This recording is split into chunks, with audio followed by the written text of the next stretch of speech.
A long time ago, when the Earth came into existence, the mana that made up the world was too ponderous to hold its shape, and merely swirled in a muddy mass of chaos.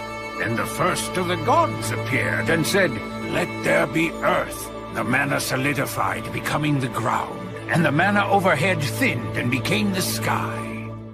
Yeah, but Gus, I only asked you how words are related to magic. Just be quiet and listen to me. I'm not even getting paid to teach all this, you know. Yeah, fine.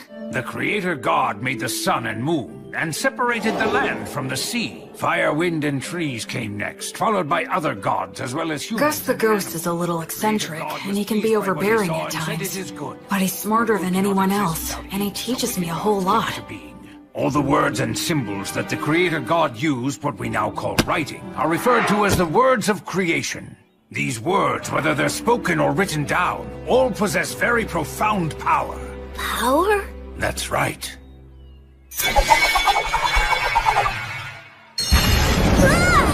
If you write the word Ignis, it defines the existence of fire, and then if you speak the word Erasmus, that is, the word which means erasure, the fire will be extinguished.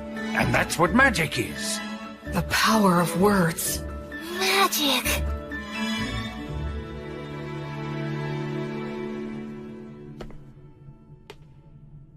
The god of justice and lightning, Volt. The Earth Mother, Mater. The god of fire and technology, Blaze. The god of wind and commerce, that's Whirl. The goddess of water and greenery, Rhea Sylvia. The god of knowledge and light. Ancient words of magic offered up to the gods. Words of creation. Oh, I get it. Parts of the inscription are scratched out so the word's powers won't activate. Gracefield.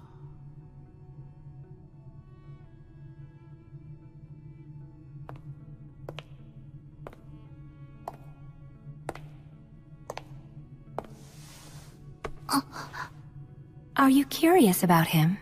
Yeah, well, sort of. That's Gracefield, the god of light who governs the cycle of death and rebirth. He's the child of the lightning god Volt and the Earth Mother Mater. You worship the Earth Mother Mater, don't you? Yes, you've got it right. She's the god of child-rearing and the bounties of the earth. Of the 6 principal gods, she's particularly revered by people in rural areas. So when you do your daily prayers, the Earth Mother is the goddess you pray to, right? Mary? What do you say we head back and have dinner now? Sound good? Yeah! Huh? Oh. Blood! Oh wow, that's a really nice boar! Oh, you're gonna get some tasty meat up of this guy today, Will. Thank you so much! Hey, that kinda hurts. Wow, looks tasty! Go on, eat up. Don't worry, I will. It's so good! Thanks so much for the food, Blood. You too, Mary. Yes, gratitude is good. After you grow a little bigger, I'll teach you how to go and hunt for yourself too. What? Hunt? Hunting teaches you all kinds of valuable lessons, although you're gonna have to get used to taking lives. What's wrong? Are you losing your nerve? Stop it! He's still too young for that. She's right. Huh? He needs to learn the basics before that. But I must say I'm impressed. I can't believe he's only 3 and he's already learned to read and write. He just might be as much of a genius as I am. I don't think it could hurt to teach him some magic. Hey, come on, give us a break. What if he becomes an old miser with an oversized brain like Blood the skeleton looks scary, and he can seem out of control. But he always keeps things lively and friendly. What do you mean? What's with the crack about the oversized? Hey, Mary. What's wrong with strengthening the bond? About this bread, just when do you bake it? That's a secret. Huh? The 3 of them keep a lot of secrets. Like why they live here, and why there are no other humans here except for me. From the time I was born, I've never met anyone else but the 3 of them. But the biggest secret is, why are they undead? There are so many things I want to ask them, but I can't. Because I'm keeping a secret from them myself. That secret is...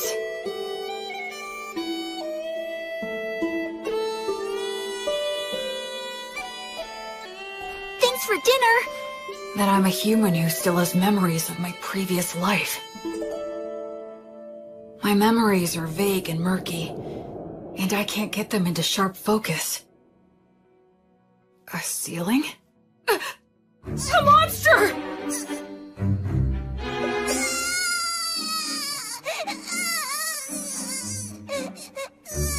A mummy? A ghost?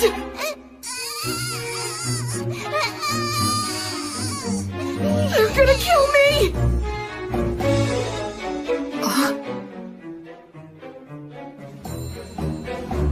What?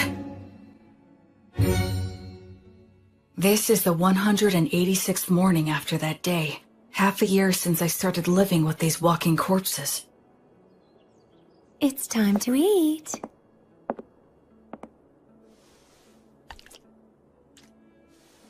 What a good boy you are, Will. Oh, are you feeling full already? I can't speak it very well, but I can generally understand the language that they speak now. Shall we go take a little walk outside today? Outside? I've never been outside before. She smells like incense. I wonder what it's like outside the temple.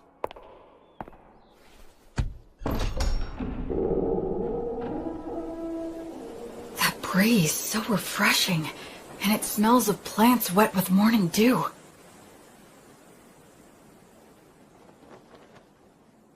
Isn't it beautiful out here, Will? It really is beautiful. There, it's all right. There's nothing to be afraid of. At first, I thought I'd fallen down into hell. After living such a hopelessly vague and empty life, such a punishment wouldn't have been a surprise. No, I'm wrong. This is no punishment. It must be the grace of God. I feel like something that I'd wastefully thrown away without a second thought was given back to me once again. Oh, Will, my sweet, tender little boy. This time, I'm truly going to live. I'm going to live in this world.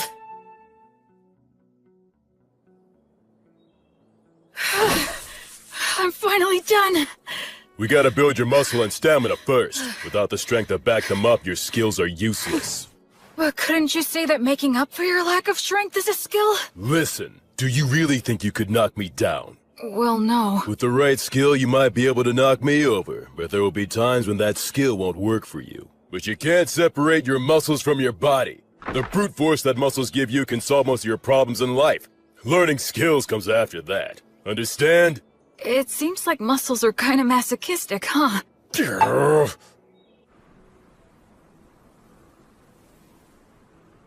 Flammo Ignis!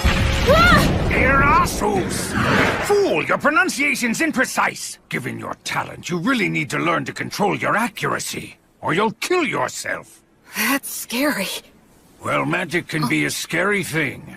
Do you have any idea of the reason why words possess so much power? I'd guess it's for the same reason we think a chair is a chair, right? Indeed. After all, when we see a wooden stool that has 4 legs, no matter what color it might be or whatever kind of wood that it's made of, we don't even think of calling it something like 4 sticks in a round slab, and we wouldn't call it a table. We just instinctively categorize it under the chair label. So in short, what that means is that words are what define and differentiate the way things are. Of course, I'm just repeating what someone told me. Huh, you know, Will, it seems you might actually be a genius after all. But isn't there anything I can do to get more consistent results? Afraid not. That's just what words are all about. There are always fluctuations in speech. No one is able to say a word in exactly the same way twice. The only answer is to let your instincts determine the ideal level. Instincts? But... You should start off by learning how to use your minor magic more skillfully and accurately. but hopefully you'll do your best to get by without even using that. Without using magic? How's that possible? I'm talking about money. That again? Man, how can a ghost worship money as much as you do? Oh, come now. You don't know what you're talking about. Money is extremely important. Money is what makes the entire world go round. With money, you can solve anything without magic. Buy tools, hire help, and the ability to make a profit is just as important as magic. Why, oh why must I have hands that are incapable of holding silver and gold any longer? It isn't fair. I want to feel money and count gold coins with my own hands. Curses! You're not normal. Creatures such as these are beasts. Demon beasts are a particular type that are extremely aggressive.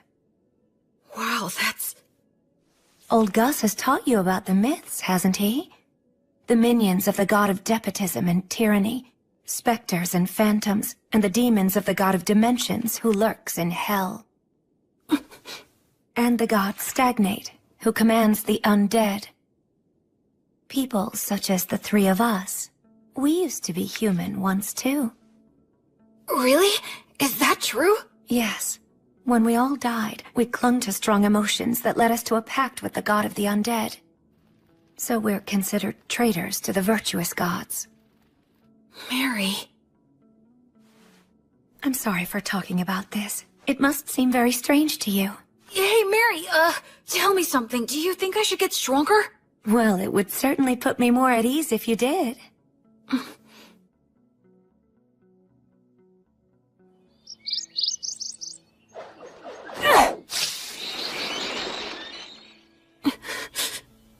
Don't make it suffer. Just snap its neck quickly.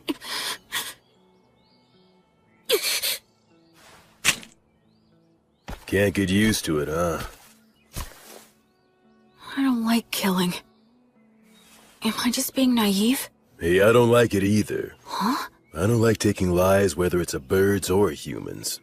But these guys provide necessary sustenance to keep you alive.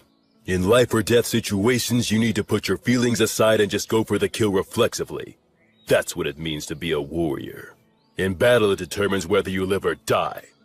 Okay, now let's bring down a few more. Blood really is a lot like a father to me. You're almost 8 years old now. I think it's time you started some real-life combat training. Huh? It's bad enough when you stop just before hitting me. With your strength, if I take a hit from you, I'll be dead! I'm nothing but bones now. You'll be just fine. Probably. Probably? That's the whole reason why I said you can use the magic you've been learning from the old man.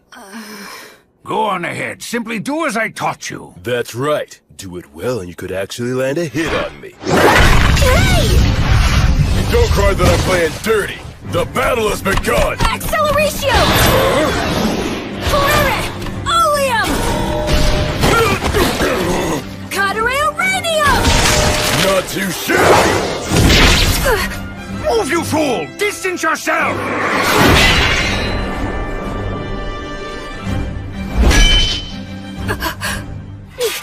Come on! I told you never to close your eyes during a fight, didn't I? I'd like to say that you've got a long way to go, but frankly, you surprised me. I thought you'd just randomly unload a bunch of crazy magic on me. Gus keeps on telling me that I should learn to use minor magic more skillfully and accurately. Not just relying on sheer firepower. That's exactly the style that was used by the renowned sorcerer who went by the name the Wandering Sage. Are you talking about Gus? Yep.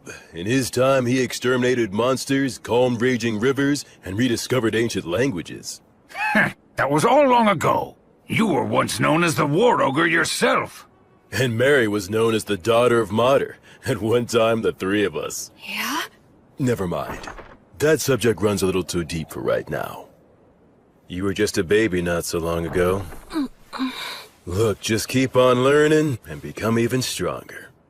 Oh, Blood. On the day when you brought a human child back here, my first thought was that you shouldn't have even bothered.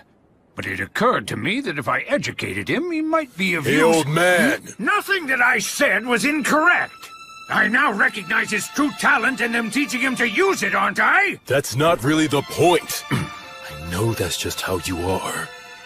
And frankly, I wouldn't expect you to change your ways now. I even think it suits you. But what you said wasn't necessary. Can't you imagine how it feels to hear that? You're right, it was quite thoughtless of me to say that, and I'll be more careful in the future. So I apologize to you, Will. Oh, it's okay. It didn't bother me. I can't believe it. Gus apologizing? Gus? It was rude of me to get all aggressive like that as well. Sorry. You being impolite is nothing new to me. What? Well, you might not be fully conscious of this since things have been this way for as long as you've been truly aware. But nevertheless, you know you're not like the three of us, right? Yeah. I'm the only one who breathes and who has a warm body. Though that part of the story is true, there's a lot more to it. I'm sorry. I can't explain it to you yet. I know. Listen, please don't be too upset with old Gus, alright? He never bothers to choose his words very carefully or show consideration for others. I'm really not mad. I have a whole lot of respect for Gus. Is that so? You know, you've got a big heart, Will. Once your body has at last grown big enough to match that heart of yours, then you're able to accept things as they are. I'll explain everything. Okay. Blood was genuinely angry at Gus for my sake. I wonder, could I have gotten angry on someone else's behalf in my previous life? Huh? Thank you. Blood, Mary, Gus. All three of them aren't really alive anymore. They're undead. Will? Huh? It'll be 100 years before you can land a hit on me from behind! But right now, they're my precious family. Gus is in charge of my academic education, and Blood teaches me how to fight. But Mary is the one I learn the most from. She may just teach me the little everyday things, but they're important too. Will? Huh? Can you take care of things here? Oh, it's almost time for your prayer, isn't it? Yes. A few times a day, Mary sequesters herself inside the temple dome. I've been told that I'm not allowed to go into the dome while she's in there. Alright, it's time for your physical education. I can't even lift my arms. Mary? The bread? Why is she carrying it out of the temple? About this bread, just when do you bake it? That's a secret.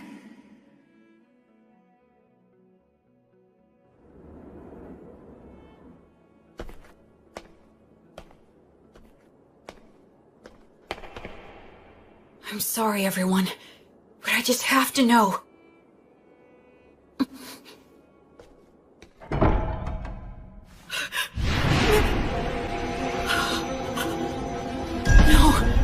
I don't want to feel that again. I don't want to lose anyone again. No, Mary! No! Mary! Mary! Mary! Mary! You guys! Blood! Gus! Come in here quick! Help Mary! Help her!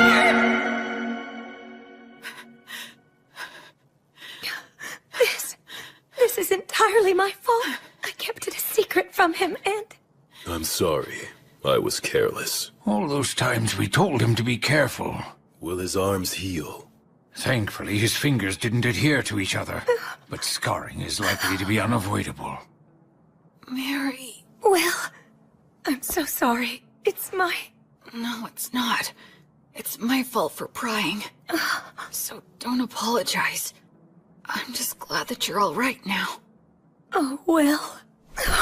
The smell of incense that surrounds Mary always calms me. Why'd you try to look in on her? I just got curious. I thought that I finally might be able to find some kind of hint about what you guys have been hiding from me. I told you I'd explain someday. Blood! Be quiet, Mary! Well then, Will, anything else to say? No, I'm sorry. From now on, check with me or Mary before you do anything. Okay. That said, the way you jumped in there to help Mary was impressive. Those scars will be your badge of manhood. Well, I am your student. But all that got you was unnecessarily wounded. Still, out of respect for your lack of fear toward the fire, I'll teach you this. That bread is a gift from the Earth Mother, Mater. It's essentially the goddess's divine protection, her blessing. You can call it whatever you like. Then why were you on fire? Because I betrayed her, the fire is simply a consequence that I must suffer. The god of death, Stagnate, with whom I formed a contract, is the enemy of the Earth Mother Mater. In fact, all three of us formed a contract with him, so just coming in contact with her divine presence causes us to burn. That's sad. I don't expect to be forgiven. Why do you still pray to her? Is it just for my sake? Oh no, Will. It's not. I had been praying to the Earth Mother every morning and evening long before I ever met you. That's my daily ritual. Doesn't it hurt? Of course it does. So much that I could cry. Mary. But even though I've betrayed her, and that is her retribution, I must endure the pain. I shall still continue to revere the Earth Mother. Mater never says anything to me, but every single day she blesses me with bread for you. That alone is more than enough of a saving grace for me. I'm so sorry I didn't tell you, but I certainly hope that you'll continue to eat the bread that's provided for you. Yes, of course I will. But also, I'd like to ask you a favor. What is it? From now on, I wish you'd let me pray with you. Oh. I just wanted to be able to understand what Mary goes through, even if it's only a little bit. That's why I asked her for that favor. The original creation was destroyed by the evil gods that it had brought into existence. It was then that the infamous age of war among the gods began. The giant statues in the temple are of the virtuous gods, right? That's exactly what they are, to a human. What does that mean? Among the legends told since ancient times, there is a battle between the lightning god Volt, the king of the gods who governs order and judgment, and his elder brother, the war god Illtreat. The elder brother had the advantage in the beginning, but Volt, with the divine protection of his wife, the Earth Mother Mater, banished the war god to the depths of the earth. The war god continues to lurk within the earth today, vigilantly plotting his revenge. There are other similar stories, but all of them take the same general shape. Now, what are your thoughts? Isn't that story just a fable? You think? Ruling in this world starts with violence and despotism, but eventually, agriculture starts to thrive, and law and order begin to reach everyone. But over time, that can also lead to violent overthrows, or something like that. I see. You are very sharp indeed. Volt, the god of order and judgment, is a virtuous god. The war god, on the other hand, is considered an evil god. But if that order becomes corrupt, Volt could become an evil god, and by defeating that corruption, Illtreat could become a virtuous god. In short, the concept of virtuous gods and evil gods is ultimately a distinction applied by those who place their faith in them. I suppose the priests would not be pleased with me for saying so, however. Naturally, you must not speak of this to Mary. I won't, don't worry. Besides, the gods normally think about things based on different standards than ours. It's impossible for one with a human sense of good and evil to gauge their true intentions. Hey, you know what, Gus? You're pretty rock and roll. What on earth does that mean? Like, you don't fit in any mold, you know? Children truly make up some bizarre words sometimes, but I do like the sound of that. Me too. Becoming free from obstructive thoughts doesn't mean thinking about nothing. You just block out the past and future, and focus only on the present. I need to offer up my current insignificant self to the gods. And then dive in deep, as far as I can.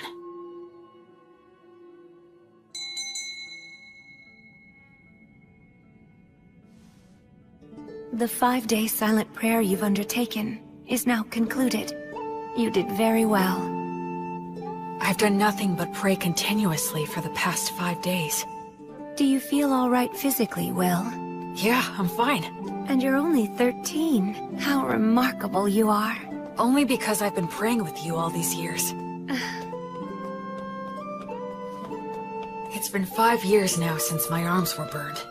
Mary says she has the ability to heal the scars with her blessing, but I chose to keep them, especially because Blood called them my badge of manhood. I'll prepare all of your favorite foods for dinner tonight. All right! Memorize all of this by tomorrow. Huh? Gus's lessons became more difficult. There was a lot more to keep track of. But I persisted and stuck to it for all I was worth. And then his lessons became even more intensive. It was as if he wanted me to get so fed up that I'd quit. Still, Mary and Gus were nothing when compared to... Okay now, let's move on to our main event of the day. What is that? This guy is your opponent. I caught him in the woods. That's not what I meant! What's the problem? It's just a low-ranked demon corpse. Demons can become undead too? Okay, go. Wait a...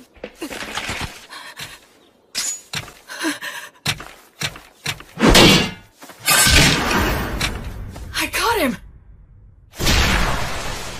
Look, Blood, I beat him! Yeah, good job there. So this is what they mean when they say a trained warrior can kill with mechanical reflexes. Yeah, I guess so. Huh? What is it, Blood? Well, for your first killing match, that wasn't too bad. Hear me? I said it wasn't all that bad, so don't get a big head. Oh, is that what you meant? Well, I'm more or less a genius, wouldn't you agree? This kid just might be a genius. Come on, aren't you gonna chew me out for that? Okay. How about we speed things up now and try something harder, genius? What? I always saw the ruined city from the top of the hill. That day was the first time I set foot in it.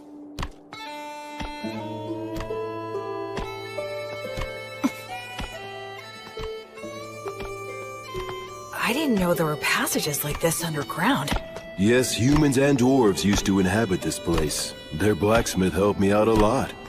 But now it's solely a danger zone that's filled with mindless wandering undead. That's why we never allowed you to enter here before. This spot should be good. You've got your stuff with you, right? Yeah. The shield, sword, jerky, bread, and water skin. Those things will be everything to you. Okay? Now escape from here. Huh? I'll be waiting for you outside. Don't you die now. Wait a minute, Blood! He can't be serious! Lumen! Blood? The exit is this way, right? But what was it that Blood just said a minute ago? This place is... But of course.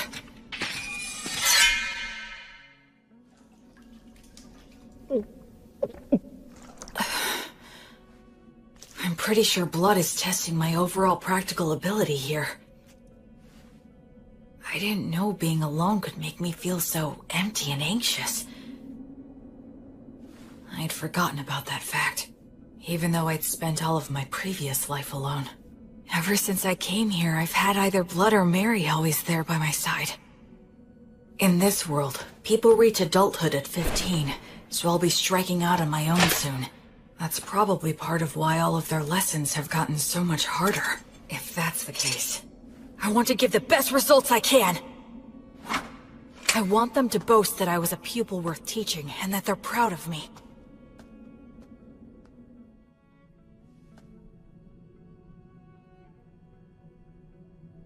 That's probably an undead Vroskus demon wandering around.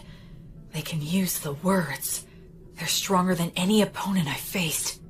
Should I stay hidden and slip past it, or go another route?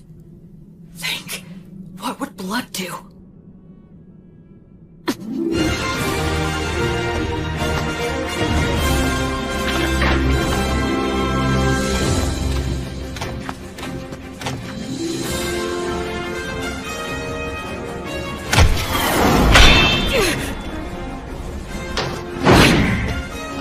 It's strong, but not as strong as Blood. There it goes!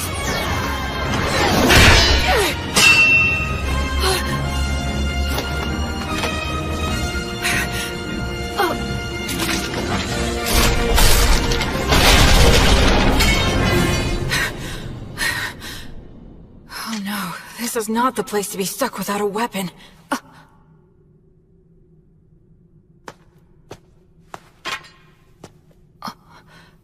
This isn't a demon weapon. A dwarven magic spear, perhaps? It's better than nothing.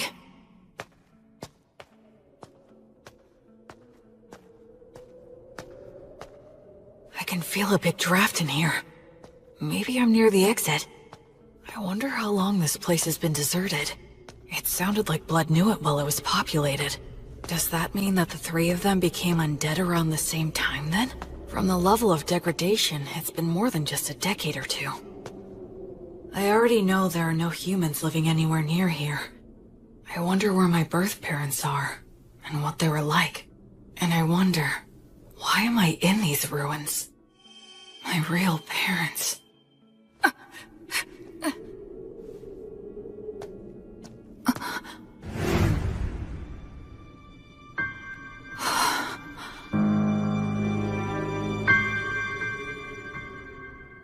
Gus?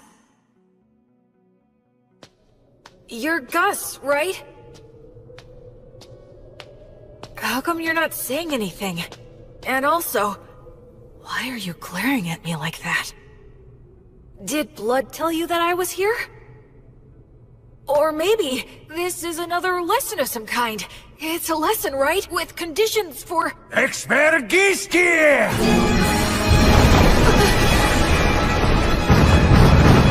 A golem?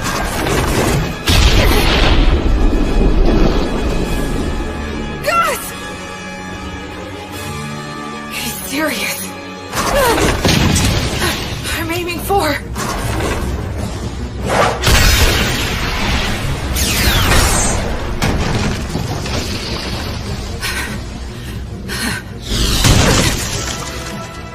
Stone Blast can carry that much force? Tagare! Aranium! Mendakium!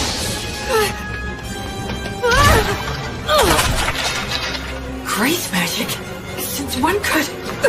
His projection magic is way too quick! A double cast? Groby Goose! Mendakium! Somnus! Mendakium! Why? Gus, why? Expergiski! A triple cast?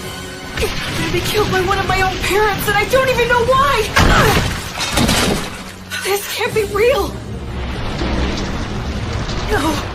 No! No, no, no! I don't want that! I don't want to die! Look at I... Alright! This spear should work on a ghost like us! He's the one who tried to kill me first! So no one can complain if I kill him!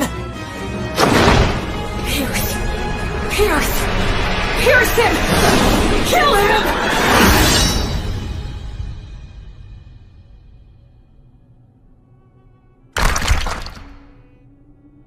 Tell me, Gus.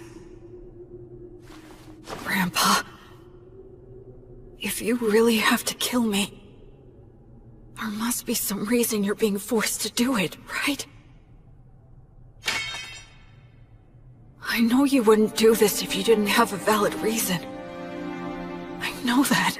If Gus really was serious, he wouldn't need to play around like this. If he throws around a lot of fire magic, I'll die of oxygen deficiency and toxicity. If he makes the ceiling collapse, his ghost body won't be hurt, but I will get crushed and die. I know that. I know that, but... I still don't want to do it. I don't want to fight you to the death. Because hurting you would make me feel worse than dying myself. If it's something that really is important to you, then it's fine with me. You can kill me. I'm not afraid. I'm your pupil after all. But if it's okay, I would really appreciate it if you didn't make it hurt too much. Forgive me. I think I took that lesson a little bit too far. I admit this place did give me an advantage, but even so, I did win. Must have been a shock. What shocks me isn't that this was a lesson. Against a sorcerer, right? Gus. Now don't ask questions. If you manage to defeat Avroskis and take his spear, even Blood will congratulate you heartily. Oh yes, weren't the double and triple It's that Gus is trying to pass all of this off as a lesson. Tricks like that soon. So, please don't be upset, okay? Come, Will. The best thing to do in a gloomy place like this is leave. This city, the three of them, my own history. There's something more to it all.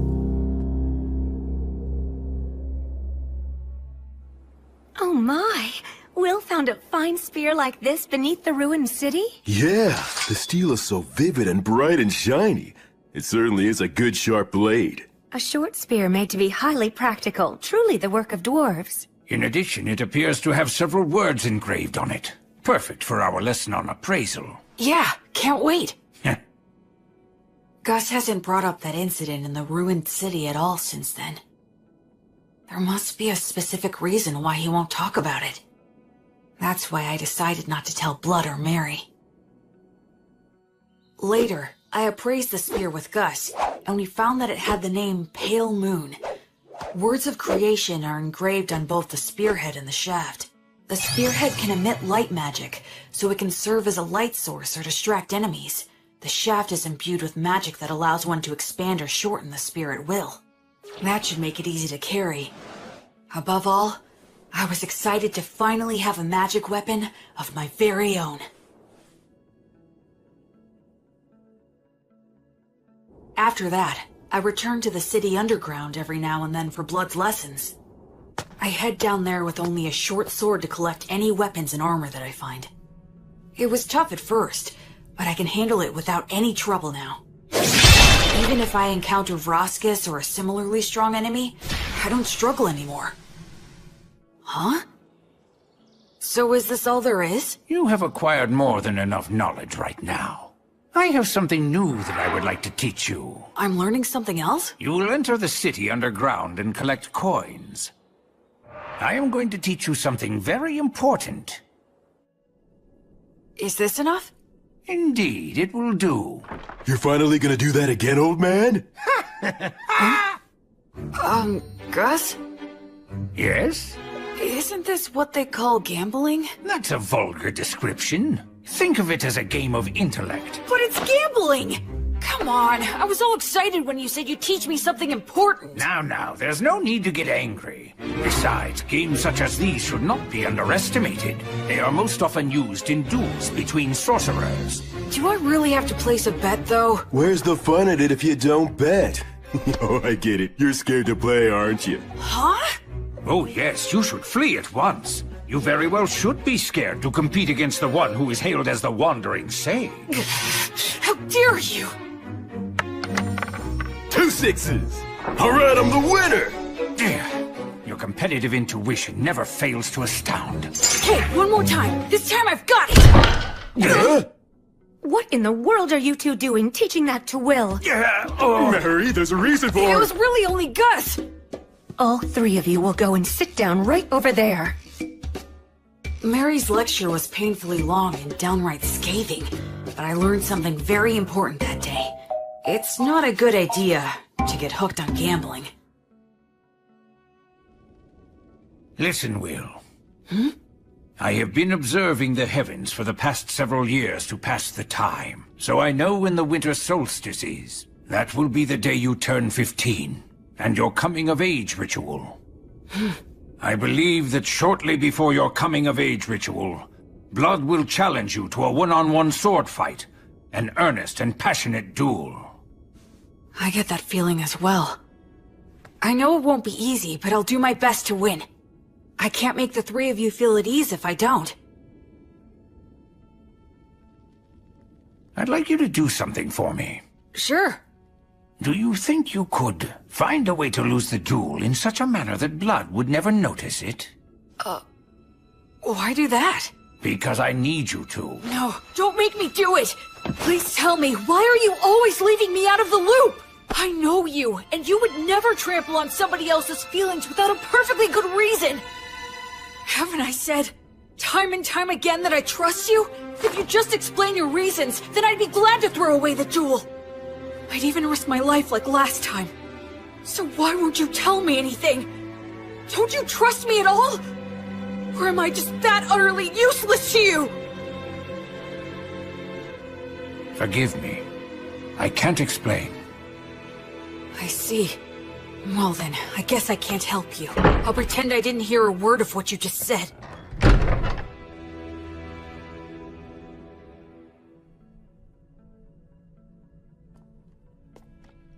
In your coming-of-age ritual, you will need to swear an oath to one of the gods, and decide which one will be your guardian deity.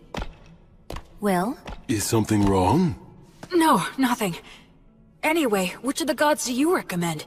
The one that is the most widely followed is the god of justice and order, the lightning god, Volt. But you worship the Earth Mother Mater. Blood worships Blaze, the god of fire and smithing. And Gus worships the wind god Whirl, right? That's right, and what you swear to them is very important. I swore to Blaze that I would train every day and try to grow stronger. I swore to Mater that I would live in such a way that would honor and preserve her will. How about Gus? There is a god of knowledge that exists, but he says he swore to the wind god that he would do as he pleased, that he'd just go out and enjoy life. He hates being bound by anything, frankly. I wonder if he really is enjoying his life. Sometimes being very smart can also make you rather transparent. I'd say that goes for both you and Gus. When you swear an oath to a god, that earns you some divine protection, correct? Yeah, the stronger your vow, the easier it is to earn it. But they also say that you will be destined to experience many hardships in exchange. So don't swear your oath hastily in the heat of the moment. As they say, either you become a hero, or you die. An oath, huh?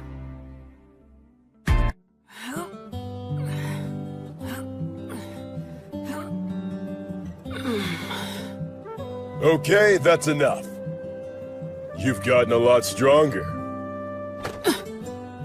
So what are we gonna do today? Can we spar? Nope. Today is all about this. What is it? Here you go. Take a sniff. Why do you have this? I thought we could drink it together. I made it myself by mixing honey in with some forest grape juice. That honey wasn't exactly easy to get, you know? Is there something wrong? Nah, just come winter solstice, you'll be an adult. And a man's gotta get used to this stuff. But won't Mary be mad about this? Not if we keep it a secret. In fact, it'll only be between us men. Okay, let's drink. Alright, here you go. Cheers! Whoa, nice! That's delicious! Even better, I get to drink it with you. Yeah, it's good. Okay, let's test your courage. Test my courage? We're gonna take a little peek at Mary while she's changing. Won't we get in trouble? Say what? Come on, follow me. The hallway's spinning. Hey, you okay? I'm fine, I'm fine.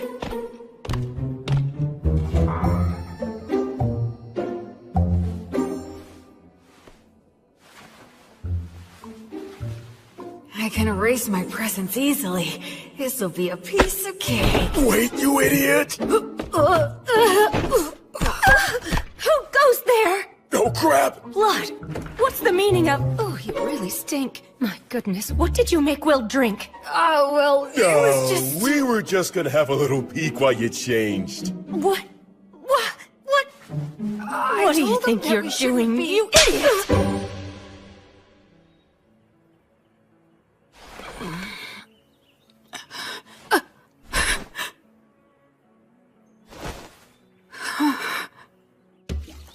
My voice had been changing, so I knew I was due for my first wet dream. I'm sure it was caused by Mary changing. Mary changing. What are you watching there, Will? Is that what I think it is? Stop laughing! I really gotta be careful not to drink too much. Today's the day of my battle with blood. Once this is over, I'll probably be leaving this temple by spring. Do you think you could find a way to lose the jewel in such a manner that Blood would never notice it? Okay. Will? Come on, I'll help you get changed. As of tomorrow, you'll be an adult. So, have you decided which god you're going to swear your oath to yet? Yeah. I've got an idea. Oh, well, that's good. Mary, I'm gonna win today. Okay.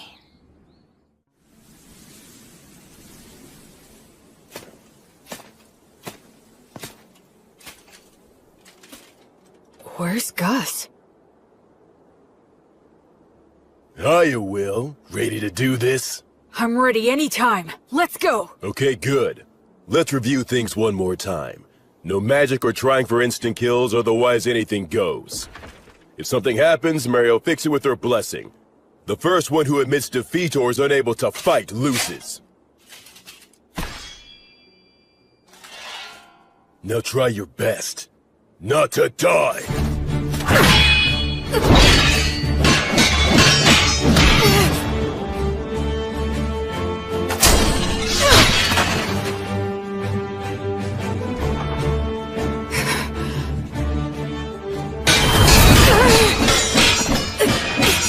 He's like a storm. If I take just one solid hit, I'll be out of the fight!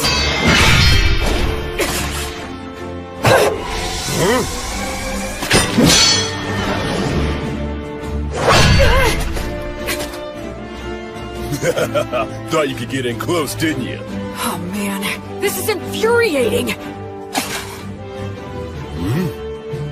It's a challenge to avoid when a blood strikes perfectly. But if I receive one with just my sword, it'll shatter along with me. So how do I survive his strike and get into the gap between us? There's only one answer. Here it comes!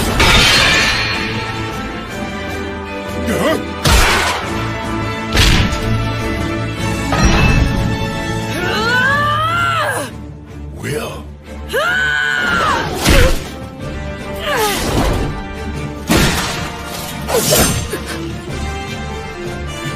He's holding my sword between his ribs? That is actually pretty good. I concede. Yep. And having no muscles really is a disadvantage. Blood, stop it! Don't you dare give me that. You promised that you wouldn't use that trick again. Not sure what you're talking about. The one where you use your ribs to trap an opponent's weapon? Yeah, but I don't have any organs or anything now, so... What? He did that when he was alive? Absolutely he did. Can you believe such a crazy thing? Well, my opponent at the time was really quick, and he was about to stab you, so I just... You didn't just anything. I can't believe he survived. If it hadn't been for my blessing, he wouldn't have stood a chance. Look, I only did it because I trusted that your prayer would work. I was genuinely concerned about you. I thought you had died right then and there. Didn't I ask you never to do that again? Even I know what this is. This is one of those things a dog wouldn't butt in on. Will, even if you couldn't beat me, what you've accomplished is still remarkable. Even if you couldn't beat me. You didn't have to point it out twice. I'll make sure you'll lose next time. Now that's the spirit, little Will. Hey, ow! Don't get carried away. The two of you need to take this much more seriously. If I had a killer slash, or a secret technique, I would have taught it to you hands down. But you don't? Nope, I don't. It's okay that the way I fight and the way you fight aren't the same. My initial goal was never to raise you into an imitation of me. So it's only natural that the moves I rely on won't be the same for you. It's the basics that count. Make sure you can use all the things you've learned in any situation. Both Mary and I have already taught you everything that's important. Okay. Okay, Dad. Okay, Mom. You called me Dad, huh? Yeah, I guess that's pretty much what we are. That's true. I can't teach you any secret techniques, but to mark your new independence, I'd like to give you this. It's the most powerful of all the demon blades that I own. What? But I didn't even win, so... I told you it's to mark your new independence. Go on, Will, try it out.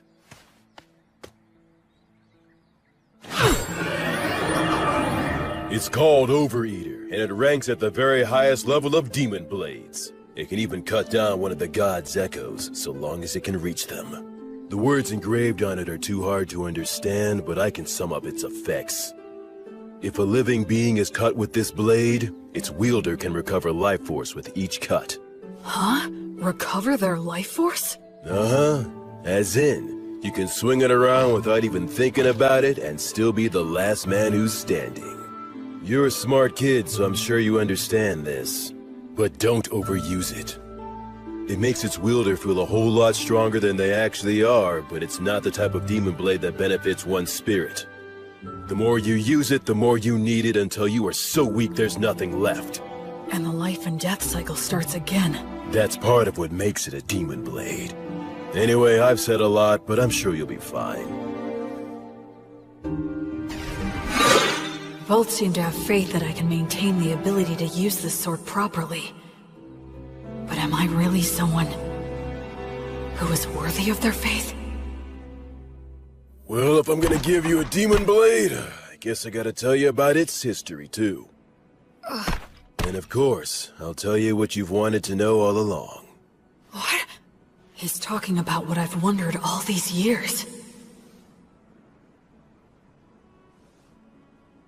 You are a grown-up now, after all. I promised I'd tell you once you grew up. Your mind and body have become plenty big enough by now. Listen up. It's the tale of the king among demon kings who tried to conquer this continent. He's the one known as the High King of the Eternals. It's also the tale of the defeat and death of many heroes, including our own. It's the tale that explains the reason that you grew up here. The undying Blade Fiend, the king among kings, the purest evil, the inexhaustible darkness, the rider of war storms, all names for the High King of the Eternals. Approximately 200 years ago, all of the demon kings led a great uprising. An army of countless demons invaded our precious continent of Southmark. All the continents were crawling with demon kings, generals. They were the kinds of demons you really don't want to see showing up anywhere. Demons were here? And these swarms of demons offered up massive amounts of flesh and blood during a number of great rituals to their deity, the God of Dimensions. In response, the minions of the God of Tyranny ill-treat, and those of the God of the Undead stagnate, also became active all over the world. The virtuous gods expended a great deal of strength in a series of battles, intense enough to change the entire map. I know that you learned geography from Gus, but don't think it's the same now as it was then. Because of that, even we don't know much about how the other continents were back then. But what we know for certain is that the High King went on a rampage in Southmark. The High King sure has a lot of scary nicknames. Frankly, they don't even come close to the truth. His abilities were absolutely insane. He could turn any blood he shed into soldiers, and any flesh cut from his body into commanders, in unlimited amounts. In other words, he made demons from his own flesh and blood. That's some serious hacks. What does that mean? It means he's a cheater. Blades are the only thing that could harm him. Using arrows and magic wouldn't even leave a mark. His weapon of choice was Overeater. He was a madman who'd roar with laughter, creating armies by cutting down enemies and getting cut himself. Eventually, he came to be called the High King, meaning the king of all kings. This city was once a vital hub for lake transportation, but it only held out for a matter of days before it fell. The High King made his home in the city and mass-produced demons, who took advantage of the water routes to attack all the surrounding settlements. Nobody could kill the High King. The destruction of the continent of Southmark was assured, and just when everyone had begun to believe that, Gus came. Augustus, the Wandering Sage, suggested that now was the time to strike down the High King. Why would Gus say that now was the time? Was it even possible to kill the High King? An army of demons, a demon blade, the city underground, Blood's combat techniques, Mary's blessing, Gus's tactics. Gus was... I get it. You understand? Really? You do? Yeah, I think so. Gus was hoping to pinpoint the enemy's location, then invade via the underground with a few elite soldiers and steal his demon blade in battle. It was most likely the only way, since the High King couldn't be killed. The premise was probably that he could heal using the demon blade. However, the demon blade is a weapon that can be stolen, so stealing it would change everything. To do it, Gus would use great magic to wipe out all of his minions and face him one-on-one. As long as Mary kept them both healed with her blessing, no new demons would appear. From there, Blood would do what it took to steal the demon blade. This was certain to be successful. How can you be so sure? Because the proof is that you own the demon blade. And that's how the High King died, I guess. After that, then... Not exactly, Will. It's clear you really are a genius, but you came to the wrong conclusion. You see, I, didn't quite succeed in killing him. Wait a minute. You didn't kill him? That's right. Gus made use of every factor visible to him to draw in any possibility of killing the High King. The thing is, the factors he could see were incomplete. The High King revealed his true nature, taking on the appearance of a hideous, grotesque warrior. And then... well... He was a better swordsman than I was. I couldn't touch him. I'd fought opponents bigger than me many times before, but he was the first one where nothing I did could reach. Even you were no match for him? Yes, even my buddies who formed a wall outside after entrusting everything to me were crushed one by one. Thankfully, I had the support of Gus's magic and Mary's blessing, and the High King was wounded. Despite all that, I'm pretty sure he made it one level higher, enough to become something I couldn't kill so long as I lived. To this day, I still wonder what I was lacking. But it's too late now. You know why, don't you? The undead can no longer grow. My sword skills can't improve any further.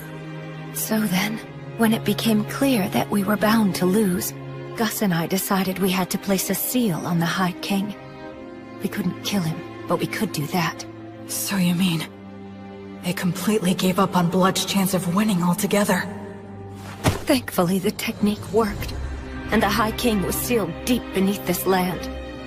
In other words... unfortunately, in the very end, we couldn't fully believe in Blood. And then... Mary? And then... an echo of Stagnate descended down on us. What? But an echo is a body double of a god, isn't it? So then why would...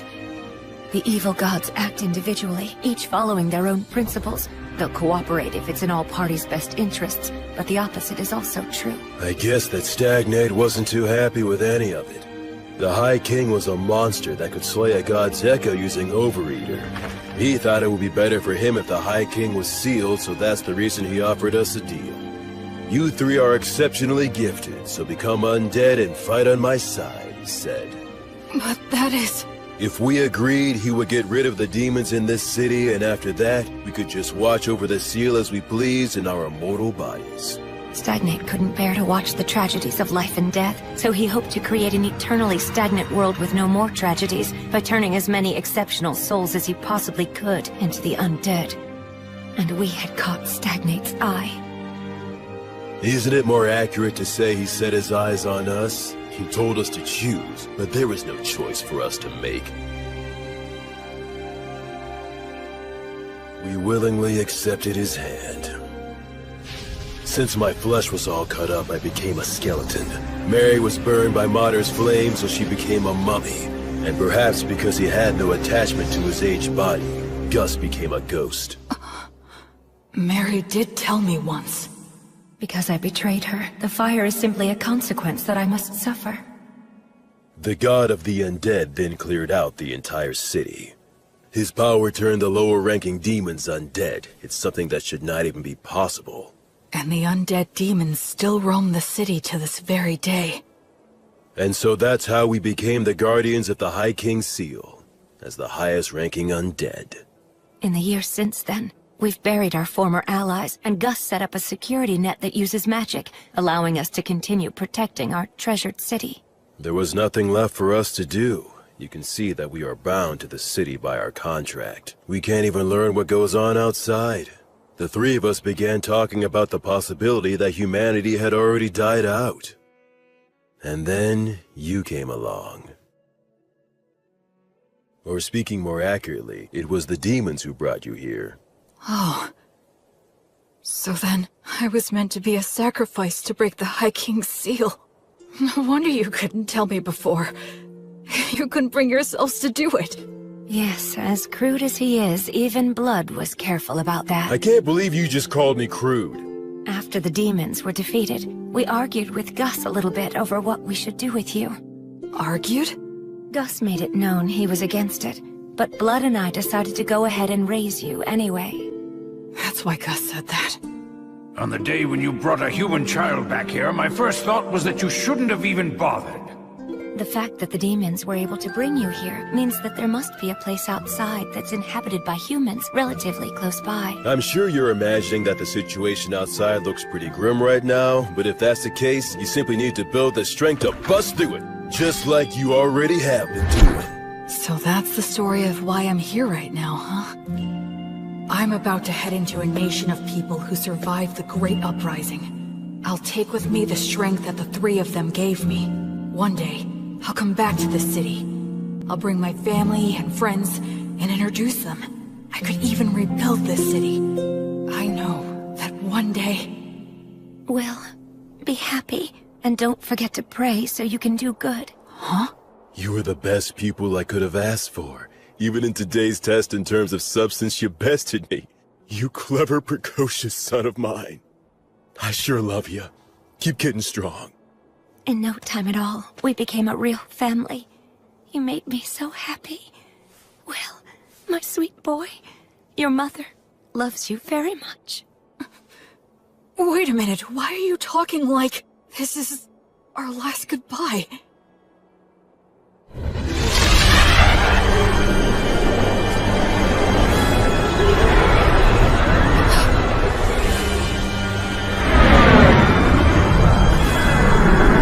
Have you said your farewells, heroes? Yeah. We have. Go ahead. We're ready. At last you have lost your attachment. In accordance with our contract, place your souls in my hands right now. I can't do anything. I can't move. Why?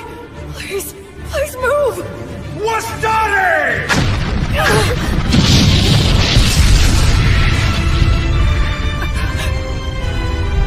Oh yes, there was a magic user left among you. Will, take Blood and Mary and get out of here. Don't you worry. I am determined to stop him. Ligatur nodus obligatio!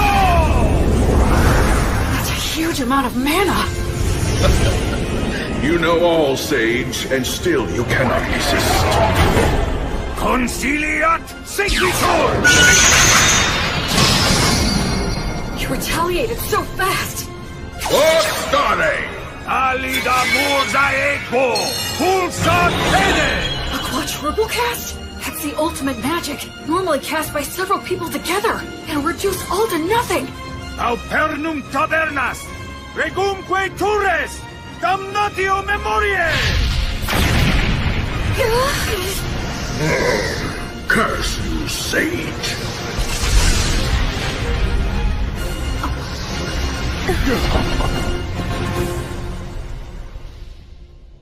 Quaerere! Ambulare alle vita! Noli fugito! He didn't get a hold of your souls, did he? Nah. It seems not. That must have been terrifying for you.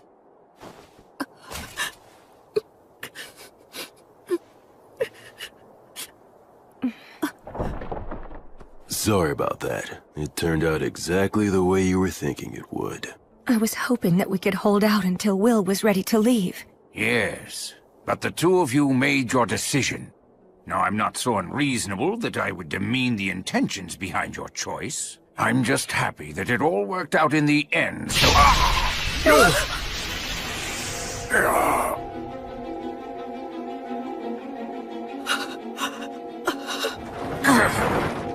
Old man!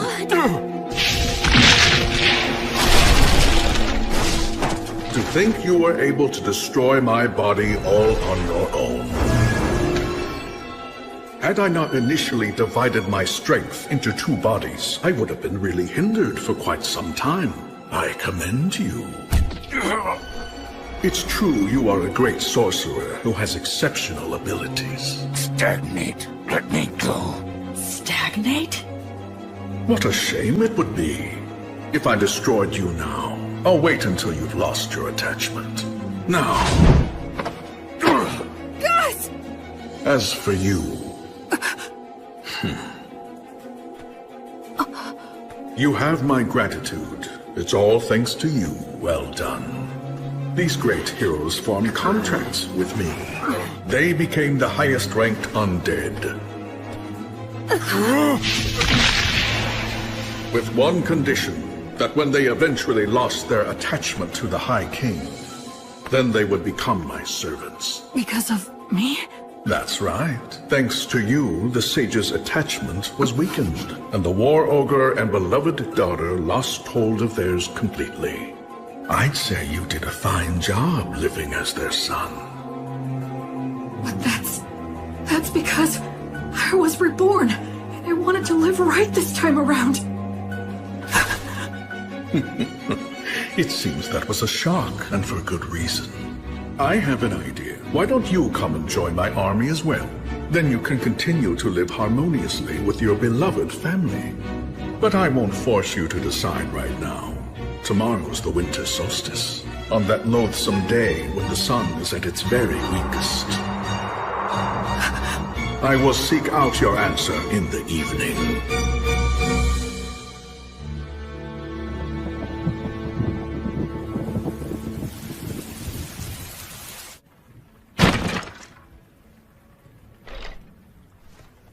It was me. I took Blood and Mary's attachment away from them.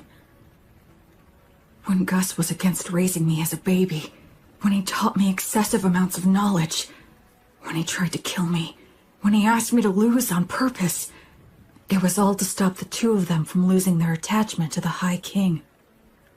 Still, when Gus tried to kill me, I think he was conflicted. But I was living without a care, totally oblivious. I just sat comfortably on Gus's mental anguish and Blood and Mary's self-sacrifice. I was so excited to be living my life right this time. All I did for my parents was cause trouble. I didn't do anything in return for them, right up until they died. Why would it be different this time?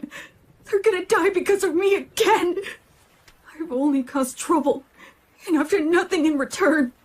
Someone who dies in vain isn't going to be reborn any better. I'm sorry.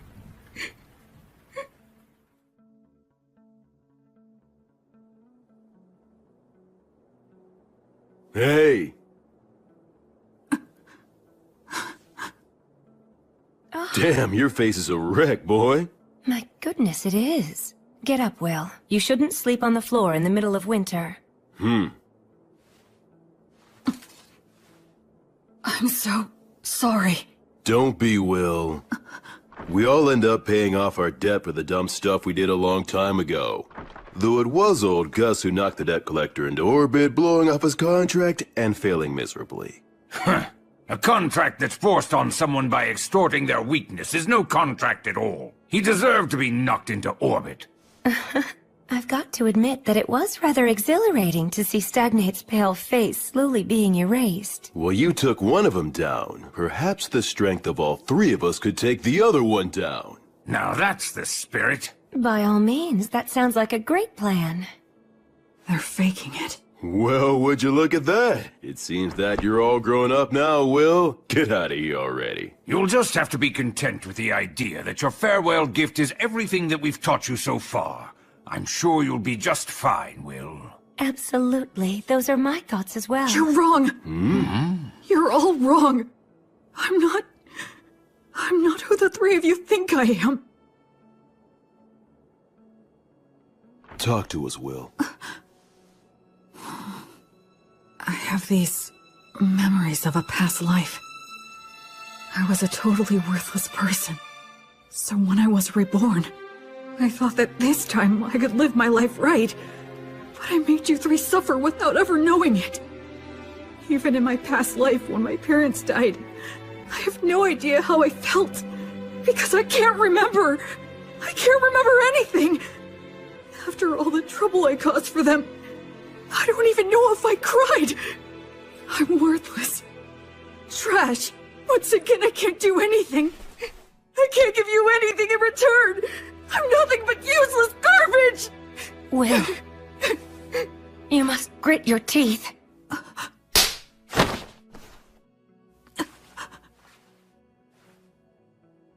Mary. Speaking as your mother, I will not allow you to go on hurting yourself anymore. You say that you're garbage, You've always been very serious, and one of the most earnest people I know. So what about your past life? For goodness sake, why are you so shaken up? Just because Stagnate upset you a little? You're feeling all of this anguish because the memories of your past life are murky and vague? You're crying so much right now just for our sake? Why would someone in your situation not cry? Will, stand up. Stand up. William! Straighten up now! Stop kicking yourself! What's your response? Yes, ma'am! You get chewed up because you're being all mopey. It looks like the little whiner has just disappeared. I'm fine. I'm perfectly fine now. Mary was here to protect me. So, I have a favor to ask. Please allow me to protect all of you.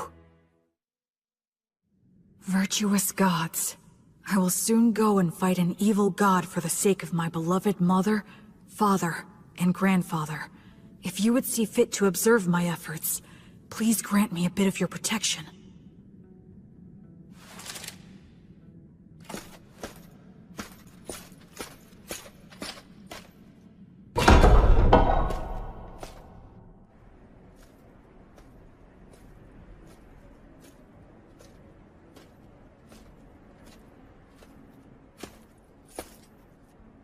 So, have you made up your mind? Yes, I have, Stagnate. Evil god. I don't plan on giving you a single thing! But surely a god such as yourself would never dream of running away from a human child, isn't that right? You have thought this through quite well. Let me guess, you're hoping to restrict my actions by getting me to focus my consciousness on you alone, yes? He figured me out! I'll play along, okay. But please realize you're challenging a god. You must first show me you are worthy of such a challenge.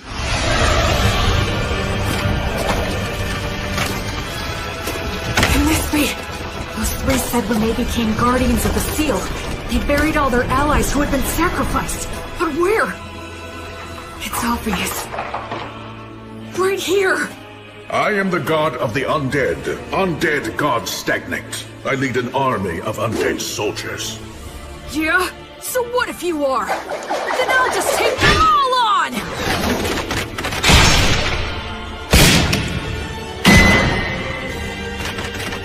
Commere! Uranium!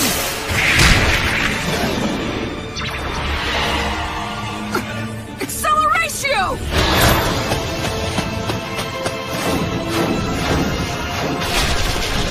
Oh. He is somehow pulling this off against 100 heroes.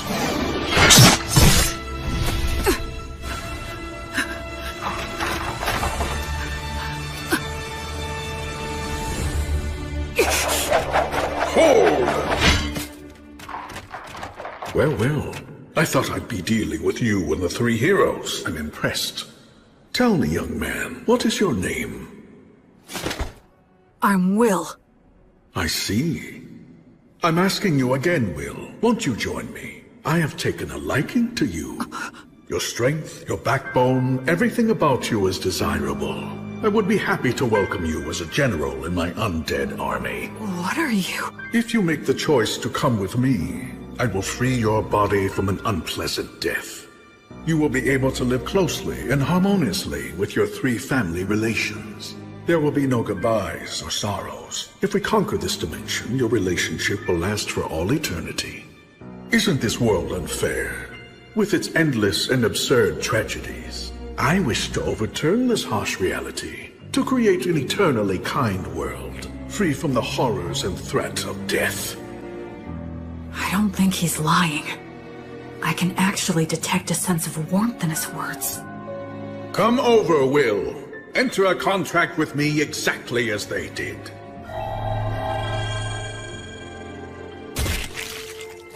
Now, drink my blood.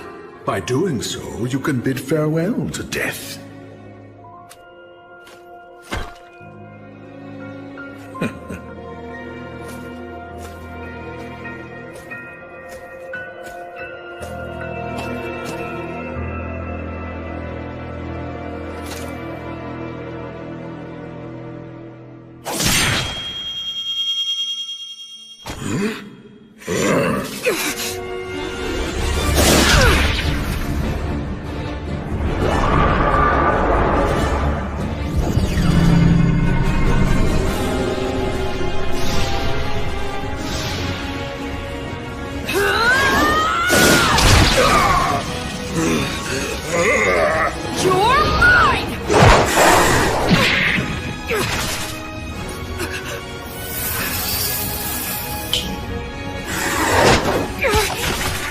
First the sage, and now you.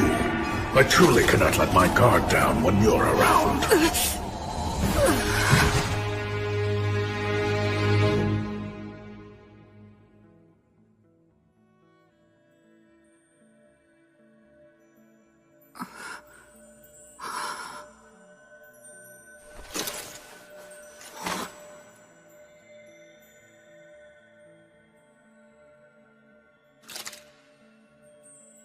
Did I die or something? This place feels very familiar, as if I've walked through here before.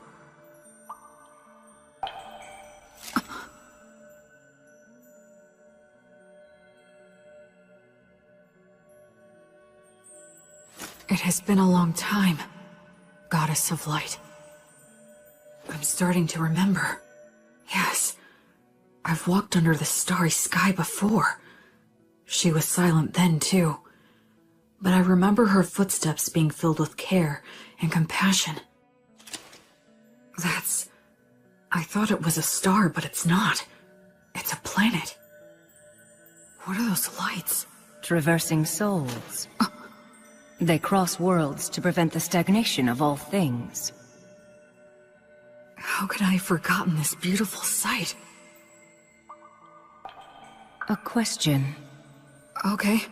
Why did you feel the need to reject Stagnate's invitation? 'Cause in my previous life I was a shut-in. Whenever anything got me down, I didn't bother to get back up. It was a pathetic way for one to live. Except, there's one thing I realized. Being alive and not being dead aren't the same thing at all. I wasn't dead in my previous life, but that was about it. I didn't have the courage to do anything. Just the fact that I had to keep living was a burden. I didn't care if I died, so I wasn't really alive. And by not being alive, I didn't have to fear death. And so, because just a little of that memory stayed with me, I was able to make the decision to live a good life in this world. I think that if I live right, I can die right. Denying death like Stagnate promised and trying to live forever would be the same as being in that room again. No matter how else he tries to sweeten it, I would still refuse. I just want to live and die with those three. They're my family. I mean, who wouldn't want to protect their family? That's all. Thanks for listening.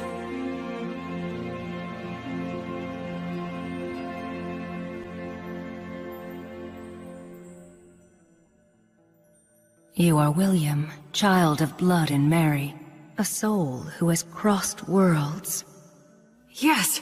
You now fully understand the gravity of life? Yes.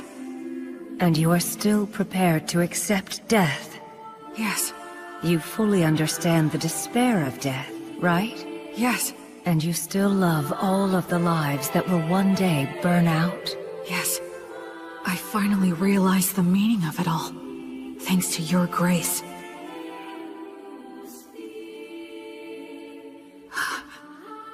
Thank you so much, Gracefield. I have heard your sincere wish. William, so long as you do not forget your resolve, you've got what it takes. Wake now. Make your oath and we shall walk together. Until your life ends, and I come to guide you once again. I shall be your guardian deity.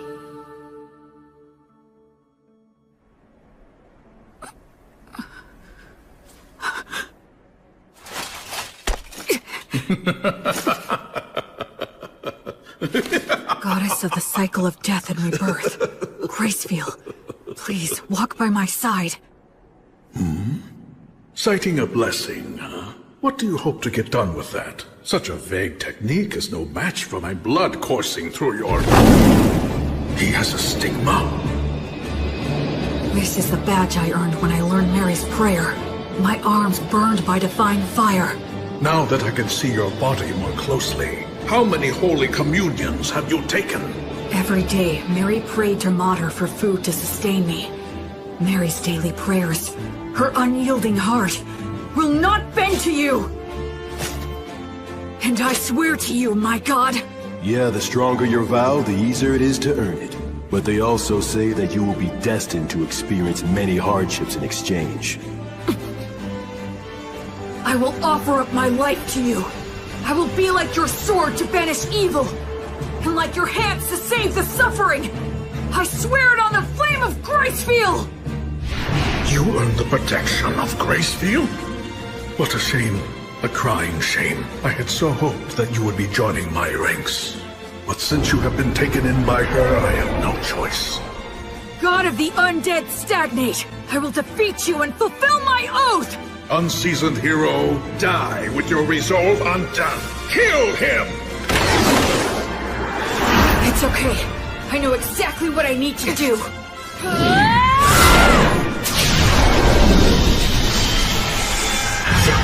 The Divine Torch? Gracefield's divine protection grants peace and guidance to the souls of the dead. How dare a fledgling priest put on such airs? Acceleratio! War started!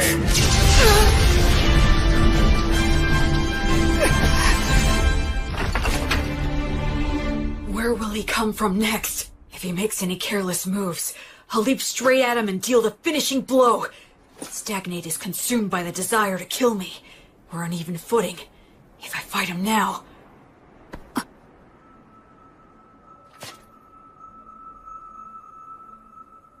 Was that some kind of warning? What about? What if it's possible he's not consumed with me at all?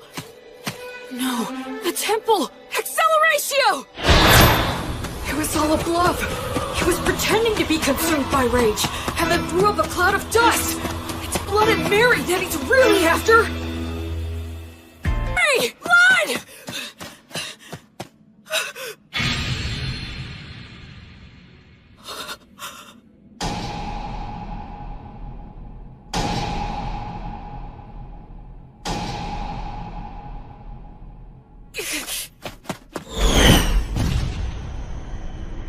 It's no use. I won't get to him in time.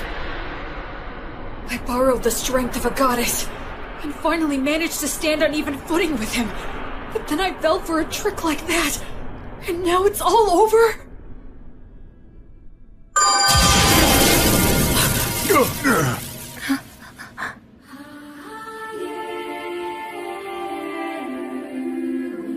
I don't remember seeing her before, but I guess...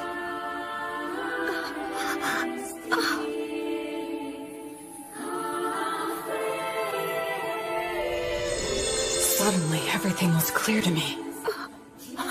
Mary had been forgiven all along. Mater never resented Mary for a second. Mary didn't seek forgiveness even once, nor did she ever expect lenient treatment. That's why Mater continued to watch over her and admonish her as she wished, and she's kept that up for 200 years, never revoking her divine blessing, until Mary could finally forgive herself. What mother wouldn't protect a daughter in danger, who's devoted her life to worshipping her? The Earth Mother Mater that Mary reveres is truly a great goddess. In this moment, Mater has granted me... Gracefield, Goddess of Light! Grant this soul peace and guidance! The Divine Torch guides souls into the cycle of death and rebirth, but it still can't completely defeat Stagnate. So what I need to do is... What? That's right. Since these two aren't resisting, the Divine Torch will guide them back to that cycle, which means... I have to protect them! Delay the cycle! Flummox the guidance! And in the moment when he erases my technique...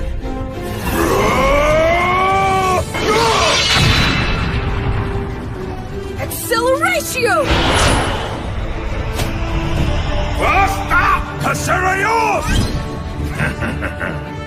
You should start off by learning how to use your minor magic more skillfully and accurately. An exhilarating strike like that is far more Gus' style than some magic that would erase his existence!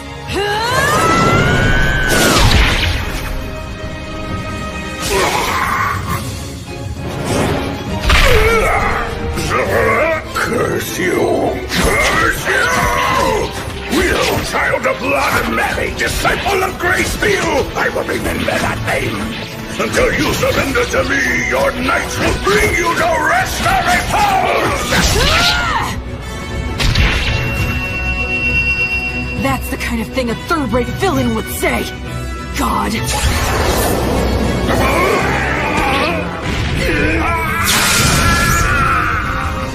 I swear on the light that is Gracefield, that I will never become like you. I will live right and die right.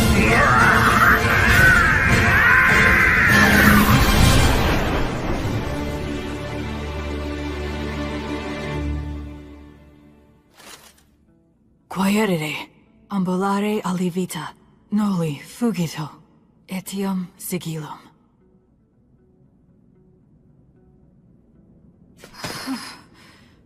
I was way too close. This Overeater blade that Blood gave me, then Gus mightily defeating the Double of the Echo, as well as Mary's Earth Mother Mater buying me valuable time. All these things that the three of them have given me. The sword, the magic, and the prayer technique. And most importantly, the part that's my essential core as a person. If I'd been without any one of them, I never would have stood a chance. It's all thanks to the goddess's divine protection. And the three of them. Will. I'm so glad. You're all right. Mary. Oh. You did great. Thanks, Blood. You might not share bloodlines, but you're still the child of Mary and Blood. It's only natural you could accomplish this. Yeah. I did it. I did it.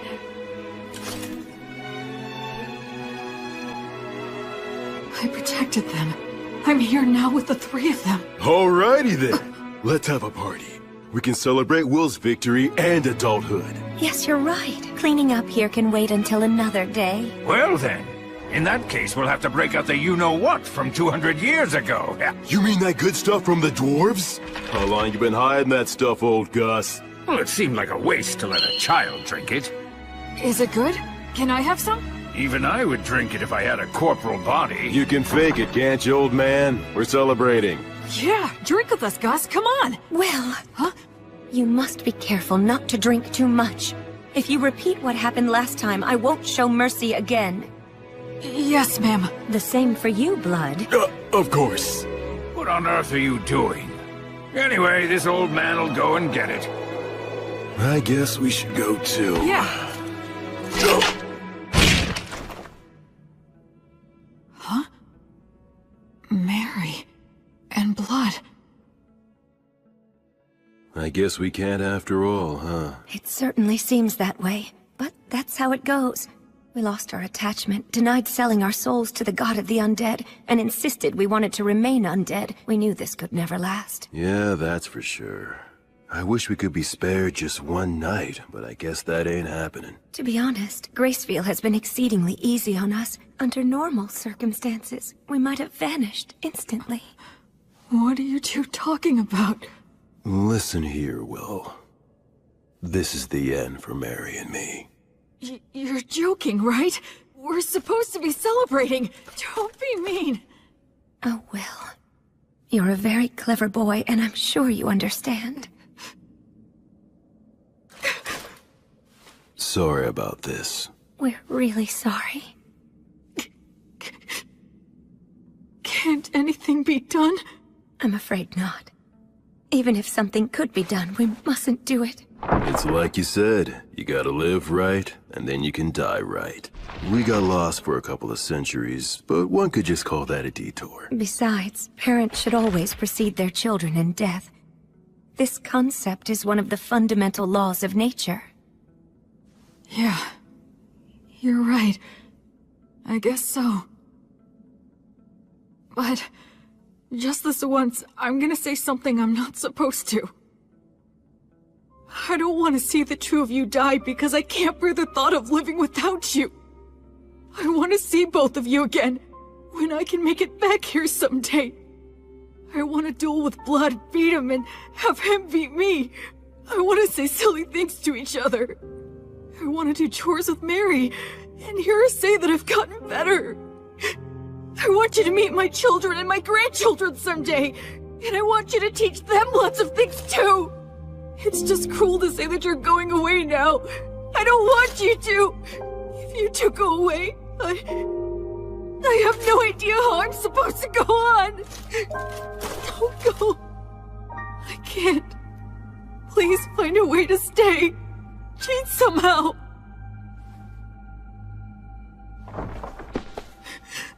Hey, there's no need to be selfish now. Blood is right, Will.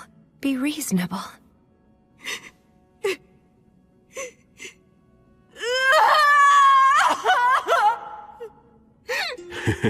It's the first time I felt like a dad in ages. Will was always such a good boy, ever since he was a baby. Listen, Will.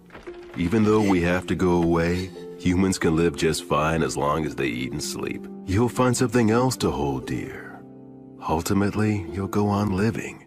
Once you leave here, you'll make a ton of friends. Go out and bag yourself 2 or 3 pretty girls. You'll have all kinds of fun. Blood! Don't encourage him to be disingenuous. Now, Will, you must be sincere both in love and marriage. Because you swore to the goddess of light, as well as the fact you killed a god, the path you'll walk is sure to be filled with a lot of troubles. No doubt you will experience setbacks and be a target for unjustified criticism. You may be betrayed by people you help. Your good deeds may be forgotten. You may lose all that you had gained, and you may end up with nothing but enemies. Even so, love others unconditionally. Always do good things. Do not fear loss. Forgive all sins. Build, don't destroy. Offer hope in despair. And be a source of joy for others in sad times. Most importantly, do all you can to protect the weak from any form of violence. Just like you did for us, when you challenged the undead god for our sake. Okay. Oh, dear Will. My William. You'll always be our sweet child. May the divine protection of the spirits of courage and the virtuous gods be with you forever. Listen. Move forward with faith in the results you'll achieve. Once a person makes up their mind, they can do anything. You might get lost in your own thoughts sometimes, but don't get so stressed that you freeze in place. I engraved the images of them and the words they said into my heart right then and there.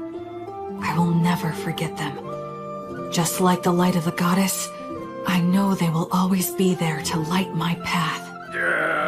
Ahem! Did I get here a bit too soon?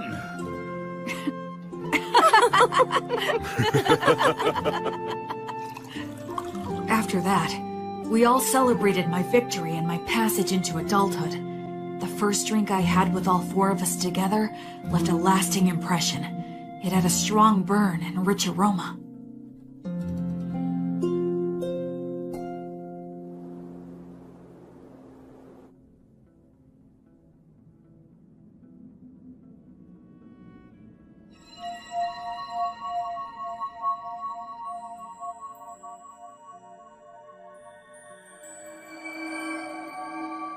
That day, the holy light guided my parents back into the cycle of death and rebirth.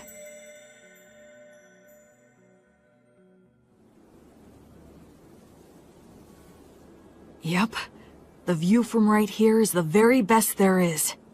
Mary, Blood, I know you're not here anymore, but I'll still come back. Just to let you know how things are going. If I make friends or start a family, I'll bring them here.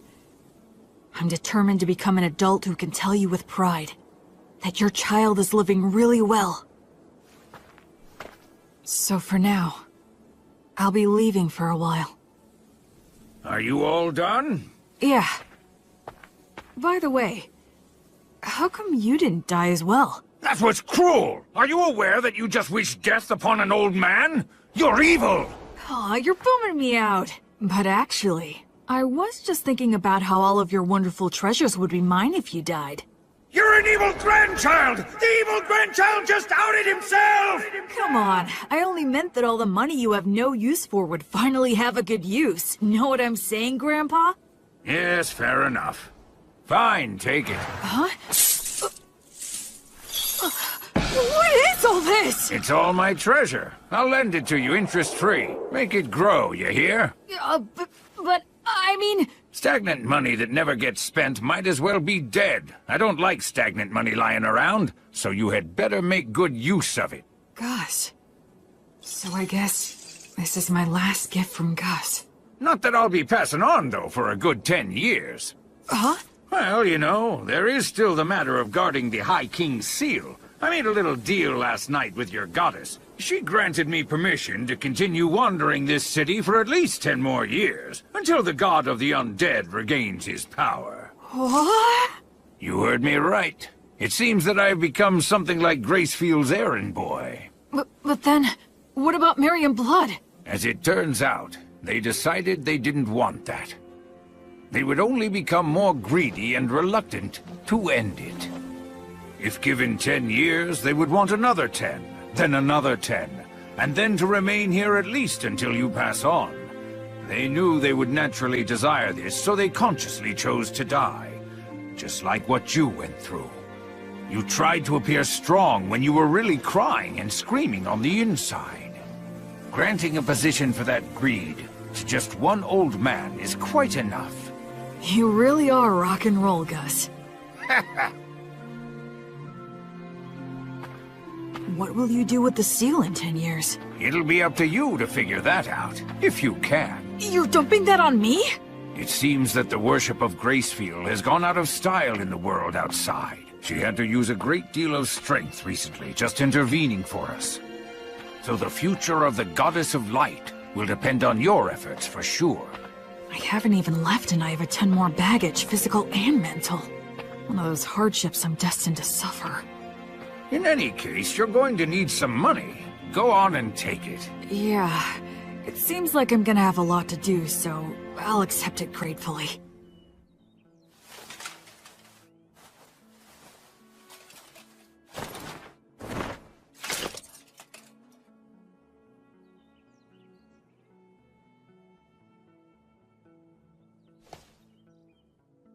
This is it. I'm leaving.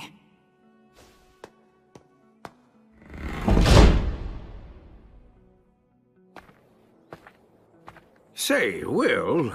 Huh? Since you will be going into the outside world, you will need a last name to go by. William is the name those two gave you, so I thought I could be the one to give you a last name. How about it? Okay, sure thing. Then perhaps I'll hijack an old custom used by certain clans of elves and halflings. They put the name of their two parents together to form their last names. Merryblood.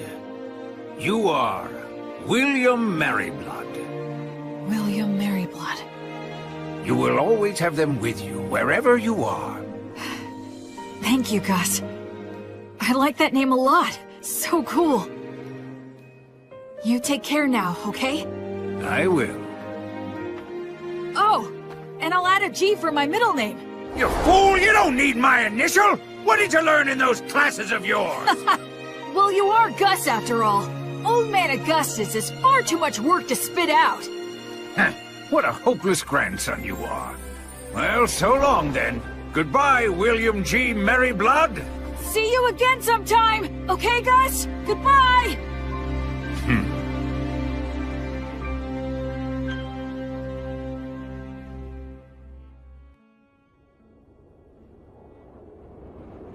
Hey, Fortress General! You doing good?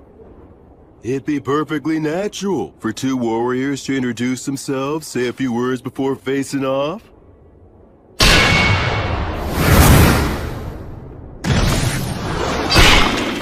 But of course you demons are always so damn rude.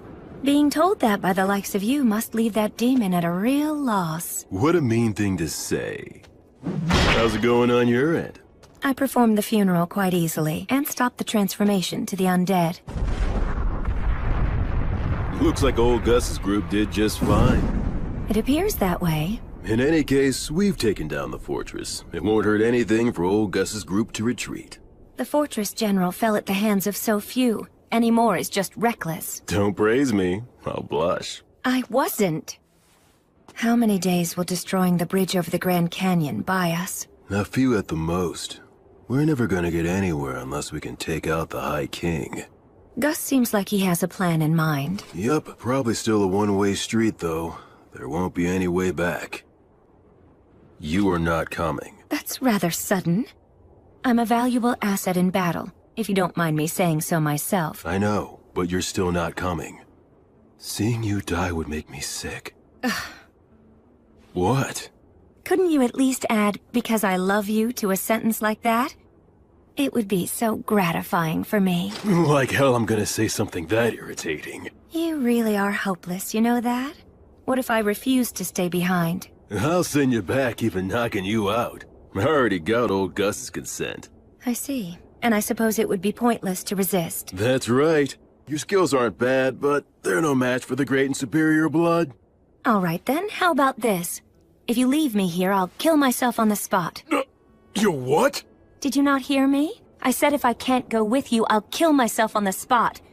So you will take me along, right? That is so not fair. You may be the strongest man there is around here, but no man can win against a woman's resolve. You're so damn stubborn. Man, I landed one crazy woman.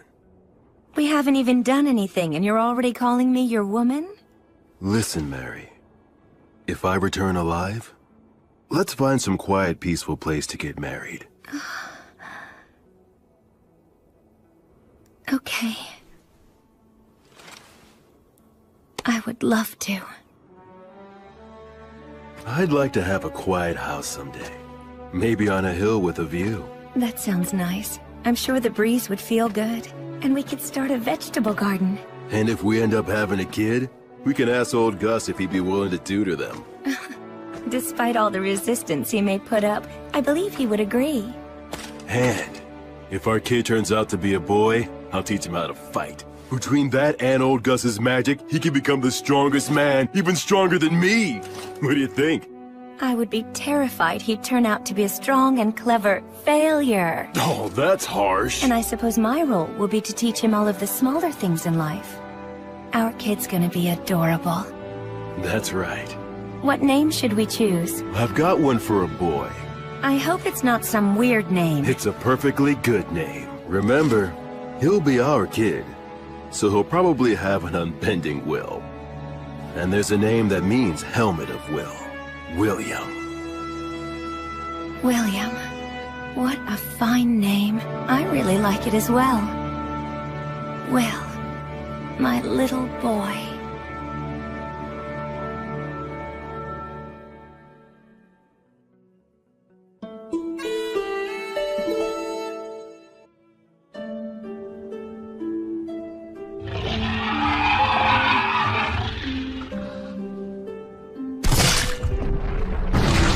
I've fought demons several times since I left the City of the Dead. As someone trained by Blood and the others, and after fighting an undead god, everyday demon riffraff are nothing to me.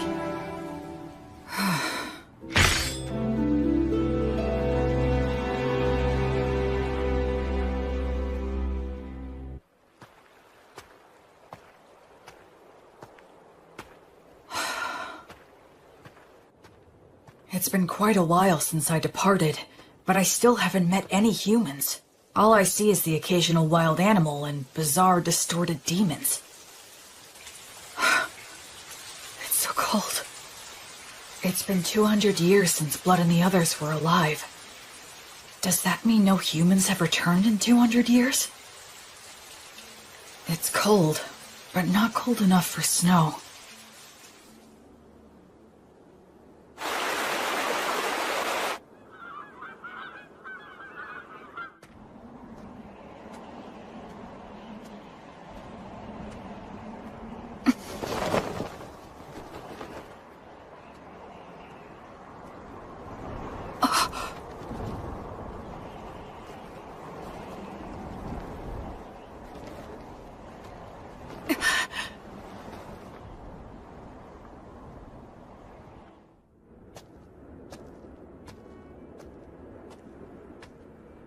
But there aren't any people.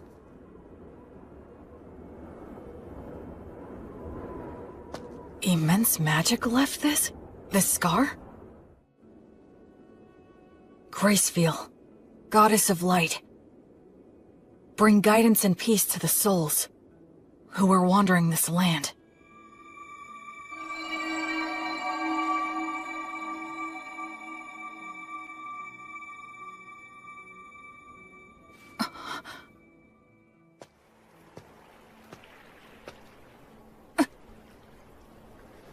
Yes, of course.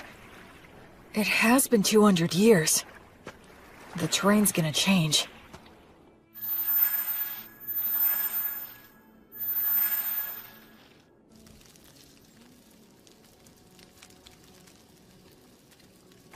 I'm running out of preserved food. But I can get bread by praying for the blessing. And I can purify water so I can survive for a while. I sure hope I reach someplace that's populated soon.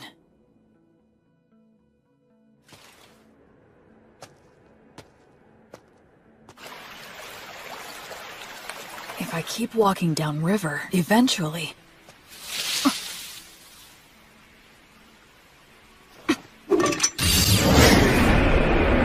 A demon? Wait, no! It's a huge boar!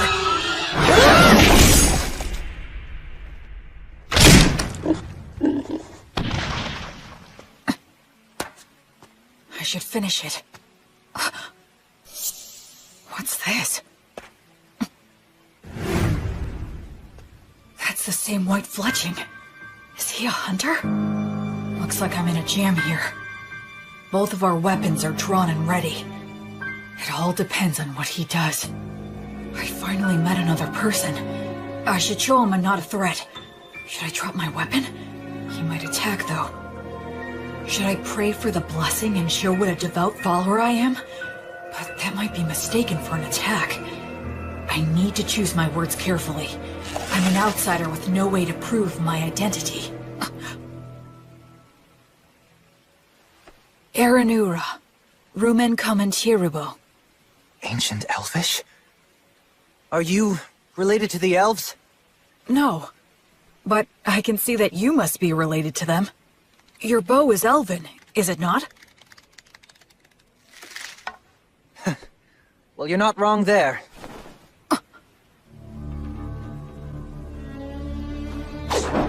So what? The more important thing is, did you kill the boar? Oh, yes, it was me. That boar was my quarry. You took the kill from me. So... I almost said sorry out of habit from my previous life. Yes, you're right. It charged at me out of nowhere. I was forced to protect myself. Anyway, this'll take some negotiation. I'm the one who ended up killing it, so I think I have at least some right to it. Alright, I guess you have a point. Oh, damn it, the arrowhead is broken. I don't have many left. I wonder if metal is hard to come by. We negotiated a few other things after that.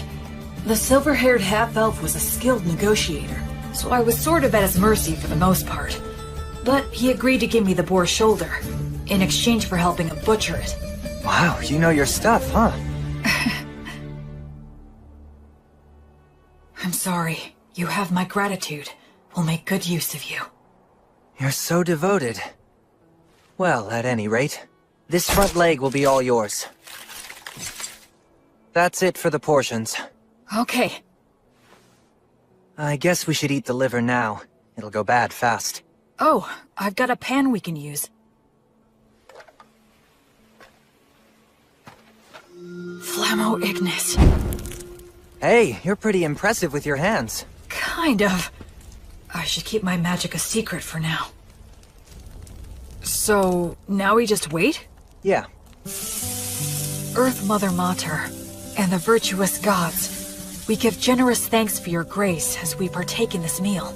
Please bless the food that is here before us, that it may robustly nourish our bodies and our souls. You really are devoted, huh? He doesn't seem to be much of a believer.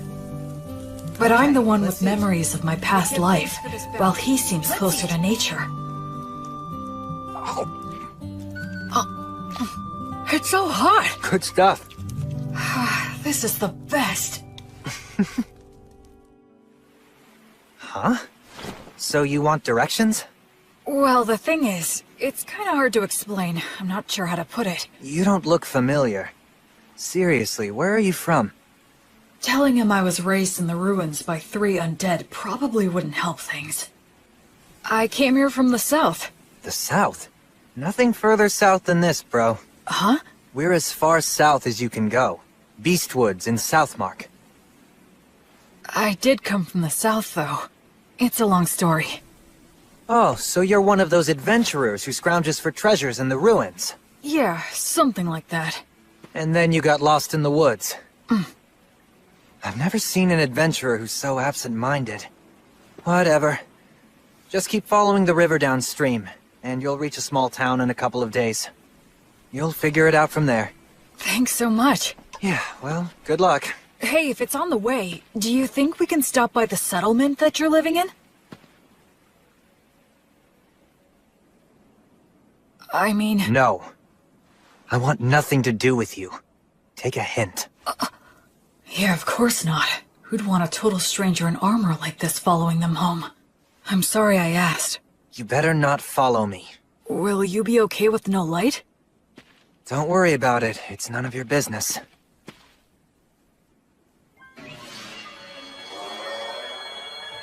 What are those? Fairies. I've never seen them. They say elves, as followers of the goddess of Fae, have a strong affinity with other Fae minions. I guess that goes for him, too. Later. My name's Will. William G. Merryblood. What's your name? Menel. Short for Meneldor. Not that we'll ever see each other again. Try not to die on the road. Meneldor. In Elvish, I think that means a very fast-flying eagle. He was a bit abrupt, but it was fun talking to him. He looked around my age, but they say half-elves are long-lived, so in reality, he might be a lot older than me. Oh, right. I should be close to a town. If I'll be getting more soon, I might as well indulge tonight. Tomorrow, I'll start by heading downriver to the town. After that, I'll try to get some information there.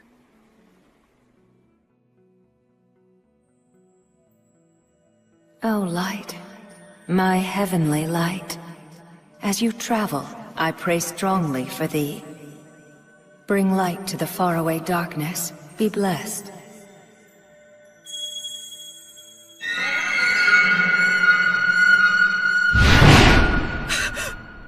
Metal, no!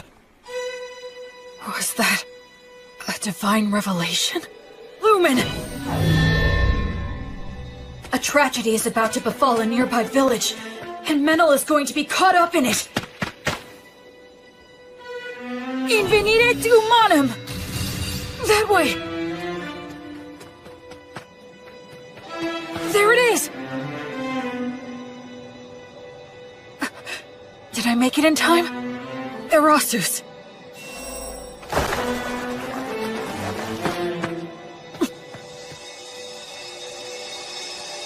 I thought I saw something shining in the forest right now. Sure you weren't just seeing things? Thank goodness. If I tell them I know Menel... Quick, hide! Get behind me! Huh? Hurry up! Are they raiders? Will Menel's village be attacked? Will he get caught up in disaster? No. A divine revelation is after the Interpreter. Oh no. It can't be. How could I have been such an ignorant fool? Meneldor isn't the victim of this tragedy. He's the perpetrator. Go. Secure the village. I'll deal with this one. Menel, what are you doing? I thought I told you not to follow me. Die. Everyone, wake up! Get out here! We're under attack! Get your weapons! Acceleratio! Gnomes, oh gnomes, slip underfoot! I have no strategy against someone who can use fairies. In that case... He doesn't even realize that if your muscles are built up enough, you can solve most any problem by force! Damn it. Salamander, burn him alive!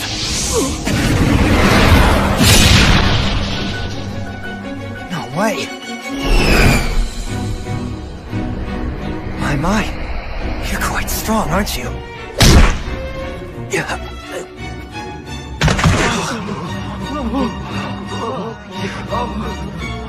I need to subdue them all, before anyone gets hurt or killed.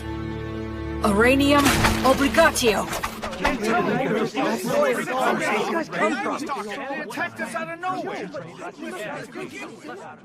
hate to let a warrior priest see us behaving like this. Thank you again. We appreciate all your help from earlier. Pleasure meeting you. I'm John. Likewise, my name is William. People from all over with different ideas about the law drift to this village naturally. It's always like this. This village is in an area of Southmark known as Beast Woods. Apparently, it falls under the rule of the Fertile Kingdom, but the law and authority of the kingdom doesn't reach these dangerous remote regions, so the area is dotted with villages populated by criminals, fugitives with no relatives, adventurers who scavenge the ruins, and other outsiders. Of course, I'm one of those people myself. So, what's going to happen to them? I'm not sure. Your guess is as good as mine. They're all from a neighboring village, which is about a day's travel from where we are right now. Neighboring village? Neither of our villages are all that well off, but I thought they at least had enough stored up for the winter. And we have always gotten along well enough. Also, that silver-haired half-elf is a well-known wandering hunter in these parts. He's helped us get rid of dangerous beasts lots of times, but this... Settle down now. Everyone's worn out from all this chatter. Time to take a break and have some water. This is our chief elder, Tom. Good day, warrior priest. John has told me all about you. Please allow this old man to also offer his gratitude. Oh no, all of this is because of the guidance of the Goddess of Light. Oh, well, in that case, I must express my gratitude to the goddess as well. Now, warrior priest. Is it safe for me to assume that if anything more were to happen here, that you would protect us? Yes. I swear on the light that is Gracefield that I will protect everyone here. All right, then we don't need to worry about our safety if those ruffians attack again. Now listen, everyone, I believe we should wake them all up and ask why they've done this. Do you all agree? We should hang all of them. That'll be hard if you care. Prisoners like these guys ought to go quickly. But it's dangerous to do that before we know anything. Maybe the warrior priest here can help us to decide. It seems like he wants to question them before proceeding with a plan. The demons. Our village was destroyed by them. Many died. Half of our village is gone. Our women, children, and wounded were left with no food or any shelter in wintertime. If we're gonna die with just the shirts on our backs, then... I'm the one who suggested the raid. I knew we'd lose against the demons. We would be better off looting a village and going somewhere else rather than dying. An old lady in that village named Marple helped me out a lot. And this Marple, what became of her? She died. I see. Just hang me. This was all my idea. It was me who deceived these men. Please let them go. I beg you. No way we can do that! Like hell, man! Just hang them all! Stop! We owe a debt to this hunter. And I do sympathize with the people of your village. However, we have no choice but to hang you. Since they have nowhere to go, if they're set free, they'll just loot again. They have to be killed for the safety of the village. That's the smart choice. But my mother told me, love others unconditionally, and always do good things. And my father told me, move forward with faith in the results you'll achieve. And don't get so stressed that you freeze in place. I still carry their words with me, right here in my heart. Excuse me! I will overturn this hopeless situation before me. Can this be resolved with money? Compensation, monetary atonement? Are you familiar with that custom here? Well, of course we are, but who here would be able to pay for that? These guys are flat broke! I am able to pay the money. Warrior priest, why would you offer this? Because demons are my arch enemies. They're the ones who killed my parents. Besides that, I swore an oath to the Goddess of Light that I would banish evil and save the suffering. We should readily assist those who have suffered at the hands of demons. We can't allow a village occupied by demons to exist. I'll go and fight them. Actually, I'd like to hire this young man to accompany me. He's an excellent hunter and he knows this forest, right? I'm going to need his talents to help me locate and fight the demons. And I can pay handsomely. Are you sure you want to do this? I feel like we're the only ones benefiting. It's a reward for all of your exemplary day-to-day conduct. Gracefield, the Goddess of Light who governs souls in the cycle of death and rebirth, is always looking upon your daily lives with her compassionate eyes.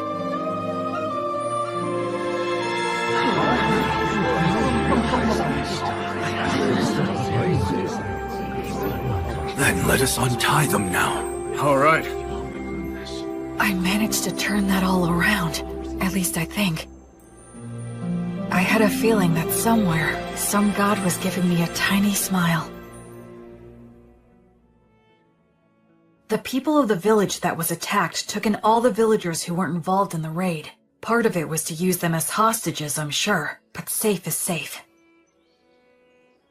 So are you going to tell me what you're really up to? I don't have anything to hide. I meant what I said. Because you're a warrior priest? Well, I almost forgot. I know it's already after the fact, but you will let me hire you to take you back to the village and destroy the demons, right? You're asking this to the guy who instigated a raid and a murder. Shouldn't I be punished? I already cleared your debt by paying reparations. Besides, it was the only way you could help out. The people were starving, right? It's never crossed your mind I might betray you? If you do, it's the people of the neighboring village who will suffer. You're too damn nice. One of these days you'll be picked apart and left for dead. Well, I'll be very careful then. Okay, sure, I can work for you. I do need some money after all. Great, thanks!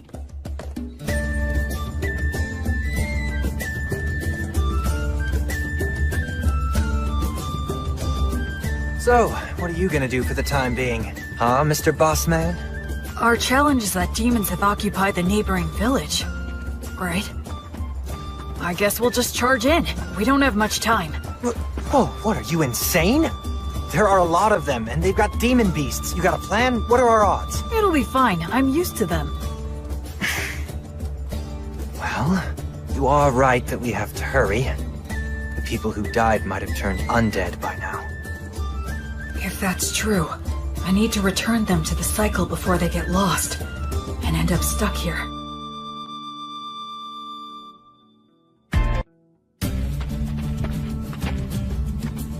Come this way. Can we get through here?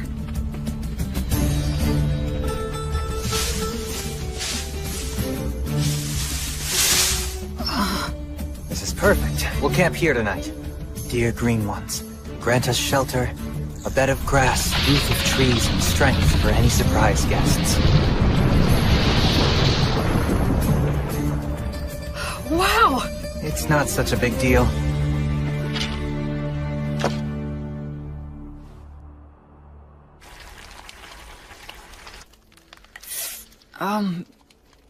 You're awfully quiet. Did I do something wrong? I wasn't raised very well. I'm uncomfortable with people who were brought up like you. But don't worry, I'll do my job and repay my debt to you. I wouldn't say that I was brought up that well. We'll reach the village by morning. Remember, I'm only dropping you off. I won't be fighting any demons by your side. I know. That's fine. Shouldn't we keep watch? The fairies will do it. They'll wake us if anything happens. Hey, why don't we stay up and chat for a bit? I'm tired. If you want to stay up, do so on your own. I wonder how long it's been since I began my travels. One thing's for certain. It's my first night spent with someone else since my departure. Ruins, huh? Used to be. The stones and stuff are pretty useful for building new things. The village is just ahead.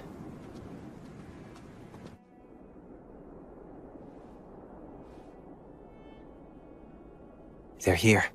Yeah. I'll go and scout it out. You stay put.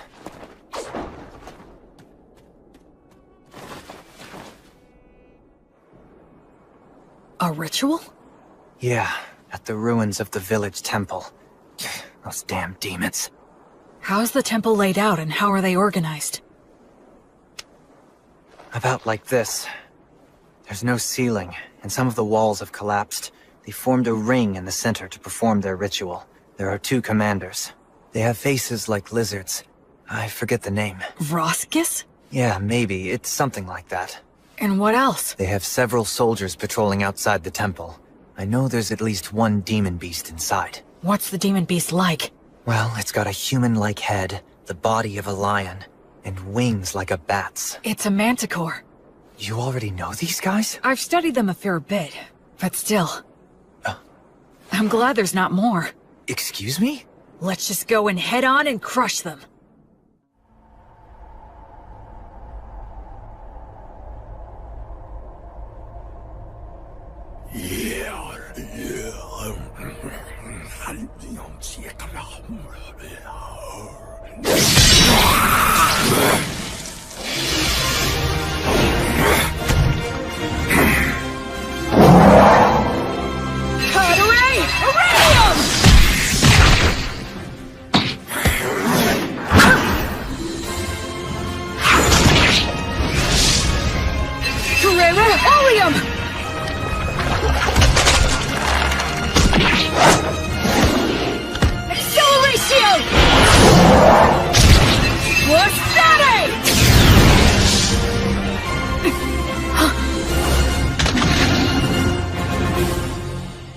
Hey, I thought you said you weren't going to fight. I jumped in because I could tell you were winning.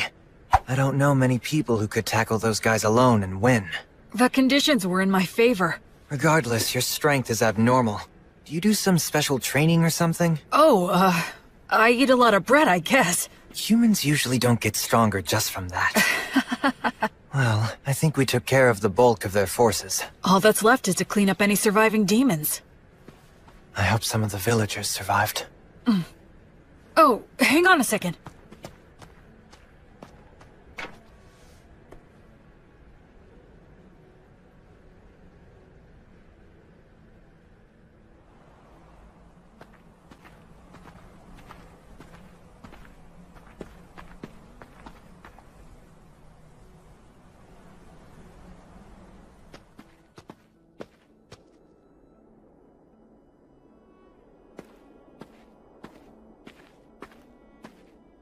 Brother!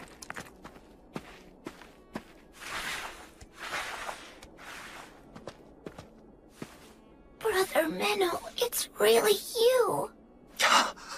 The demons came. They attacked the village. It was so hot, but I stayed strong and didn't make any noise because I told myself to have faith and believe that you would return for me. And Brother Menno, you did come back. Thank you. Why won't you? What's wrong? What happened? Did I? Hey! Listen, you did well. You did a good job. Who are you? I don't... Don't worry, I'm a good friend of Brother Menno's. I'm sorry. He's a bit unsteady on his feet because he's very tired. Oh, okay. That's right, you're a good boy. Go on. Menel? I got here late. Sorry about that. That's alright. It's fine. You must be tired. You should rest. Yeah, you're right. I do feel kinda sleepy. Sweet dreams, little one. Goddess of Light, Gracefiel. Grant him some peace.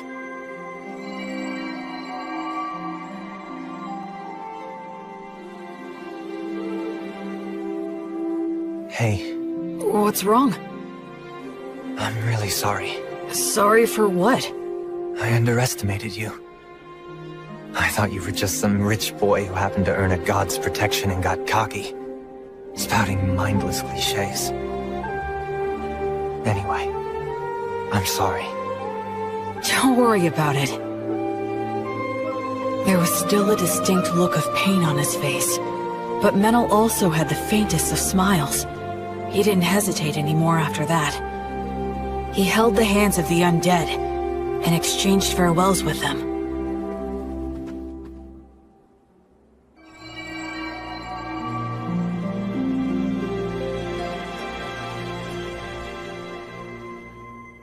I think we checked all of the major locations.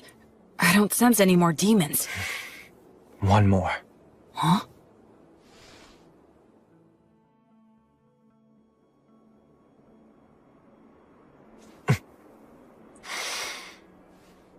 Hey! You in there, old Marple? Huh? Whose voice is that? Oh, look, it's you, Menel. This ghost is close to the highest rank. Her soul must be extremely tough. If she resists, my power might not be enough. If it comes to that, I'll have to use a magic weapon that works on spirits. You really don't need to worry so much, young man. Huh? I'll have you know I haven't gone senile yet. Really? Well, that's a relief to hear. It seems you stayed behind because of some lingering attachment, but this kid here is a genuinely virtuous high priest. Returning lost souls like you to the cycle of death and rebirth, and treating wounded people are what he does best. Oh? Listen, we can take care of the village now, and I think it's high time for you to move on. Unless you still have something to say. I can deliver the message for you. Menel, you've been bad again. No, I promise I haven't. And where the hell did that come from anyway? Maybe you are senile. I can read you like a book. What's that supposed to mean? You're lying, that's what. I can always tell when you're lying. You're a little hooligan, but at your core, you're honest and smart.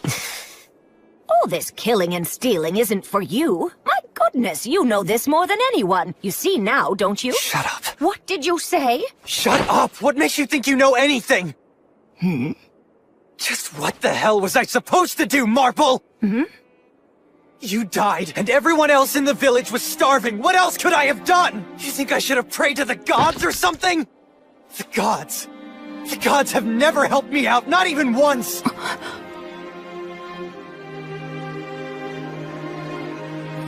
Damn it!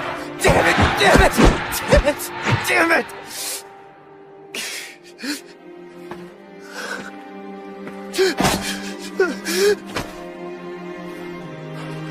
Damn it all. I've had enough. Just let me die with you. The life of a half-elf is too long for me. Those with elven blood live for hundreds of years. Even after they lose the people and places they love, it still doesn't end. They can't leave. Listen to me, Menel. Now, Meneldor. Despite all that, the gods have given you a second chance. It's your last chance. Stop living like some useless bum. You may hate the gods, but remember that the gods will never stop loving you, even if you don't notice it. They will always shine their light, never growing bored or tired of you. So now, You just need to realize that light is there. Okay, priest, I'm ready, but if you wouldn't mind... Yes? Can I entrust you to look after this poor fool? He's not really such a bad boy at heart. So please, treat him well, won't you? I will. And as for those darn demons and demon beasts that attacked the village, I'm certain that they weren't just strays.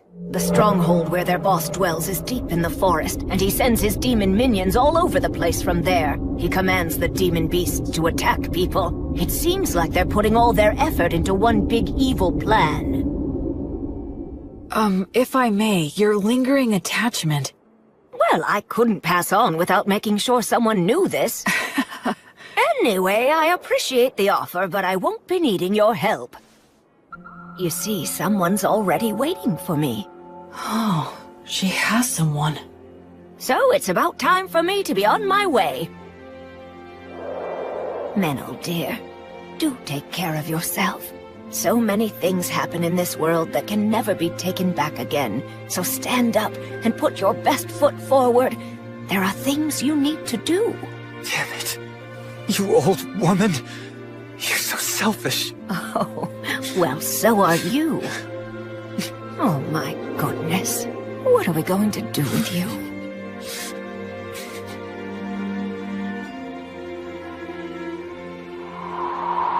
Well, I'll leave the rest in your hands. Of course. You can count on me.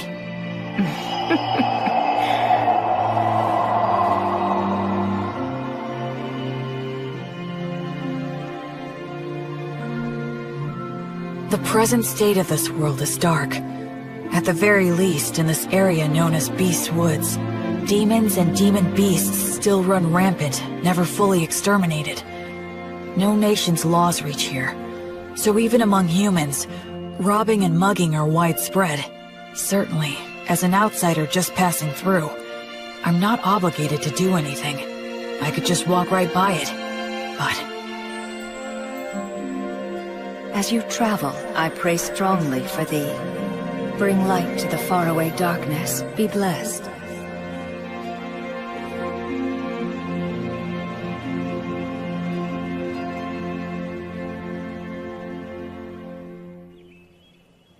A few days later, the villagers returned.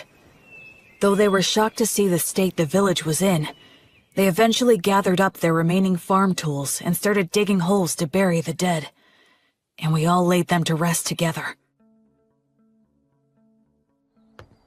So, what are you planning to do now? Well, feast your eyes on this.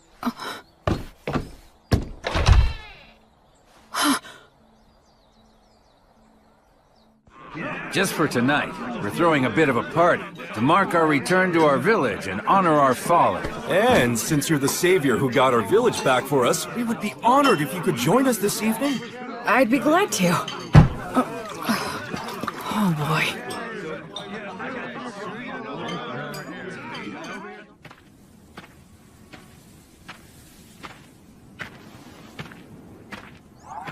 Menel.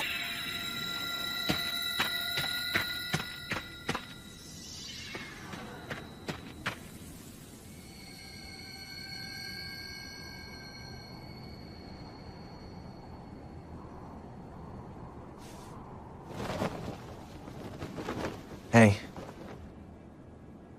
That's a beautiful view. Looks are deceiving. Those ruins are actually an undead nest. Countless adventurers have gone in, but none have ever come back. Oh, I see. Okay then, I'll go there tomorrow. Huh? Were you even listening to me? Yeah, you said it's an undead nest, right?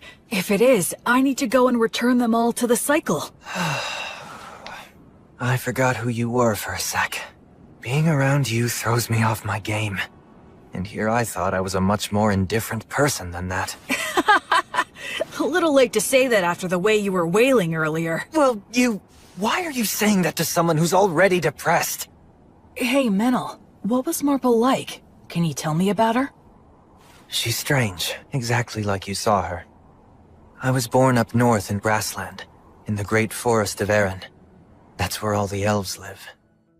My mother was a woman of insatiable curiosity. She took off somewhere outside the forest, came back pregnant with some stranger's child. Then she gave birth to me and immediately died. I grew up at a different pace than everyone around me. And the thing with my mother didn't help. They said I was a disgrace. And since I didn't fit in the first place, I ended up fleeing to the forest. Of course, the world outside was no paradise either. But luckily for me, I could use a bow and arrow as well as knives. And I could see fairies. When I ran into enemies that wanted to eat me, I had the skills to kill them instead. If I didn't, most likely I'd be prostituting myself out in some back alley. You do have a pretty face. What's that? Nothing. Go on. Anyway, I became an adventurer and slowly made my way to Southmark, where there were a lot of old ruins still. But a member of my party betrayed me in a fight over the loot we found amongst the ruins. He poisoned my food and I nearly died. I killed him with my own hands. But all of them except me died anyway. I didn't even know where I was wandering off to. It was near that village that I finally passed out.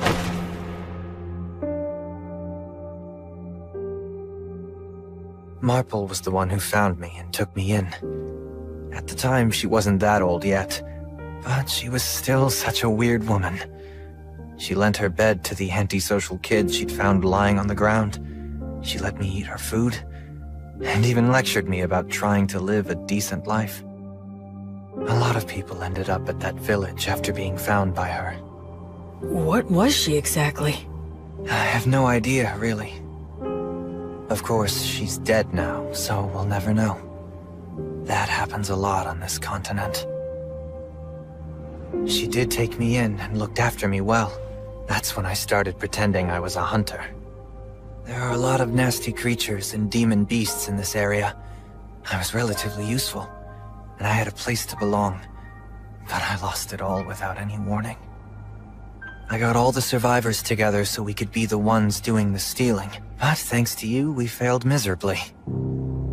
It sucks having a longer life than anyone else in a place like that, so it's depressing. I just want to die sometimes.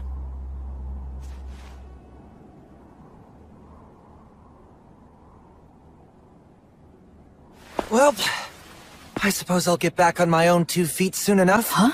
What? Stop making faces at me. Huh? Just saying that there's a huge difference between your priest self and your normal self, huh? What? So Will, priest of the goddess of divine light, I'm grateful to you. You stopped me before I could do something irreversible, and you saved the people of the village. Hence, I'm asking to receive the light of the goddess through you. Do you accept what I ask? I will act as the medium. You can form a bond with my goddess. I will pray for you. May the divine goddess of light, Gracefiel, hereby love you, illuminate you, and always walk by your side in your travels. To my guardian deity, I swear to live my life honorably. Please shine your light upon my path. Help me atone for my sins. There'll be tough times ahead, and I might want to die now and then. But I'm not gonna stay down. I'll put my best foot forward, like the old woman said. Menel, you're really strong. It's amazing. I admire you. Come on, stop being gross. Between the two of us, you're the strong one. Where exactly does your power come from? I'm not strong.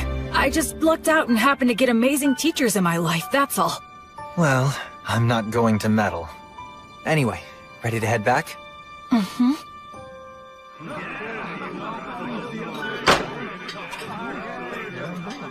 Blood. Mary. So, I think maybe I just might have found the very first person I could call a genuine friend. This looks bad. They stole all of the livestock. And they destroyed a bunch of tools that can't be replaced. We'll have to make the journey all the way to White Sails to buy some more.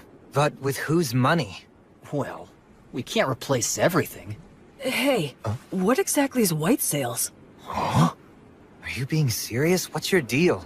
You grew up in a cave or something? Sorry. So, White Sails is this... could you tell me about the history of this place, too? Yeah. Alright, fine. You know we're in the southernmost continent, known as Southmark, right? Yes, that I know. So around 200 years ago, Southmark was engulfed by a horde of demons. The 100 heroes took out the king of the demons, but the humans abandoned this continent, crossing the sea to retreat to Grassland in the north. The 100 heroes? That's Blood and his buddies. Since the Fertile Kingdom unified the southwestern region of Grassland, they've been cultivating the land with the intention of reclaiming it. And as for the area of White Sails, it's the port town that became the center for immigration from the north. I see. A lot of misfits and aspiring heroes go there. Also, those with divine revelations. You're hoping to gather more faithful on this trip too, right? I understand that Gracefield used to have a lot of devoted followers on the southern continent. Can you tell me more? I think that most of her followers were scattered after the Great Collapse. Yeah, that's right. But those followers who managed to escape to Grassland kept her name alive. Yes, even so, her following has declined quite a bit. Rampant demons and demon beasts. Villages that resort to thievery. Faith in the goddess dying out. Perhaps this was the mission that the goddess had in mind for me all along? Well, enough of old history lessons. We need to help the villagers now. Yeah, with regard to that, these villagers don't have a lot to spare. Hey, Metal, want to explore some ruins? We'll divide the loot. What? I didn't expect looting ruins to be another one of your specialties. I'm used to them. Seriously, who are you anyway? But we do have enough money to rebuild now. We can buy new tools and livestock. Plus, I made up for my personal expenses. Can't wait to get to the city. First thing we're gonna do is eat there. Seafood's in season, so... Someone! Help us! A giant ape! The two running from it are a halfling and a hawker? Stop! No ifs, ands, or buts about it! Good grief! Stop it!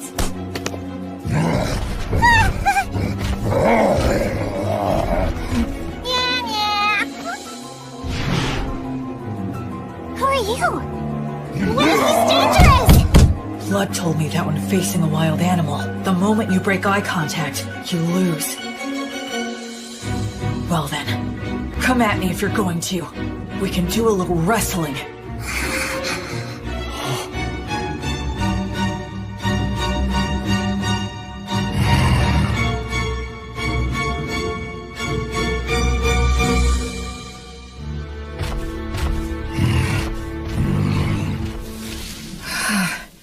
Thank goodness, I didn't have to fight him.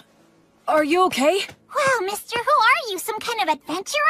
Not many people can stop an agitated giant ape just by looking at it. You're incredible! Oh, I'm Robina. Robina Goodfellow. I'm a singing, dancing troubadour. I go where the wind takes me. You can call me B for short. And that dork over there is Antonio the Hawker. I call him Tonio. The company he worked for went under, so now he passes himself off as a hawker on remote country roads.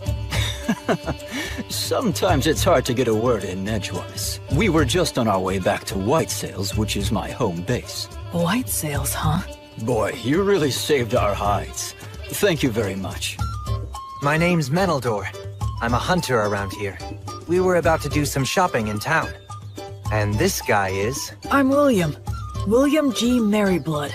I'm a priest in service to Gracefield, the goddess of light. You can call me Will. Wow, that's a noble name! Gracefield's the one they love in the southern continent, right? Oh, wow! I didn't know she still had priests. And not just any priest, a warrior priest, am I right? Am I right? It's true. He may look spacey, but he's got mad skills. I mean, I hardly ever get attacked when I'm walking with him. Are you saying that the beasts know how strong he is and avoid him? What the heck? How cool is that? What?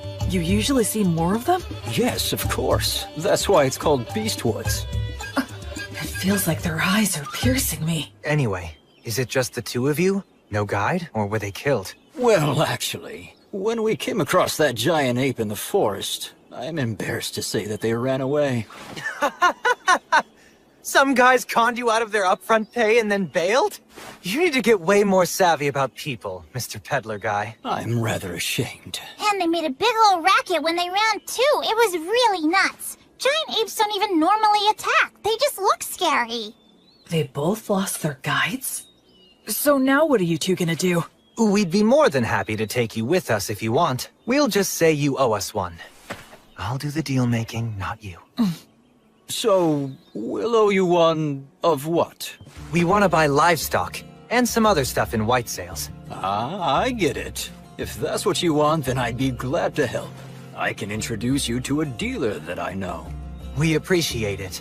And sorry for butting in. This guy has no idea how the world works. So were you really born as a true noble?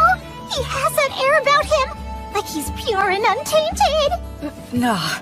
If I told you about my origins, I suspect you'd have a hard time even believing me. You mean you're of such noble birth that you can't talk about your family? And a priest to an unsung god too! Wow, that's fantastic! My poetic heart is bursting with inspiration! Wait. No matter what I say next, it'll probably only make it worse. Now what? Okay, it's settled. Let's get moving. Yup, time's a-wasting!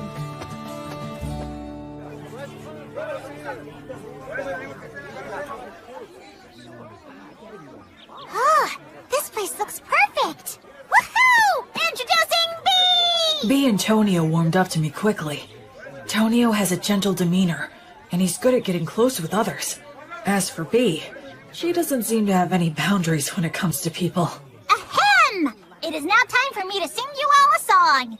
I'm counting on you to clap along for me, and you collect the donations, Will. Sure! You got it, B!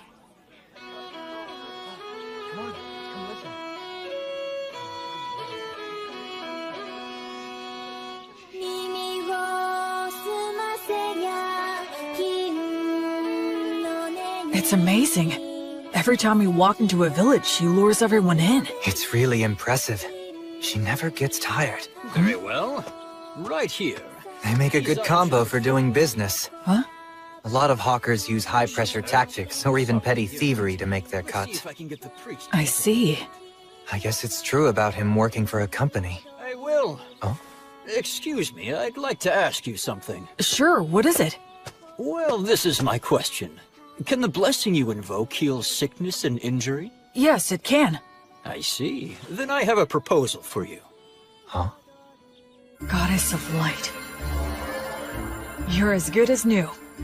Oh, wow. Thank you. I'm so grateful. How much do I owe you? Oh, don't worry about that. Offer your thanks to Gracefield. And if Tonio has anything you like, please purchase something from him. I'm a priest who is still just in training. Yes, okay. Thank you so much. Let's get something to celebrate your recovery. How about this hairband? So B attracts the people, Will offers his healing, and both bring him some business. Smart guy. Tonio's pretty cool. Yeah, I think this will help with the return of the Goddess of Light. Your power is damn impressive, though. Well, the blessing is a rewrite of reality through the sublime power of a god. That's how it can heal a wound as if it had never happened. Huh. I'm only borrowing this power from the goddess. I have to be careful not to mistake it for my own power. What? Still in training, huh? Well, I really am still in training. Will? Done with your free treatments? Oh, yeah. Then come with me. Huh? There's a party to celebrate everyone's recovery. Right now? If they're at a party, she can sing again. He can sell more of his goods. He's a sharp salesman. We continued to pass through several villages, earning money in the same way, as we made our way north for a couple of weeks. Then we emerged onto Wheat Road. Let's sleep over there tonight. Man, you guys went too crazy. It's already dark.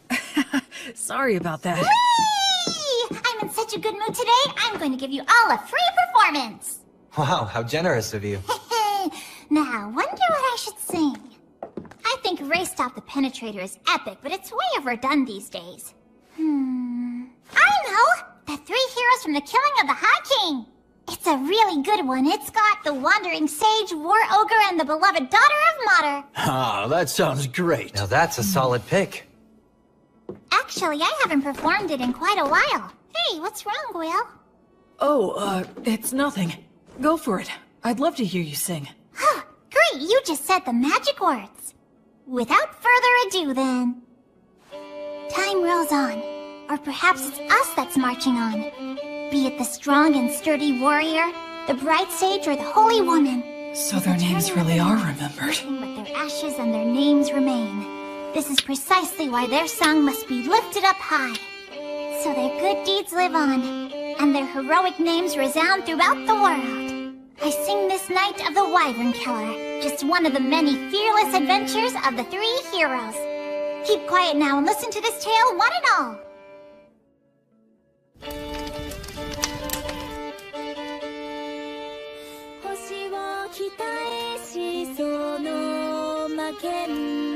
Jeez, Blood. You never talked about yourself at all. So this is what your past was like.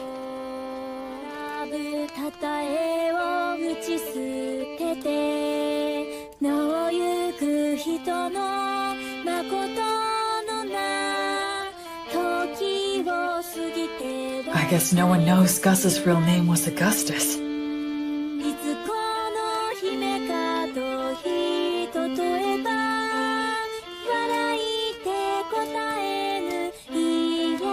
Mary's refined manner definitely gave the impression of noble origins, but I'd believe it if someone told me she came from a poor village, too. These are bygone days, now far away in the past. Oh, countless wishes now left with no way home. I can only play your melody loudly, to be carried upon the passing winds. The story takes place before they were known as heroes, when the 3 of them were traveling together. A certain remote village that they visited was attacked by a wyvern, and a beautiful half-elf was chosen as a sacrifice to appease it. Upon hearing of this, Mary said they should save her, but Blood asked where they could possibly get the money, and Gus said nothing. Their personalities in the song are slightly off, I think, but still, it brings their voices, words, and expressions clearly to my mind.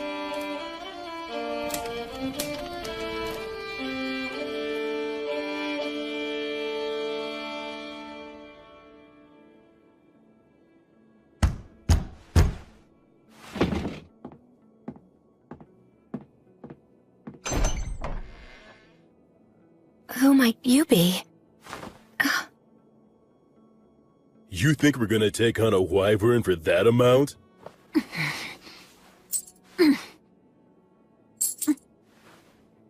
Ah, what fine money. Look how it sparkles and shines. If this will be the payment we're given, then... We have no choice but to do the job. Oh, damn, you're such pushovers. There's no profit here. I'll pay more if it's not enough. You can sell me to a slave trader if you want! You think even that's enough?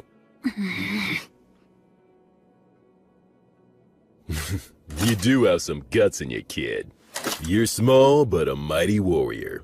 When a warrior swallows their pride and asks for help, it's only right to give that help. Let's do it!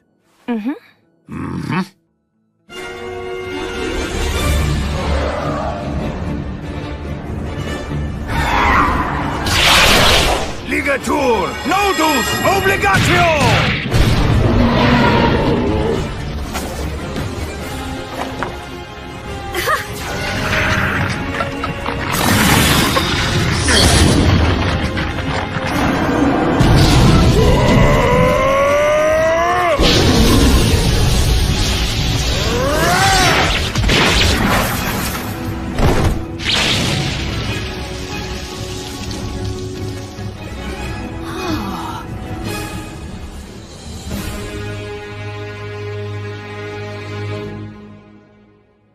So, what are you gonna do now?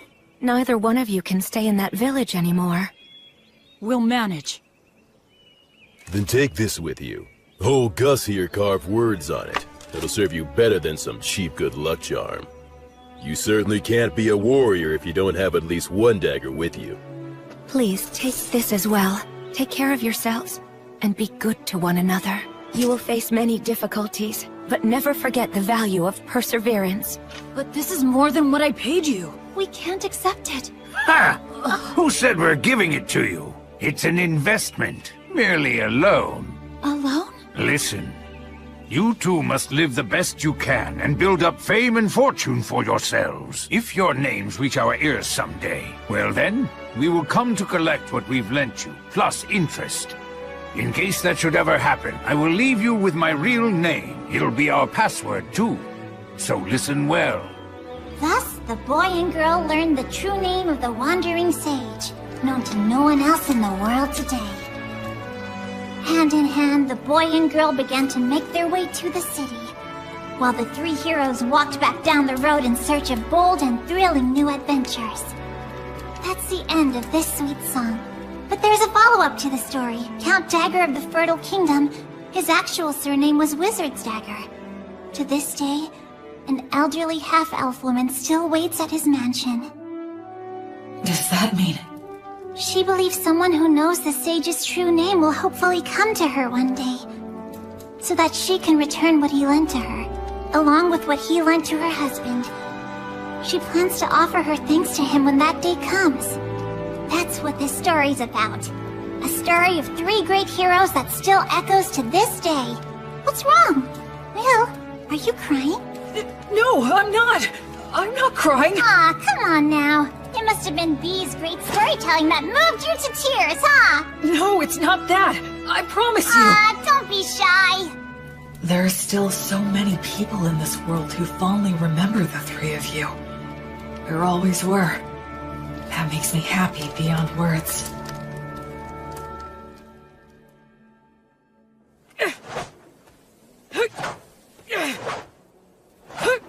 The Fertile Kingdom, huh? Once we cross the sea, maybe we'll meet people who still talk about blood and the others.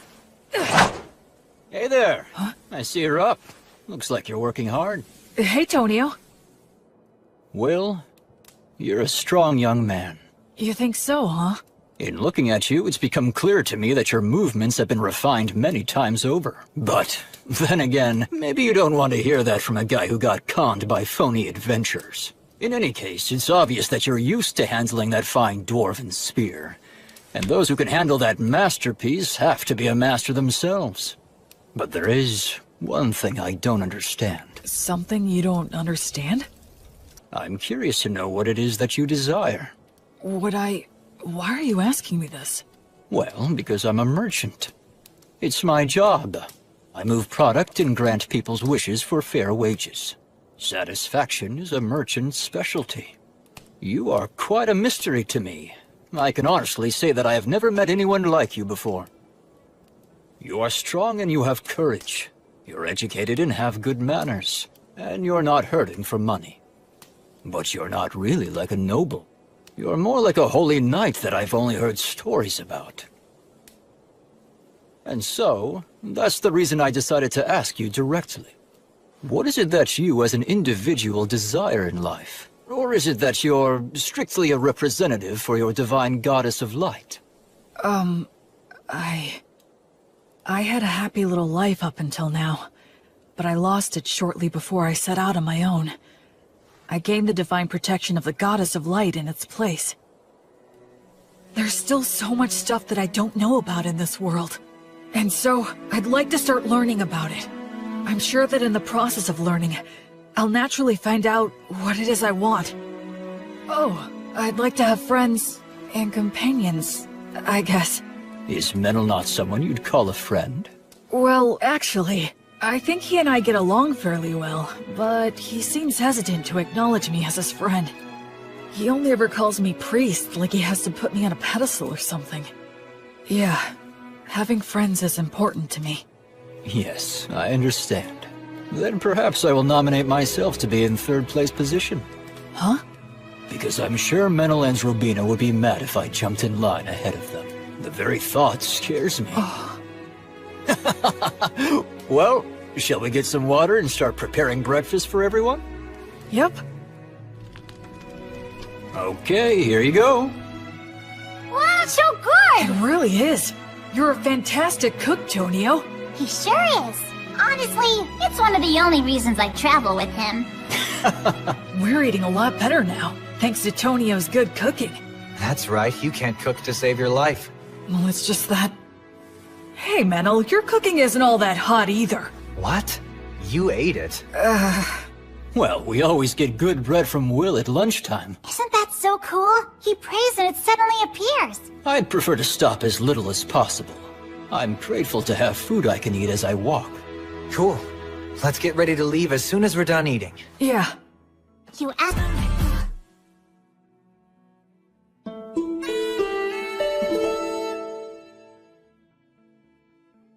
All right! We finally made it to White Sails! Haven't been here in a while. What do you think? It's amazing. So there's no entry inspection or toll? That's right. It's the policy of the city's ruler, His Highness Ethel.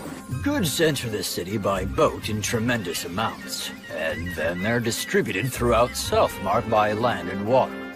Wouldn't that mean a massive amount of goods pass through here then? Yes, and if all of them are checked at the gate, it would be a hotbed for the smuggling of both goods and people. Oh, I see. So, Ethel imposed docking fees for ships and rental fees for companies setting up shop here to make money for the city, keeping the movement of people and goods as unrestricted as possible. Oh. It seems like the economy is their top priority. It's a very advanced city with a real sense of freedom. Quit talking about all that boring stuff. It's Will's first time here. Let's have fun. Come on, this way. Will, this is the city's biggest market. Wow, real people. That surprises you? Oh, look! So beautiful. All this jewelry is in style right now. In style? Yeah, you betcha. They have the latest styles here? That means these people are doing well enough to contemplate things like fashion. It's just one shock after another in this city. Is that... Yeah, that's a street light. Street light? You don't know what those are? Gosh, you're behind the times. Every evening, the apprentices come out. They're from the Academy of Sages, and they light up all the posts which have the words of light engraved on them. So the people here have light even at night. This assignment serves as training for apprentice sorcerers, and they can earn a little pocket money as well. That operation over there is also a large source of income for apprentice sorcerers. What is it? Oh, come on, Will. Even you have to know what that is. It's the public bathhouse, Balnea. Balnea? Oh? What's wrong? A public bathhouse? They have baths here? The water's so clean, you can see right through it. Oh yes, so that's an effect of the words of purification. Instead of the massive amounts of fuel it would take to heat the baths, they can use words of heat. That's amazing. So it's less like a bath, and more like a sauna and a cold water pool. But still, it's incredible. The breeze feels so nice. I use words of purification to keep up good hygiene on the road, but it's great to have an actual bath. La, la, la. Boy, it feels good to have a bath after so long. That's for sure. I just hope things don't get all messy again now. What are we gonna do next? One of the best things ever! I'm always so hungry after a bath. You two must have been super starving, huh? The food is quite good here. Agreed. I think we all could have used a little more broth, though. It's absorbed the flavor of the fish so well, and the saltiness is just right. I haven't eaten anything like this since I left the temple. It tastes like civilization. All these dishes are so delicious, I can't remember what we were talking about. This is also delicious. Excuse me, could I get a refill? For me too. Coming right up. When we're done eating here, we can head over to the temple. Will, since you're a priest, you need to pay your respects, right? Oh, yes, you're right. Wow, that must have cost a fortune. Don't be like that, Menel. I'll be back as soon as I'm done. Please wait here for just a bit. Are temples in cities always this big? It looks like a beautiful work of art. It feels more like a tourist destination. Excuse me. Yes. Can I help you? I was wondering if you could tell me if there's a high-ranking priest here. I've received divine protection and become a priest, so I wanted to pay my respects. Pardon my asking, but which deity do you serve? I serve the goddess of light named Gracefield. Oh, the goddess of light. That's a problem. Why's that? Priests of the goddess of light are quite uncommon, so our rules compel me to use the prayer of faith detection. Okay, that's fine. I guess that makes sense. It's inevitable that people would be skeptical of a priest to a minor god. I could be a priest to an evil god in disguise. The thing is, all those individuals with the divine protection that qualifies them to determine another's faith are out at the moment. They're all out? Yes. It's because attacks by demon beasts have been on the rise everywhere recently. All but the Vice Bishop are extremely busy right now. Vice? What are you doing in the middle of the aisle? Bishop Bagley! Answer me, I asked you what you're doing. Well, I just... It's an honor to meet you. My name is William G. Merryblood. I have earned the divine protection of Gracefield, the goddess of light, and I have come to the Temple of Whitesails to pay my respects. I see. I am Bart Bagley. I am in charge of this temple. Gracefield, huh? The deity who has been completely lost as of late? And what if you're a suspicious person using her name, planning a very dangerous plot? You have every right to be suspicious. Is there anything I can bless to prove myself? Ha! You novices are so quick to rely on your divine protection. Listen to me. Divine protection is not something to be used lightly, nor is it something to use ostentatiously either. He has a point. Gus said the same thing about using magic. I was using my blessing freely since it poses little risk, but... Yes, of course, you are correct. I truly thank you for reminding me of my lack of experience. Ha! Explain what the teachings of the Goddess of Light mean to you. Light only exists in the dark. Words only exist with silence. And life can only exist where there is death. You enter his name in the registry and show him around the temple. Yes, but we haven't performed the prayer of faith detection or the prayer of lie detection. You fool! What did I just say, you idiot? Right now, I need to go make an appearance at the Weavers Guild banquet. Spend your time as you please, but do not cause any trouble, and make sure to offer some money. Well then, right this way, sir. Oh, right. I realize how unpleasant it must have been for you to have met Bishop Bagley, but you handled yourself very well. Huh? Well, the head of the temple loses himself in parties and pleasure-seeking. He's quick to anger and always complains. Despite all he says, he never uses his blessing. The Vice Bishop, on the other hand, is a most wonderful and virtuous person. I'm sorry, don't tell anyone I said that, okay? Sure. Hey, what do you know about the head of the temple? Well, I've only ever heard bad things about that guy. Like, he's really vulgar. He seems to have some sort of influence behind the scenes of the city's commercial and industrial guilds as well. So that's how he's seen around here? Still, talk about living it up. I mean, he's letting us use the temple's guest room. 2 of them, even. Anyway, what should we plan to do next? We could take in sights, or visit some guilds nearby. Oh, if we do that, then I'd recommend going to the... Wait a second. What was that? Those don't sound like clock tower bells. Is there a fire? That sounds like an emergency alert. It's a wyvern! Everybody run! Huh? What the...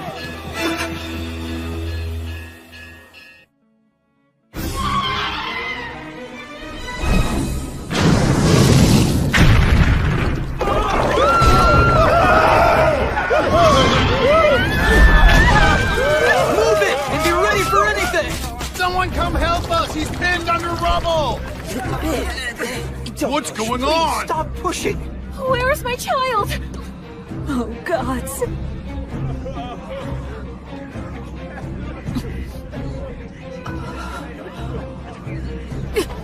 Will, wait!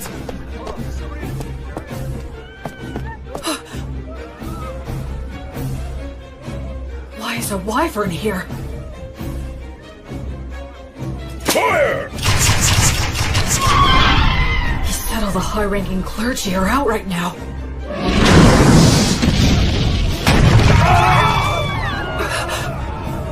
Their civilization, their city, everything the three of them protected. A place where people can live freely. Verba! Volanto! Tony Truce! It missed. But among the words I can use, these have the furthest range. I'll just have to keep firing until I hit it. What are you doing, you idiot? Why are you shooting off high magic like that in a blind fury? You'll get yourself killed! But nothing! You're fighting a wyvern. You have to be more efficient than that. You've got smarts. I suggest using them, you moron. Don't just rush in. You should start off by learning how to use your minor magic more skillfully and accurately. I got it. All right, then. Think. What can I do about this wyvern using all that I know? Menel, would you help me? I need you and your fairy magic. Right. B, Tonio! Huh? Please work with the people nearby to get everyone clear of the temple's front garden. I'm going to bring the wyvern there. Your Excellency, you must take shelter below, quickly! How could this happen? Dozens of people, if not hundreds, will die. Sylphs, sylphs, maidens of wind. Your steps are the wind's steps. Your song is the wind's song. Sing in chorus, sing in rounds, cheer and applaud. Your sweet harmony shall spread the words of origin in the 10 directions. Verba, Volanto, Conciliat, Sequitur, Tony Truce, Aurania.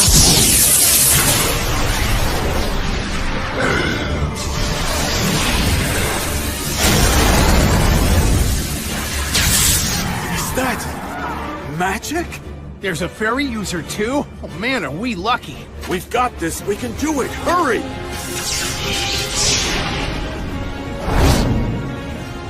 I'm probably not hurting it that much. But that's fine, so long as the wyvern identifies us as its enemies. Almost all beasts of this type are highly aggressive. Even in situations where they get good away, they'll choose to take the offensive. Here it comes. Truth is, the rest of the situation depends on how close my skills have come to theirs. Goddess, I now fight for the sake of my oath, to banish evil and save the suffering. Pray, pray, be as unbreakable as a diamond. For eternity, for all eternity, reject all that is evil! On the flame of Gracefield, Goddess of Light!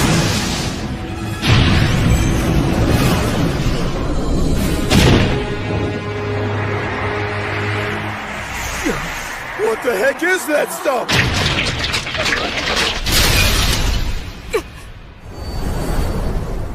Sylphs! Beautiful maidens of wind, dancers in the gale! Show those ones foolish enough to fancy themselves better dancers the bitter taste of art!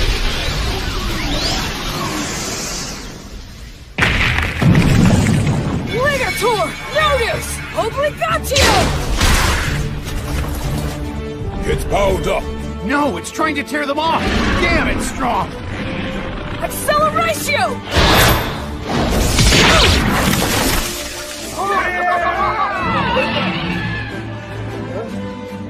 Unbelievable! That didn't finish it off. Run! It's gonna use its breath! There are still people back there. What do I do? What can I do? Go get him! Acceleratio! If you're stuck, use your muscles. Be violent. Take him down.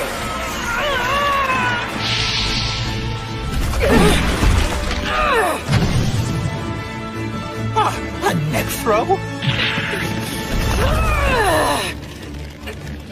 You're not getting away! Oh! I won't let your fangs or claws hurt one single person!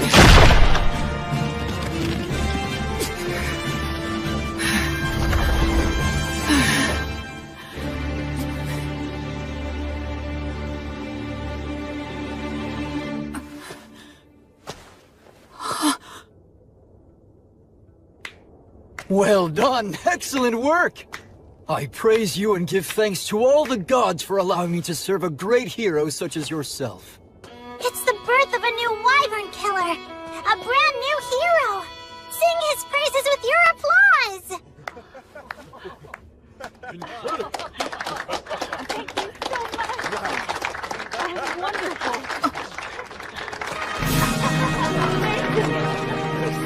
Guess we were too late, huh?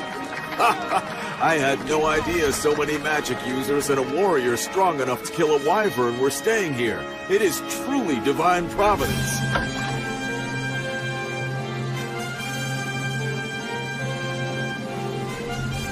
You're full of all kinds of tricks, aren't you? You're surprised? I'm used to your crazy antics by now. All I could think of was how inexperienced I am. Huh? It was great for a first attempt, and I was just lucky to land a surprise attack. But what was that black miasma stuff around it? Hey, you brought down a real monster. Reflect all you want, but be happy. It's hard for me to be happy if you're not happy. When he puts it that way, there's a lot I could have done better. But now I'm a wyvern killer like the three of them. And that does make me happy. Yeah. Menel, thank you. I owe it all to you. Yeah, we did it. Come on, you know damn well it was almost all your doing, you idiot. Is the wyvern killer here? Yes, that's me. How can I help you? Please, come with me, quickly. His Excellency, the Crown Prince, wishes to see you right away. Welcome to my mansion. You're a great hero. So, this is the Crown Prince of the Fertile Kingdom, the Lord of Whitesails, and the ruler of Southmark. It's more than I deserve to stand here in front of you, Your Highness. I came immediately when I heard your request. My name is William G. Merryblood. Oh, you are well versed in the old etiquette. I assume you were of high birth, correct? No, if Your Highness could please refrain from asking about my origins. That must be some story. So be it then. Please, have a seat. Thank you.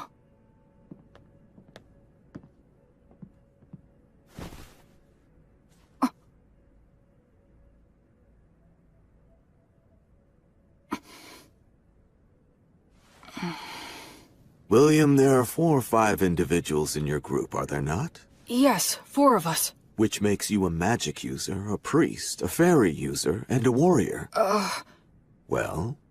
Actually, we are a traveling priest, hunter, merchant, and a bard.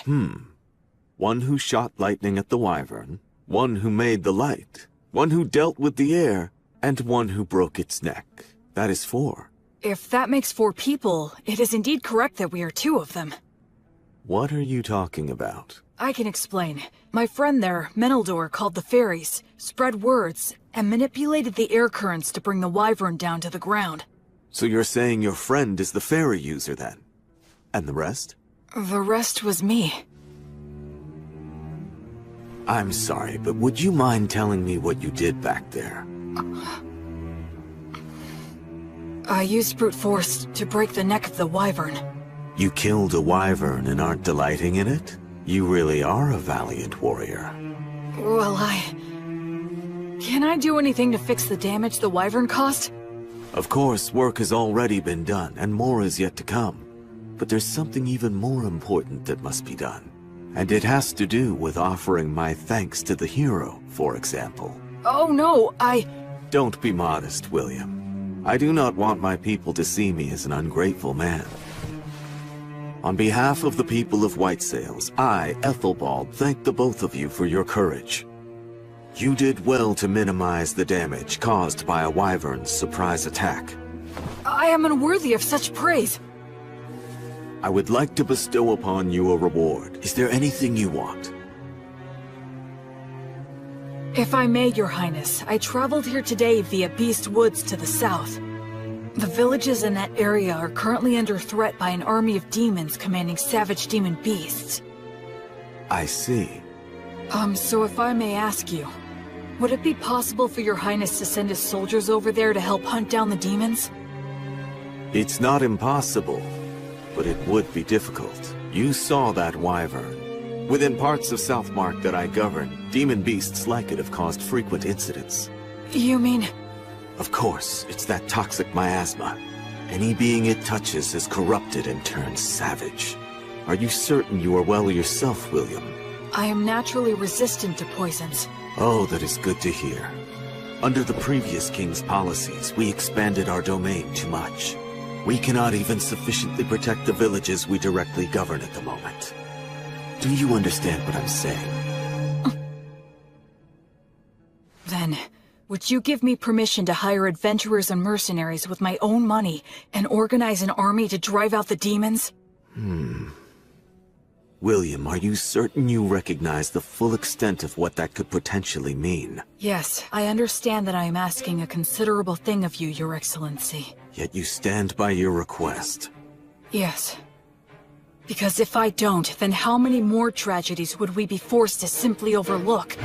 Except to save everyone here is a task not even gods can achieve.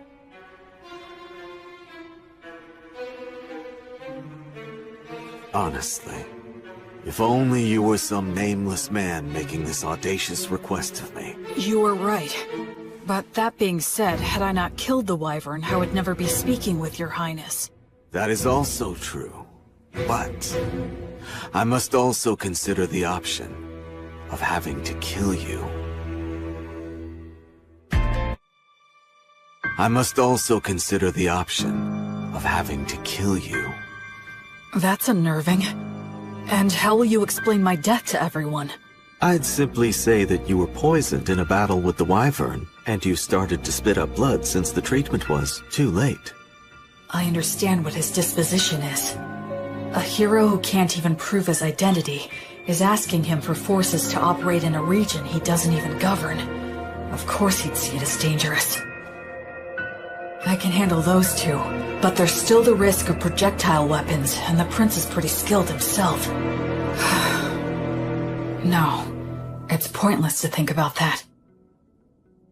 In any case, I have to get through this somehow.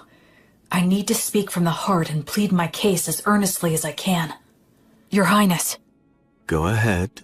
If all the saltiness were to disappear from the world, then what would give salt its distinctive salty flavoring? And if all those who carry a flame were to live entirely in the sunlight, upon what would they shine their flame? For my part, I'm fortunate to have received a part of that flame from Gracefiel, the divine goddess of light.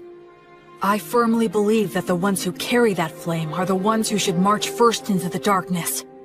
They must shine the light upon those who lament in darkness and light the path for those who follow behind.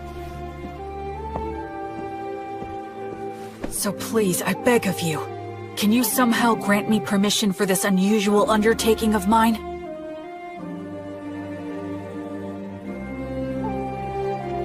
Young William, this path will only lead to despair.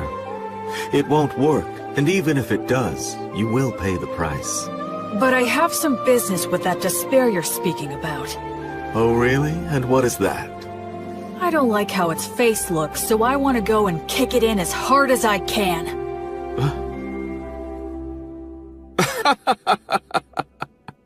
Kick it in the face. I like that. Come to think of it, you are a high priest, aren't you? And you have quite a good friend, too. What, you didn't notice the quick reaction that he had? When I said that I was going to kill you, that half-elf over there gave me the most murderous glare I think I've ever seen. What are you talking about? I did that because I thought you were gonna kill me as well. Damn it, don't look so happy. Bishop, please stop. Please wait, Father. Highness is with a guest at the moment. Stay out of my way. You damned ridiculous fools! Prince Ethelbald, please, I beseech thee, do not act irrationally. Who, me? Why, Bishop Bagley. I have no idea what you're talking about. Do not play dumb with me. This young man is registered with my temple. He is in the books. Though it may be temporary, he is a member of the temple. And you beckon him here without a word to me? Do you mean to disregard the temple's authority? Oh, I had no idea about that. Is this true? Yes, that's true. Claiming ignorance is not an acceptable excuse. You cannot forego the verification protocol simply because I was away. So you say, but the people from your temple seemed very happy to send him to me. A total lack of discipline. I will give them a stern talking to later. In any case, he must... The thing is, Bishop Bagley, he is not what you think he is. Huh? He came here and asked me to assemble a private army. He says he wants to save the poor people of Beastwoods. What? You... I would be lying if I said it never crossed my mind to kill him right here and now. But he's so frank in the way he expresses himself that somehow I started to find it amusing. Which is why I was just sitting here thinking of officially appointing him as a knight. Would your temple be willing to give him its blessing? You know, he would become a paladin. The temple and I can share the profits and responsibility. What do you say to that idea? What? Of course, naturally, he would fall under our joint authority. You could always have him excommunicated if need be. That's not even the issue we're talking about! The temple can attest to his character. And as the Wyvern Killer, he should have no problems with all the rest. This is proceeding too quickly.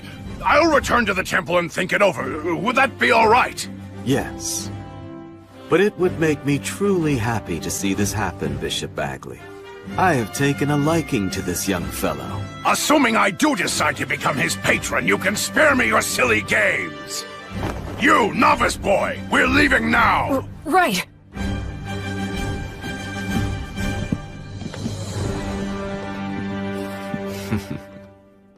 Honestly, what a troublemaker you are.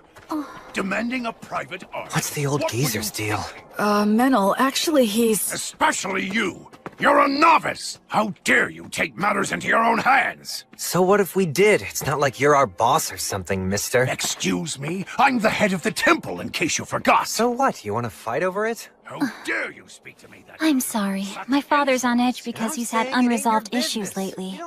No, I apologize for my friend's behavior. Anyway, so you're Bishop Bagley's daughter then? Yes, I am, though we're not related through bloodlines. At one time, the bishop was in charge of a temple in the capital city that accommodated a large orphanage. Ah, yes, I got it. When His Highness Ethelbald asked my father to relocate here, I came to this continent along with a dozen or so other families. So that's what happened. He's in a position where he can throw his weight around. He has connections everywhere, and he has loyal subordinates, too. Bishop Bagley! Thank you for all your help. Your intervention with the Crown Prince saved us. Thank you. I did nothing to warrant your gratitude. I only defended the temple's authority from the Crown Prince's utter selfishness. You just happened to be a part of that. Besides, when he's amused by something, he has a habit of doing absurd things. It's a real problem. But be that as it may, I still must respect his royal stature and worldly authority. I'll take his proposal into consideration. You will remain in the chapel after the evening prayer. All right, I understand. The thing is, What? What's the evening prayer? You unbelievable fool! You know the prayers that are called Vespers and Compline? Those holy practices were revised 200 years ago. Did you serve your apprenticeship with one of such a long-lived race? Sure. I guess that would be a good way to put it. So it seems that you are not entirely ignorant then. Anna, go fetch some books on the revisions to the liturgy, and while you're at it, find a suitable teacher for him as well. Yes, Father. This boy is a novice, and on top of that, an ancient who's come here from 200 years in the past. He'll take a lot of work.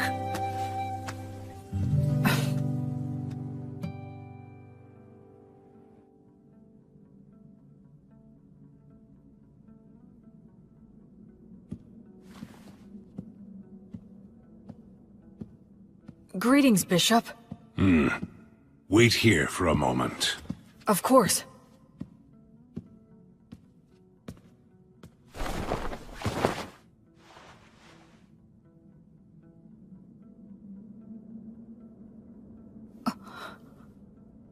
His praying form looks frighteningly masterful. Other than Mary, I've never seen such an expert.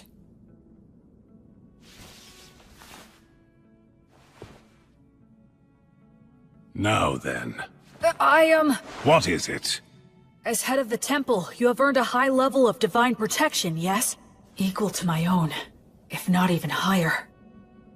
The people of the temple told me that you don't use the blessing, and when you pray, either you don't let anyone watch, or you don't apply yourself fully when others are present. Why is that? Ha! Foolish novice. Just what exactly do you think the blessing is? Divine protection from a god. Well then, why did a god bestow divine protection upon you? You think it was to give you special treatment? Not so, correct? To act through you. Understand? It is the god's wish to be able to achieve something great through you. And in order to live up to the god's ideals, we must constantly be in thought about how to use the blessing most wisely. Using it for personal gain will sadly detract from the god's glory. Most of those dimwits fail to understand this point, which is why they will one day lose the blessing. I am the head of the temple.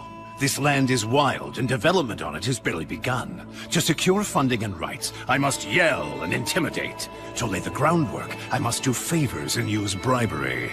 If I were to use such a high blessing in these circumstances, the people would question why a man like me received divine protection in the first place. Now, youngster, do you think this kind of behavior would contribute to the glory of my guardian deity, Volt? No. Precisely. The correct course of action for blessings and prayers is to store them inside. Therefore, I have entrusted the Vice Bishop with the glorification of the gods through such sacred blessings. He's a very capable man, skilled at winning the hearts of the people to the extent we need it. I trust him with the stressful role of being the face of the temple. I didn't know. Bishop Bagley is really quite talented. He's rude, and he looks like a greedy monk who's always complaining. But he's an amazing man. And what about you? Making a novice who has yet to fully comprehend what the blessing means into a paladin? The Crown Prince always falls in love with his own stupid jokes. Listen, nothing good will come of a novice attempting this, so don't do it. I'd be happy to refuse on your behalf. Even the Crown Prince will drop the idea if I firmly reject it. What do you say? Regardless of what you're proposing here, my goddess still wishes to act through me. You won't change your mind. No, I will not. You're the biggest fool. I agree. What did you swear to the Goddess of Flux? To offer her my life, banish evil, and save the suffering. Rejoice, then. You have got to be one of the most dim-witted of all the dimwits that I have ever seen here. I can send a few men with you, but the rest will be entirely up to you. Thank you very much. I should respect this man, no matter what anyone else says. Welcome! You're really putting those drinks away, mister. Don't go for people who use adventuring as a job. You have to find those who are in it for the glory and prestige. We need real ruffians who will put their lives on the line for the sake of adventure and battle. Right. Just like blood. They have Demon Beast horns and Demon Beast hide? Those are their battle spoils. It's the easiest way to show off their strength. Come on, let's go.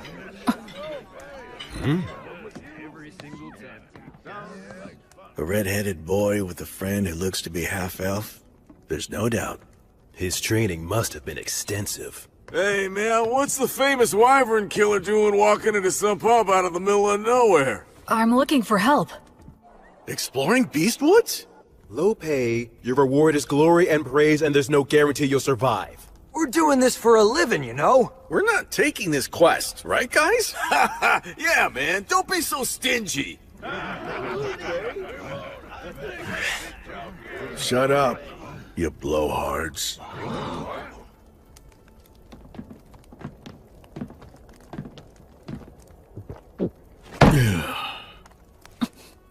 Look at the fingers of a swordsman. You can tell a lot by looking at his hands and whether or not he'll allow any wandering thoughts that prevent him from drawing his weapon. Sounds to me like what you want is a madman. Am I right? Not a bunch of blowhards with good manners but no skills. Or who picked up the etiquette and patience to do any job. But who are just a bunch of shitheads who have no fear. The worst kind of scumball adventurers who'll risk their lives for the dumbest ideals, right? Yes, that's the reason we've come here. Hey, you hear that? I called it from the start. Bunch of damn lunatics! You ought to buy our drinks for a change! Yeah, that's right! What do you hope to get out of exploring Beastwoods? Where are we going? To the ruins or the forest? We don't deal with small potatoes. We want the demon boss. The leader of the demons running amok in Western Beast Woods. The subordinate demons are thought to command demon beasts. That's a big fish. It is. The location is unclear. Just finding him there will be hell. And we're talking instant death if we're ambushed during the search. That is highly likely. In other words, this is gonna be a nice, fun, stupid little jaunt into the woods.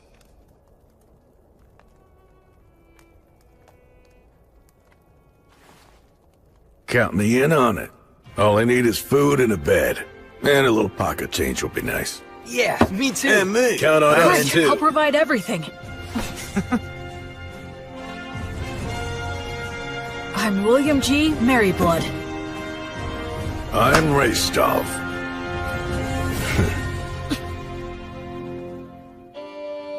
Whence cometh this disciple? To the lost goddess of flux. She who is the brilliant goddess of light? This disciple of It's almost time for the ceremony. I heard they wanted to make this a happy event to give people work who lost their homes and jobs in the Wyvern attack. But now know the name of the new hero who has appeared in the city of White Sails! That should just about do it. B, could you please not write an epic about my story right in front of me? What? Why shouldn't I? Well, you actually did do all that, so what were you expecting? You're gonna love it because I'm gonna create something grand! I'm afraid to say that this many cows and horses will indeed come at a hefty price. Oh yeah, speaking of which, can you please negotiate a deal for us to get all of the sick and injured ones at a lower price? Huh? Don't worry, I plan to heal all of them. Oh, that makes sense. Also, I was thinking that it would be a big help if you could start a trade movement between Beast Woods and the city of White Sails. Yes. How much do you need me to give you to fund that? Well, why don't the two of us sit down and have a serious business chat? Let's see here. Easy on me, please. I say go for it. You need to have a good understanding of how money works. You'll be dealing with Raistov and all those guys soon. The Raistov? Raistov the Penetrator is here? Yes, he is. That's perfect! I can interview him then. Huh? Making a habit of flaunting your own accomplishments leads to arrogance. And arrogance dulls one's blade? Yes, exactly. Oh no, that again? This is why you're so useless. You never have any good ideas. So I take it you two know each other? We've talked a few times in the past. It doesn't matter how many interviews. You always say the same thing. You're such a stubborn and broody guy. My answers are never going to change. All of your tales of heroism are terribly ambiguous. I would like to create something that comes a little closer to the truth. What a big fat meanie you are! Isn't reputation important to an adventurer? Whether it's making a living or getting ahead in life. As long as you've got skills, those things come naturally. But surely you realize that even people with skills can be utterly ruined by a bad reputation. Even the greatest warriors can never tell what their downfall is gonna be. Right, Will? So you're saying Raistov's tales of heroism are ambiguous? That is exactly right. This guy will accept the job to take down a huge threat, and he'll just wander off and kill it with one fatal stab, and then he'll saunter right back. He rarely works with anyone else, and he works so fast, there's no one who can actually say what happened, and the guy never says no to any job. So the stories get more elaborate? Yep. I try to interview people, but they just fill in the gaps to their own liking. I put in a few things here and there for dramatic effect, but I like to add more truth to my tales. No need there. See what I'm saying? If only I had a little more to work with. For heaven's sake.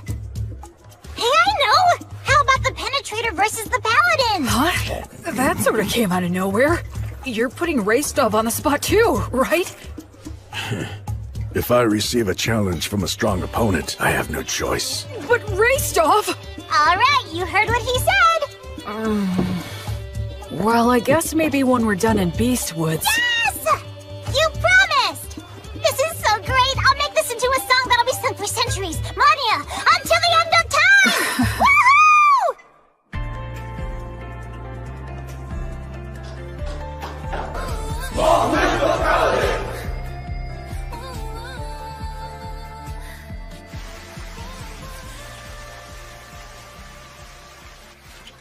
Vice Bishop, thank you for blessing me.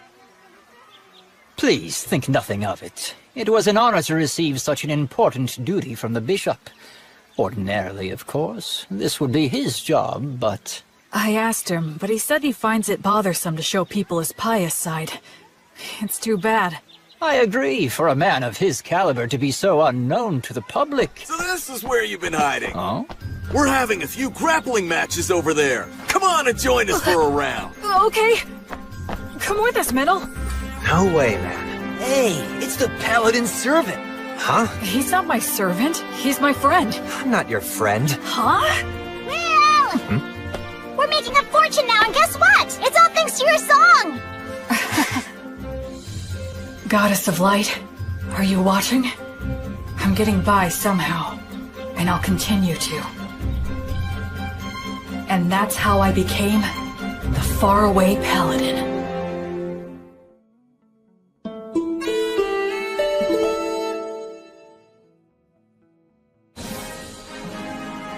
A lot of things happened very quickly. Having obtained official permission from the Crown Prince and the Temple, I set off with my team of rowdy adventurers to begin the process of exterminating the dangerous demons and demon beasts infesting Beastwoods. In areas that were relatively safe, we brought human helpers and supplies. Two things that every poor village needs. The village is within sight! Yeah! A village with access to supplies becomes much more productive. Even if it was in debt, it should eventually turn a profit. Tonio handled all of that with remarkable skill. It was also Tonio who arranged funding for our activities by soliciting donations and contributions. You know, maybe I'll go on to become the head of a trading company. Yeah, please go big. And when I do, I'll be counting on your patronage. Officially, this is just the case of a lone priest doing charitable work. That way, no one gets offended. Of course, all of this means that I need to remain loyal to the Crown Prince and to the Temple.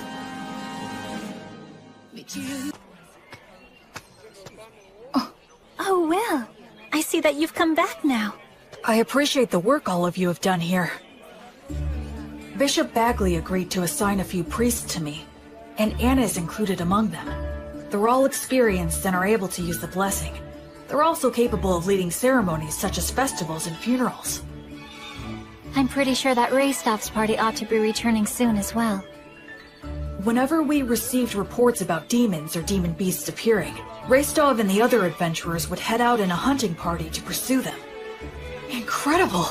They were all killed with a single fatal blow. No wonder they call him the Penetrator. Can you do this to wyverns too? If one's within my sword's reach. I would intervene in any disputes between villagers and try to help them settle things peacefully. You know, I wasn't really planning on doing all of this. Well, the thing is, once you've done it the first time, then you're kinda stuck.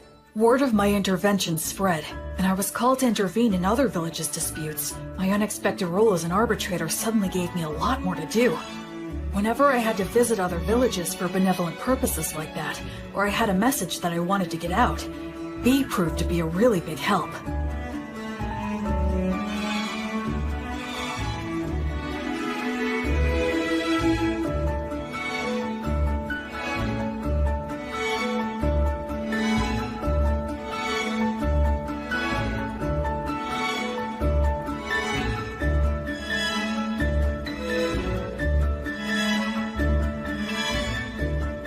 So, we traveled back and forth across Beastwoods time and time again.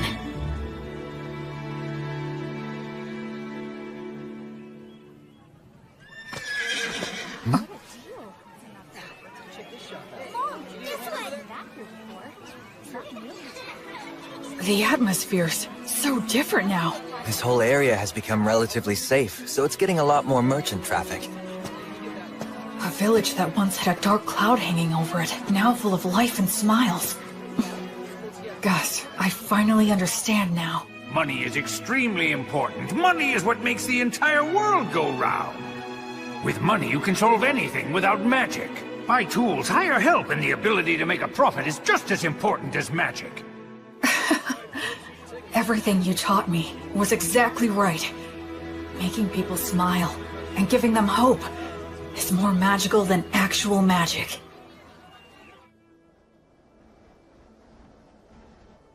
And then, just as we were noticing the first signs of summer approaching... Hey, Will.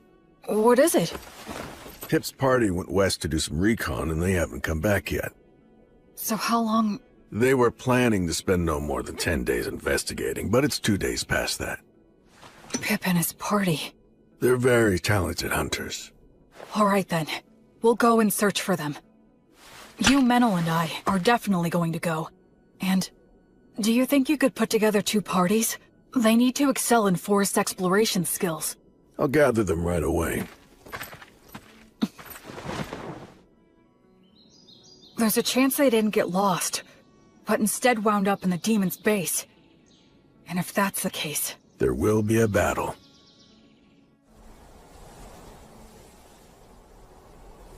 What do you think? Frankly, given the skills Pip and his buddies have, it's hard to believe that they could have just gotten lost. So you believe the demons were probably behind this, then? I think there's a good chance of that. If we beat them, things should settle down here, too. I just hope that they're all right.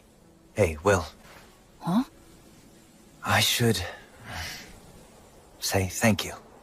Oh, for what? For a whole lot of things. I just have a feeling that I would have hit rock bottom if it hadn't been for you. It's thanks to you that I'm here now, and that I actually have a respectable reason for living my life. So, well... I owe you my thanks. Oh no. I should thank you. I knew nothing of the world, and you saved me. But you know... What is it? You could look at me when you say it. Shut up!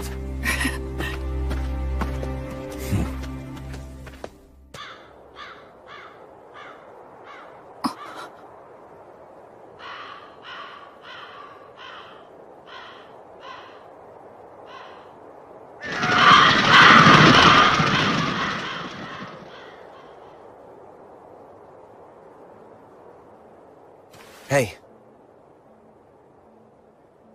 It's huge. So what made this? I don't know. It looks even bigger than a manticore. Maybe a stray living in the valley? Or, Well, at least they died fighting a big one. Pip, Harvey, and Brennan must have been pretty happy about that, although I guess they had a good reason to be pissed off, too. Yeah, like, we didn't get to kill it. They died a good death, worthy of adventurers. Go on, drink up. Virtuous gods, please grant rest to their weary souls. Gracefield, goddess of light, I beg you, please, grant them peace and guidance. Will, there's a head missing. The damage is so bad it's hard to tell, but it was probably just eaten up. Yeah, I'd bet on it. No, wait. Huh? Did he toss aside his gear as he ran? Why go deeper into the valley, though? If the path to the forest was blocked, that's the only way. He had no choice but to run deeper down. Yeah, I guess that's true.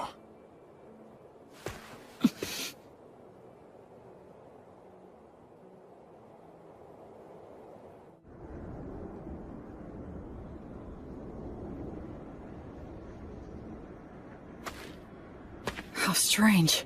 Yeah. Feels off. What do you mean? What's wrong? The footing here. It's very poor in this valley. Even if they fled, getting this far would be... It's a trap! Retreat!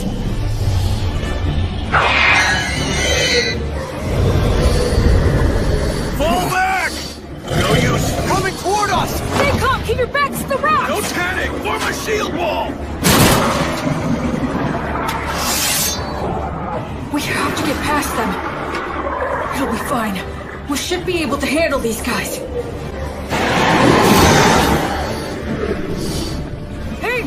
Yeah, what?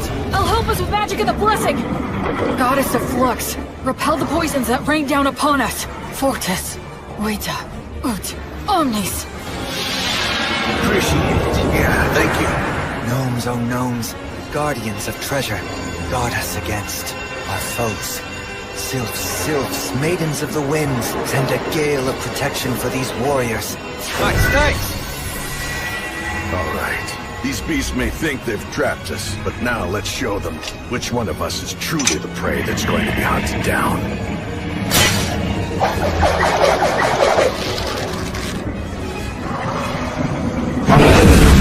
Shoot now!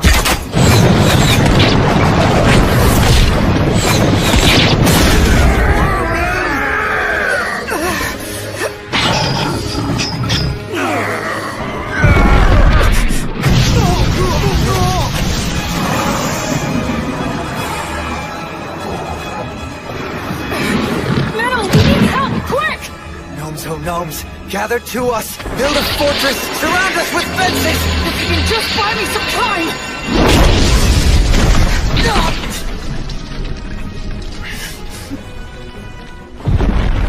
No, don't!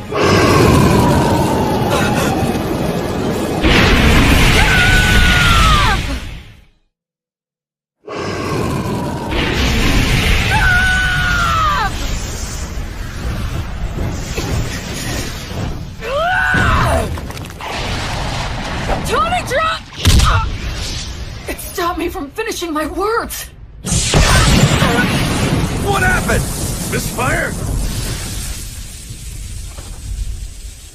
Why?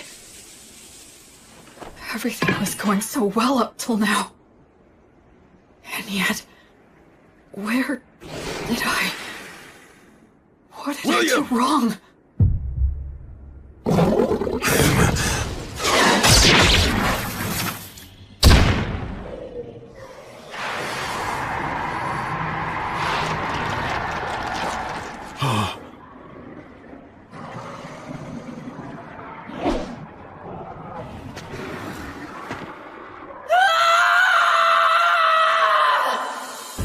The techniques that I'd honed, the spirit that I'd refined, the tactics that I'd learned, all of it was gone.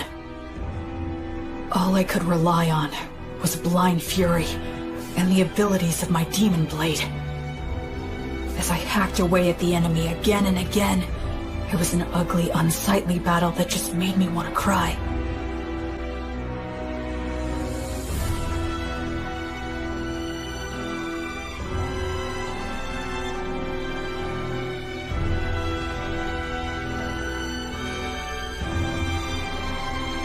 It felt like I'd wronged the three of them. I felt pathetic. That's enough! Stop it!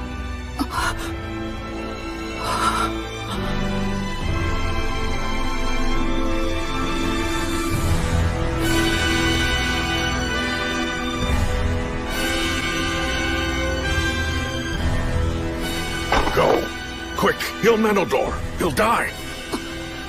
Menel!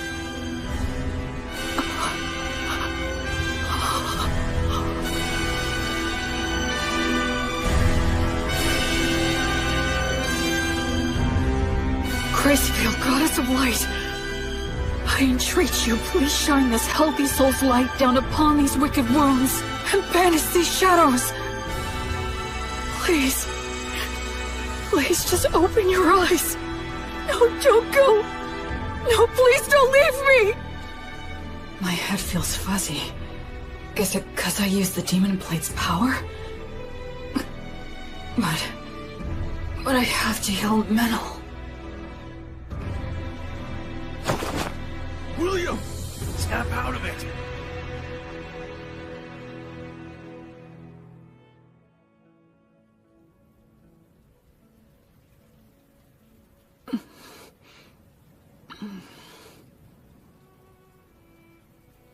So you're awake, huh? Where am I? A village not far from the valley.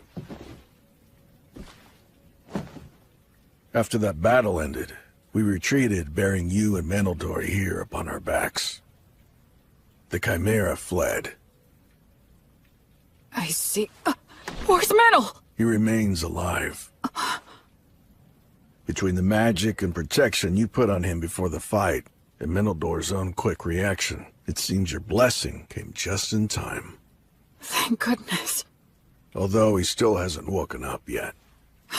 Then I have to go to him. You still need to rest a bit longer. But if I... Meneldore's condition is stable now. He's already had all the care that he needs. You burned up far too much of your strength. So rest.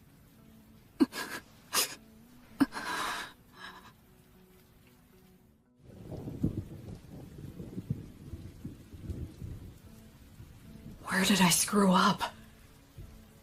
When I left Menel to handle the Chimera? No. Given the circumstances, I had no other choice. So when was it? Was it just getting caught in that trap in the first place?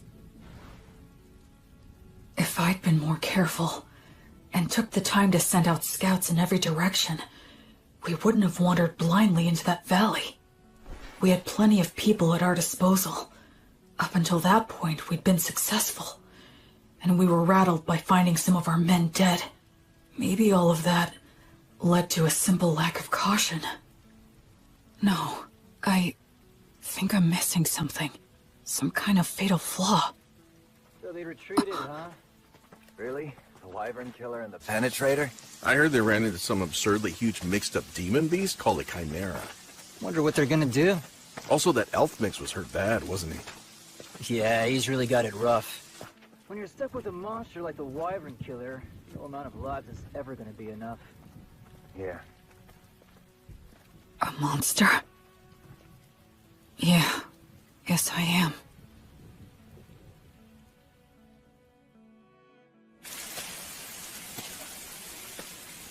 It wasn't my battle tactics that were wrong.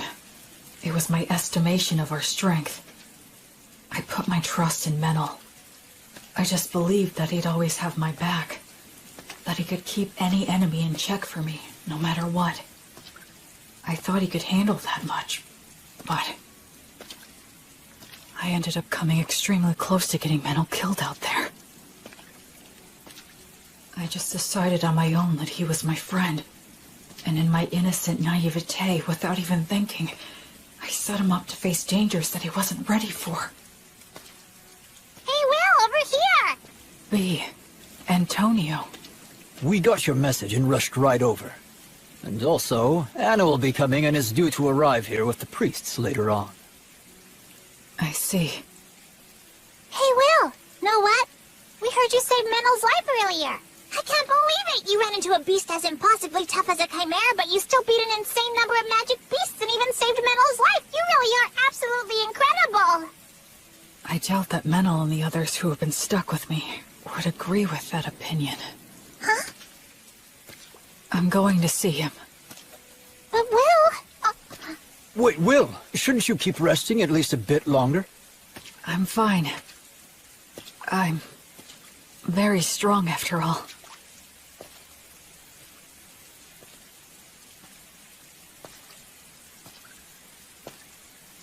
Ever since I left the City of the Dead, people have said things like that to me, touting my strength in no uncertain terms. But every time I've just laughed wryly and shrugged it off.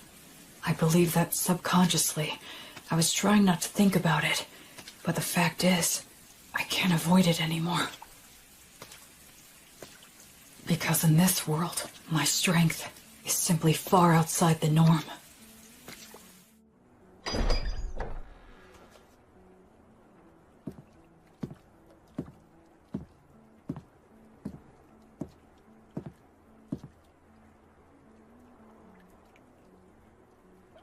This is my sin.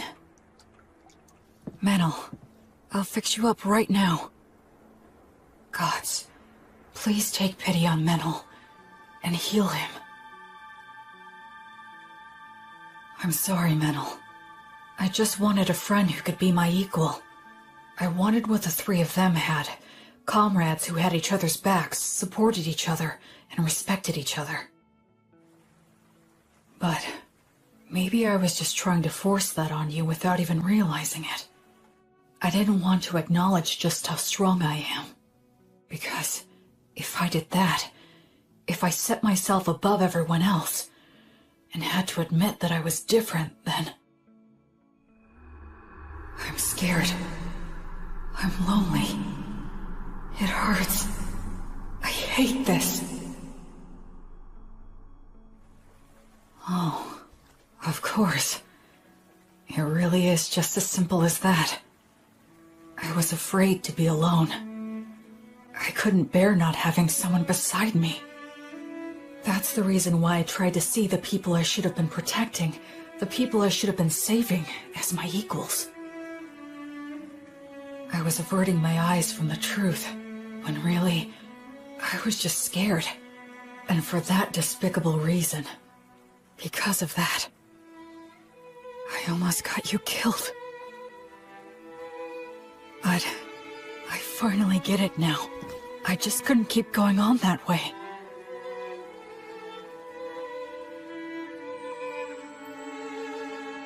Oh, Goddess. Are you here because you're worried about me? Up until this moment, I've been foolish. But it's fine now. Please, you can rest at ease. I'll put an end to your sadness right away. I'll save everything. Everything within my reach. As your sword and as your hand. Everything will be all right. Goddess, I vow to you. I'll solve all this on my own.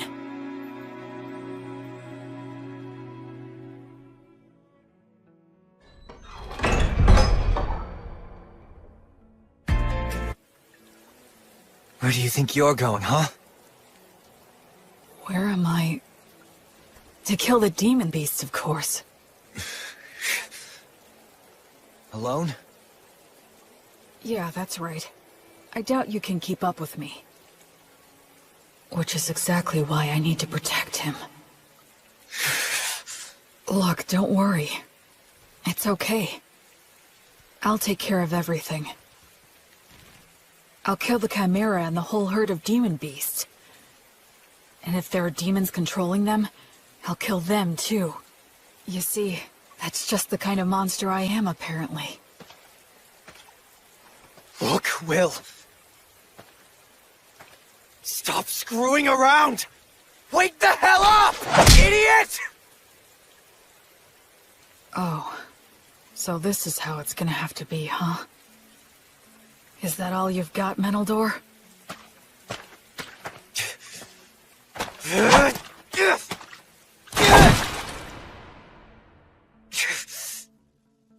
Damn it!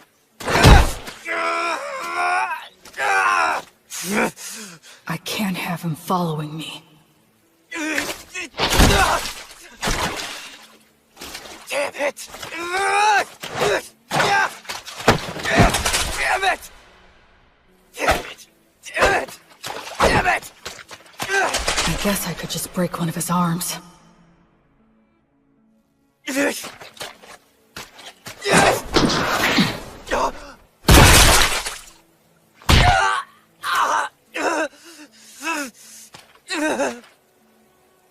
Just go and get someone to heal you. I'm not done. Oh, yeah? You're more resilient than I thought. What should I do now? Use words to make him stay here?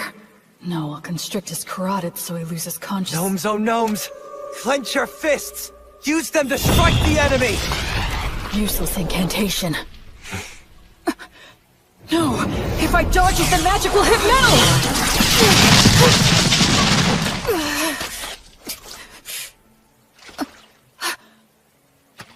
What's this crap about fixing everything alone? You're only being a coward!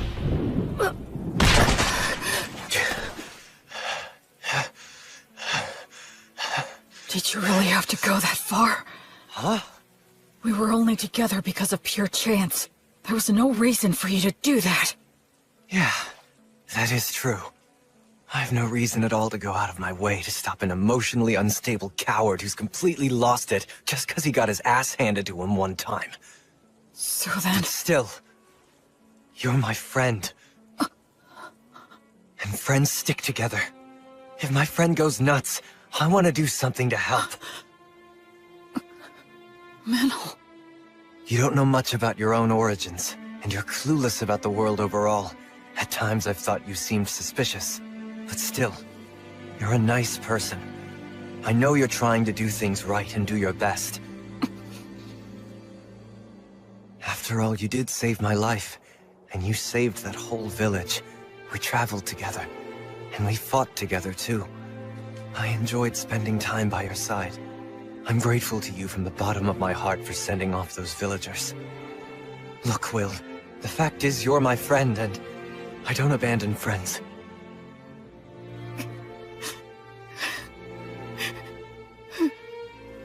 Well, you still want to fight?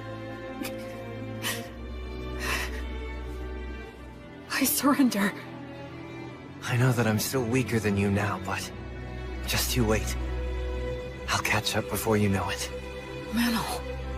And soon enough, I'm going to prove that you are no monster.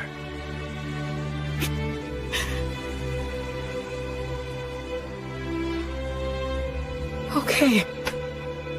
I'll wait. I'll wait for you. Man, you know what? You can be a real pain in the ass. Sorry. I kinda lost control of myself. Yeah, well, it happens. I'll heal that. But a surrender is still a surrender, which means that I win. Come on, I only surrendered because you wouldn't give it a rest. Keep whining. Wow. And so, we just kept on making dumb jokes and laughing about it all. What? You want me to break your other It was my first ever argument with a friend. And I guess I lost that too. Welcome back! Oh, you're back, huh? Will, Menyl! Good to have you back! You jerks! You had me worried! I'm sorry, V. Will. Huh? If you don't mind, do you think that you could please tell me just what happened? Sure.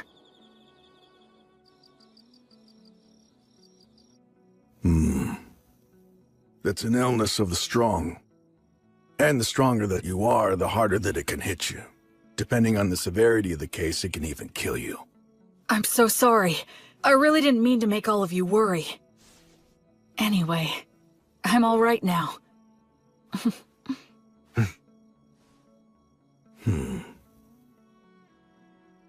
You two were stuck in bed not long ago. And you were off slugging it out? We even set a trap for a surprise attack. That Chimera's got no chance. I've got a debt to repay to that bastard. I won't be shown up like that. You mean you're gonna go fight that thing again? That's right. We're gonna have a little rematch. I won't get beat up and just leave it at that. I'll split its head open. I mean all three of them. Chimeras don't occur naturally, so there's no doubt that this thing is the product of a demonic ritual. I say we take them all out at once before they can escape. You want to go after it this soon after it roughed us up? I won't just give up and leave it like this. Let's bust them up good. All right. Guess we should round up some help, huh? This'll be a good, fun, stupid-as-hell adventure! A silver coin for a demon beast's head. And 10 gold coins for the demon bosses!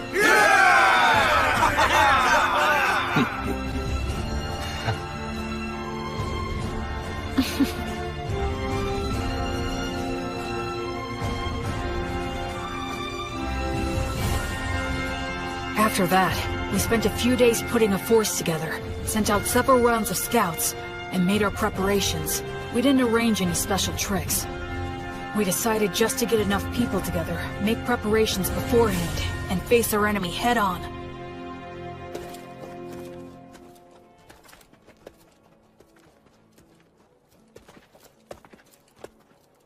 Let's set up our formation and our gear here. Anna and all of you other priests, please support us from here. Yes, sir! When we're all ready, we'll send our front line to the battle zone!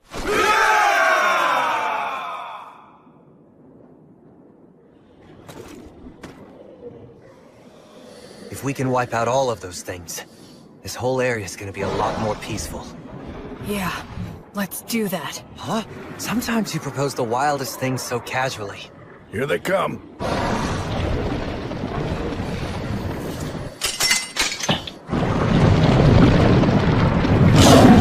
I've got your back.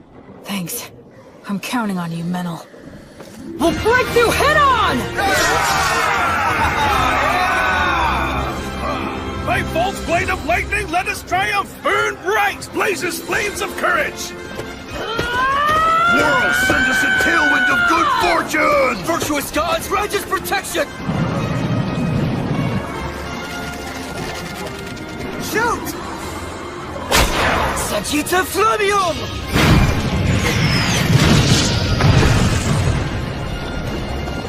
It's war! Ready! Oh, Goddess of Flux! Repel the poisons that rain down upon us! Let's go, Fortis Vita!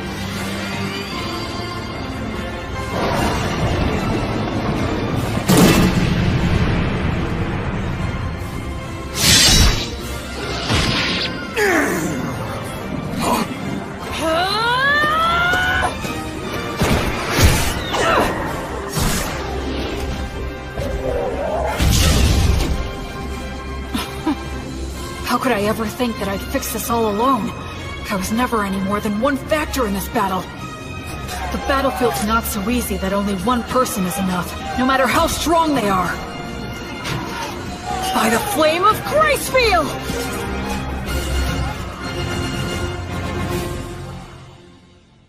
According to the reports, the campaign to eliminate the demon beasts should have started by now.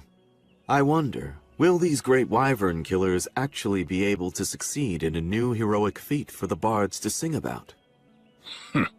The temple is practically bent over backward in our attempts to facilitate that novice boy. If he fails to succeed in this enterprise, he won't be worthy of our backing any longer.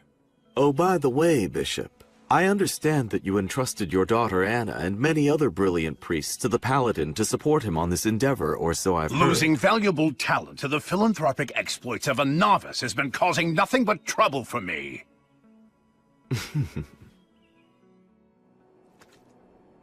What's this? The remains of an abandoned monastery? It looks like we're the first ones to make it here. Be careful. Watch for traps.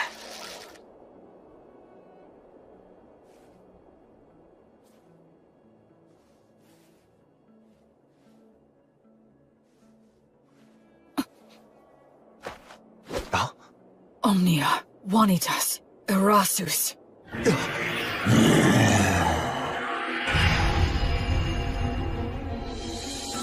Hi there. It was laying in ambush with invisibility?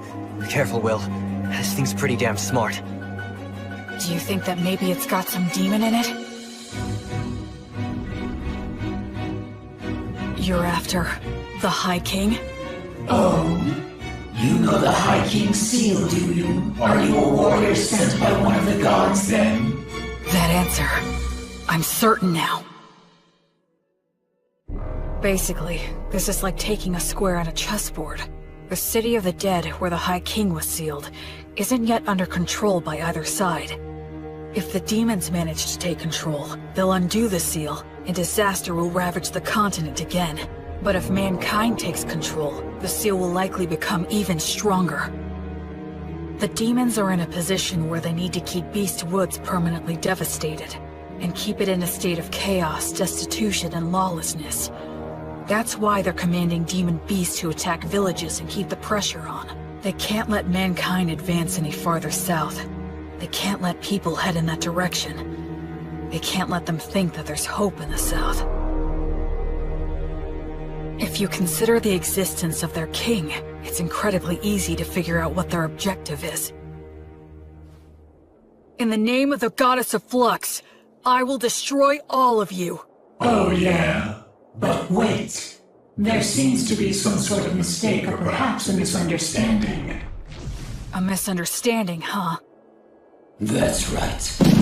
That's the truth!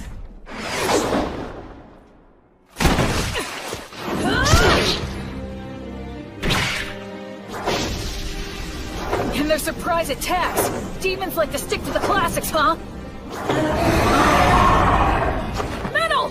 On it! Sagitta Flameo! No, you don't! Sylph's Maidens of Wind!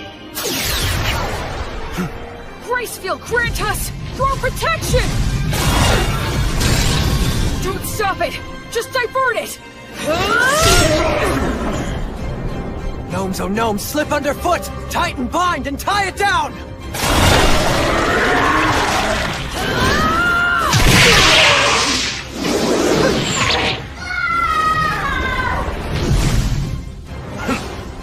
It has 3 separate heads. If each one reacts differently, they're bound to end up becoming confused. This demon beast is unnatural. It shouldn't exist! I don't need to score a clean victory in one strike. I just need to fight it the right way and win by being better. I don't need to use a flashy secret technique. I'll just use all 3 of their teachings and do what it takes to win! That's the fighting style that works best for me! Maidens of Wind! Bless this arrow with your kiss!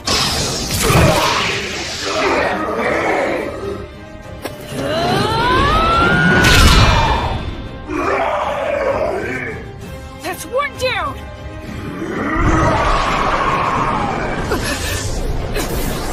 You give me no choice. Although I detest this dragon's power, I must use it! Dragon? This one too? Metal, step back and give me a little room. I'll strike it down now. I was raised on Mary's bread, and my arms bear Mater's stigma, which means poisons don't work on me. I'm sure you'd like some glory of your own too, huh?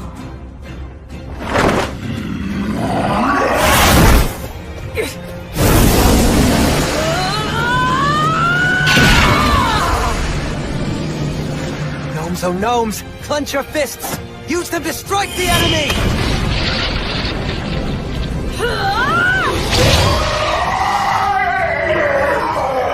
Nowhere to run now! Acceleratio!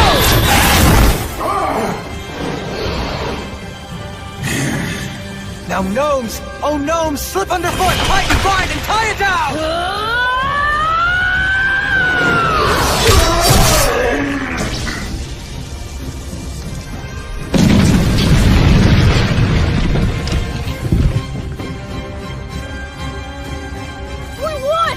All right!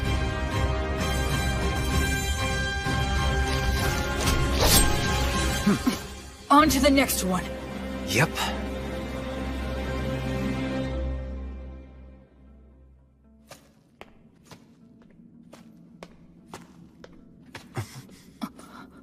Took you long enough.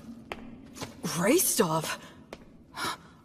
I'll be taking those 10 gold coins you promised. What? No way! He beat us to it? You're kidding! How'd you do it?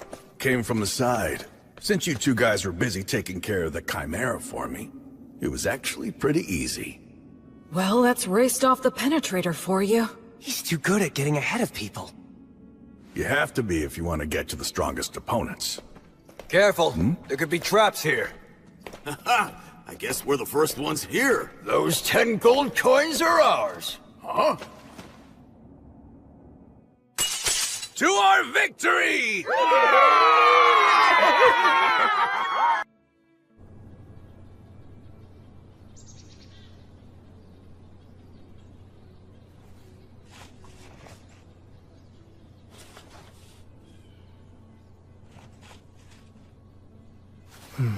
You're awfully cheery about a little stack of papers, Will. You could tell, huh? Yeah. You're grinning and caressing that paper the same way that someone might touch a woman's body. Is that the stuff those craftsmen gave you? They said they were the best of the trial sheets they made. You really are happy, huh? Well, the way I see it, these are the future of this town.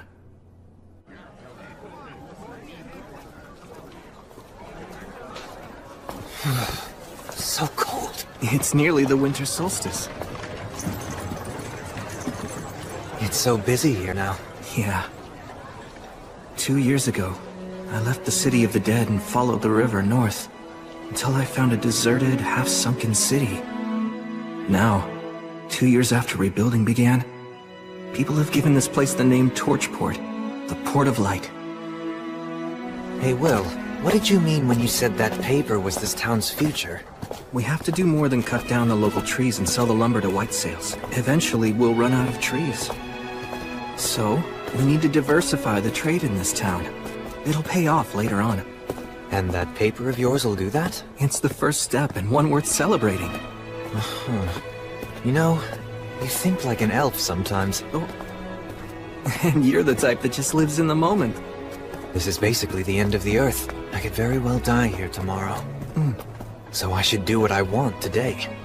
And I'm pretty confident that most of the people who are living here feel exactly the same way as I do. I know. I want to change that. Well, maybe that's the exact reason why the Goddess of Light chose you. Huh? Here you are on the front lines, where you could die at any time. And yet you're talking about planting the seeds that'll grow fruit years from now. By the way, we heard from the Crown Prince of Whitesail's brother. We're invited to the New Year's ceremony. You gonna go? Oh, that's right.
What's the matter? I was just thinking how beautiful this town is. But villages around the Beastwoods are so poor.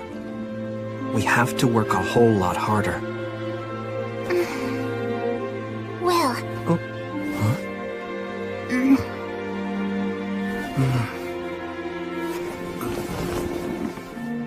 Huh? You worry too much. Bee. You know it's true. You can't help yourself. Well, I made a promise. I swore that I'd act as the goddess's sword to banish evil, and act as her hand to save those who are suffering. Listen, of course it's very noble of you to pursue kind-hearted goals such as those. But if that's the case, you ought to be trying to please the goddess more. What do you mean? Just think about it. What would you do if a villager brought you food to show his gratitude, but was so thin he could barely stand upright on his own 2 feet? I'd tell him that he should eat it himself. Don't you think the goddess would feel the same about you? Yeah. Thank you, Bee. To show my appreciation, I'll take you anywhere you want to go. Oh wow, that's an offer I can't turn down! Let's go! Bee, you sure about this? Yeah, absolutely! There's something I want to see. But unfortunately, it isn't the kind of place a lowly troubadour can get into just by asking nicely.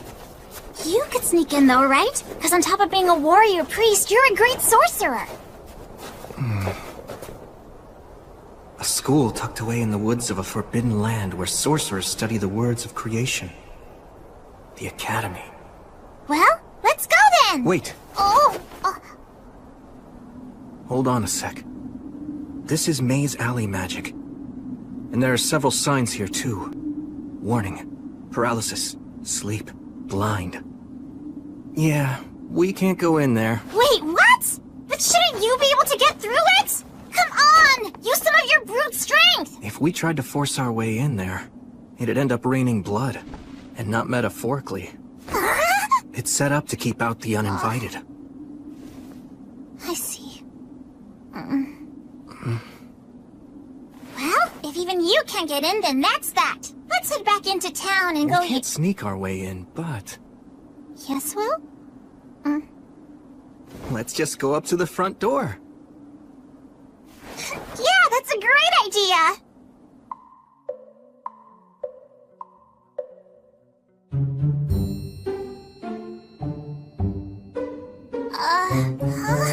Do you remember how we got to this spot in the first place? I mean, I know in my head where it came from, but... It's okay. Just keep holding my hand.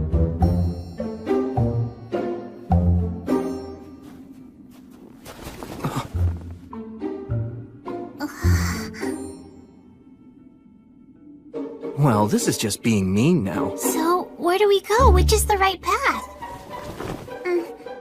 Ne, fronti crede.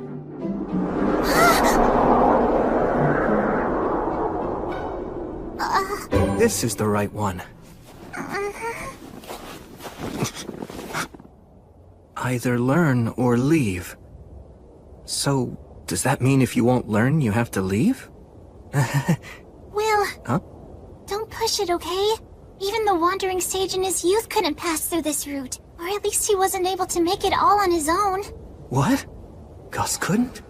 He was a child prodigy. But even so, he wasn't able to visit the academy without getting his master's help. That's how he found out how much he still had to learn. I see. So even Gus couldn't get through here when he was young. What is this? A curse? Looking at it makes me feel really uneasy. I can't sense any mana at work here. But doesn't that make it even more suspicious? Setting a trap in something that's obviously questionable is a classic move! You're right. There's a sign carved in it that makes you feel uneasy. Man, talk about super twisted. I could write a song about this alone!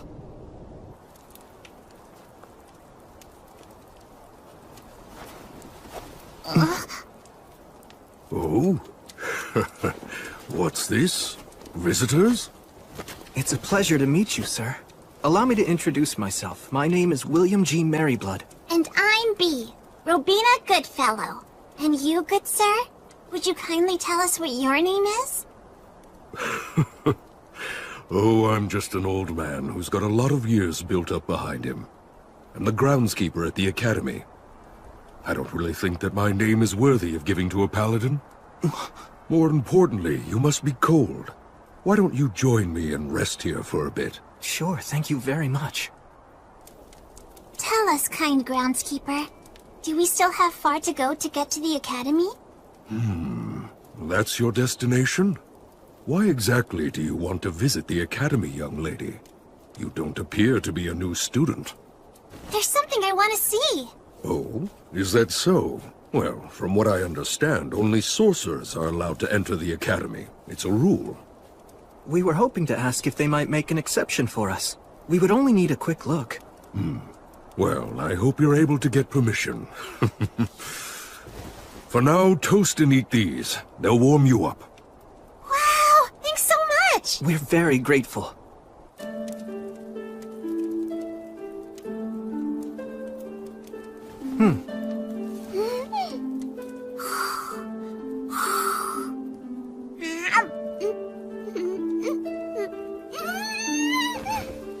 This is so tasty! It's goat milk cheese, right? That's right. It really is good. Incidentally, I've heard that the faraway paladin knows how to do magic. That's true. I can't deny that I have learned a bit. As the Academy's groundskeeper, I do witness magic from time to time, of course. But nonetheless, I'd be very interested in seeing firsthand just what sort of magic you're able to perform. I see. I think I'm being tested. I'm sorry, but I can't use my magic simply to show off. Please understand. Even if I beg to see it? Please forgive me. Has that always been your stance? Yes. My master taught me that. I want to uphold his ideals as best I can. Well, in that case, might I ask a favor of you? Yes, of course. Last night's snow has left all the trees quite damp, so my fire just keeps on smoldering today. It's rather tough on these old bones of mine. I'd really like to have some dry firewood if I could. Do you think you could prepare some for me? I could have solved this problem easily if I simply spoke the words of drying. But you can just use a fire to dry out the damp wood. That's common enough knowledge. I really appreciate this. It's so nice and warm. Now then, I have a question I'd like to ask the two of you so I can get your opinions on something. If great magic were to exist in this world, what do you think it would be like? Maybe it'd be magic that brings people happiness. Oh? Whether it's the simplest words used to raise a smokescreen, or a highly elaborate and intricate artistic sign. If it was woven with the prayer that's intended to bring someone happiness, I think that's plenty great. What an intriguing opinion. And just why is it that you feel that way? That's easy. It's because that's the way Will always uses his magic. It's a part of the reason why I like him so much. Although I will say he also tends to set aside his own happiness. I'm not too crazy about that part. Bea. Yes, I see. Splendid.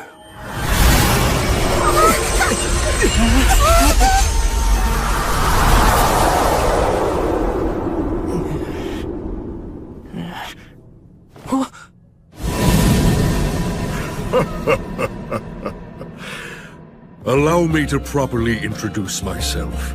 My name is Hiram. I am a professor at the Academy, and I'm also the Master of the Woods. And I serve as groundskeeper as well. Groundskeeper?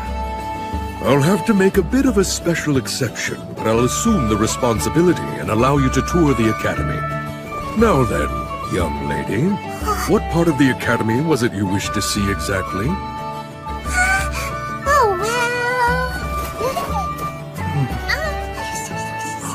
Yes, I see. Of course. In that case, let's go.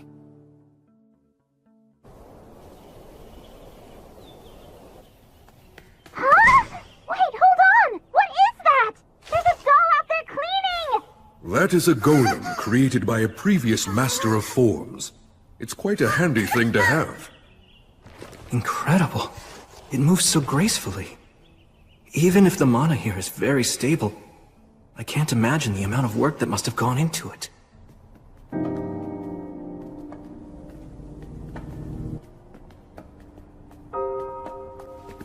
By the way, just how do you determine whether or not someone possesses a talent for magic?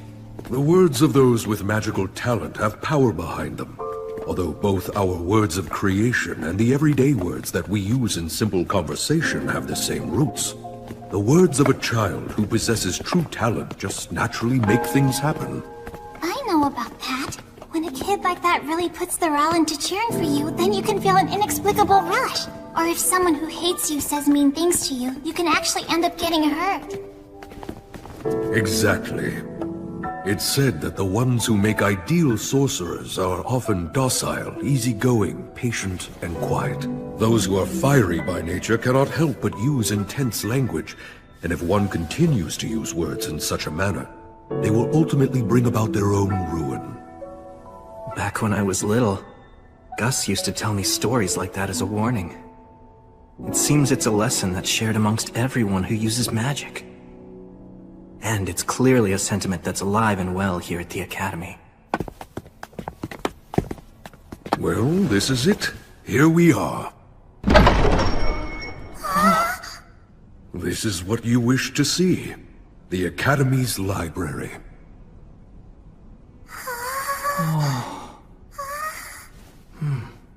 I personally authorize you to browse anywhere you might wish. except for the forbidden shelves downstairs. I know my request to come here was unorthodox, but thanks for allowing it. Very well then, I shall be waiting for you out in the courtyard. If you need anything, just call for me. So, you wanted to see these books? Yep. Are you surprised? A bit. I thought you wanted to see the Sorcerer's School, so that you could use it as a reference in your songs. There's a book I'm hoping to find. You want some help? I think I'll just search on my own for a while. I asked you to bring me here and now you're just gonna be bored. Sorry about that. An introduction to the history of magic. I learned a lot from Gus, but I wonder what's changed over the past 200 years that he wasn't even aware of. Huh? B? I'll carry those. Thank you. Huh? A record of Academy graduates, and a collection of local historical records?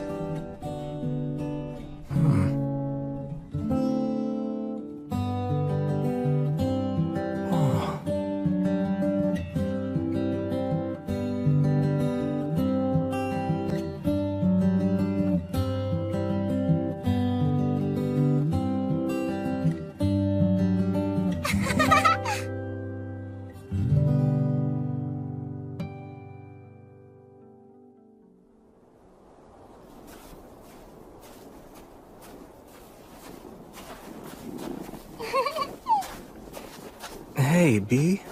Are you wondering why I was looking for books like those? Back in the past, a long time before I ever became a troubadour, I traveled quite a bit with someone else. She was a lady with dirty blonde hair and eyes the same beautiful blue as the sea. We ended up together only by chance, but we got along pretty well. Later on, I came to learn that she was an amazing sorcerer. Apparently, she was traveling all over the place searching for lost signs in any ruins she could find. But she was so nice that she took on a lot of people's problems along the way. It wasn't like she was famous or anything, but in certain places, she was known as a hero. I was having fun, so I made all kinds of detours to stay with her. When it was time for us to go our separate ways, we waved at each other and said, "See you later." But then, she died not long after we parted. I heard she died fighting to protect a town from a group of specters.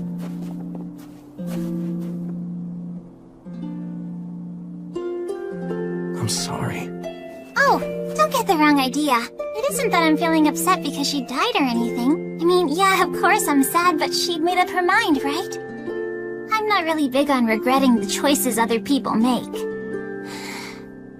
But even so, I can't just sit around and let that kind of resolve be forgotten, can I? She was a hero. So many people mourned her death. But even that grief was washed away by the passage of time. And she was forgotten. Eventually, nobody spoke her name again. This world is full of dangers. Every hero who is born is one day quickly forgotten. I guess that's just how it works. But still, they praised her and thanked her, and when she died, that was it. I can't stand that. Someone's determination isn't something to use up and throw away! So I've been singing about her to keep her story alive. And along the way, I realized something. What's that? Those songs about heroes, they create hope. Do they? Those songs tell people that there's someone out there trying to save them with exceptional strength or magic. That there's someone who's fighting for them. That maybe there always has been. That brings a lot of hope to people. It's just the same as the 3 heroes that you're so fond of. And maybe like you too. Hey, look!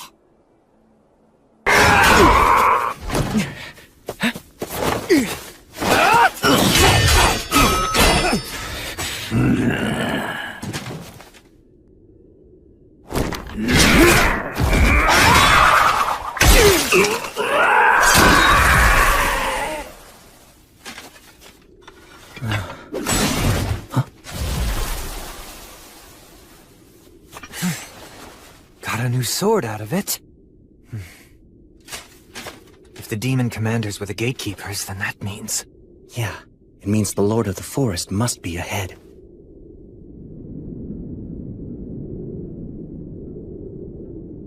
Let's go. Yeah, got it.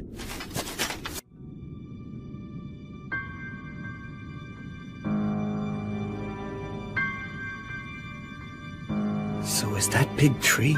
Yeah. He's the ruler over this forest's winters. The Lord of Holly.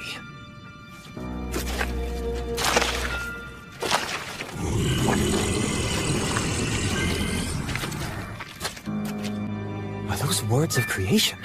No, actually. That's a curse. Those are blasphemous words. What's happened to my gatekeepers? What do you think happened? I see. Let me guess. You're the faraway paladin, Sir William. And you are the one called Menaldor of Swift Wings. And you must be General Carnunos.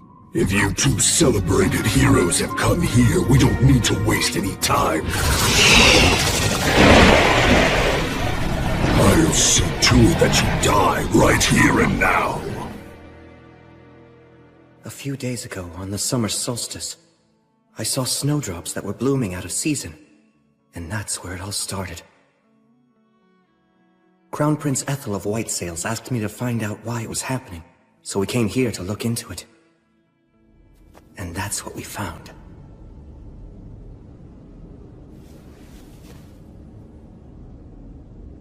What in the world happened here? The forest. Huh? The forest has gone completely mad. This whole forest region is ruled over by two ancient trees. They're called the Lord of Oak and the Lord of Holly. They're trees? Actually, they're twin brothers. The Lord of Oak rules from the winter solstice to the summer solstice. Each solstice, they yield royal authority to each other, thus maintaining the cycle of the seasons. Then... it seems this time the transfer of royal authority may not have occurred for some reason. It was disrupted on the summer solstice, so... it must have been the Lord of Oak. Great Lord of Oak, ruler of the forest. Why won't you give the Lord of Holly the royal authority? Nay, children of man, you have it the wrong way around. It is the Lord of Holly who will not accept the transfer of power. Why not? That I do not know. My communication with the Lord of Holly was severed, so the transfer of power cannot be performed. The royal authority is powerful and far-reaching. If it does not lie with the correct owner, it will only foster the spread of evil. It may only be a short time now before this forest suffers a fatal collapse. All right then, will you give it to me? What, Menel? Hear me, Lord of Oak. Please entrust your royal authority to me. I cannot. It may have been possible for the true Fae from the days of old, but because you carry human blood in your veins, you would not last even a month. Your very soul would be destroyed. If I'd have a month, then that's no problem. I can resolve the whole matter with him in that time. But why would you go to such lengths?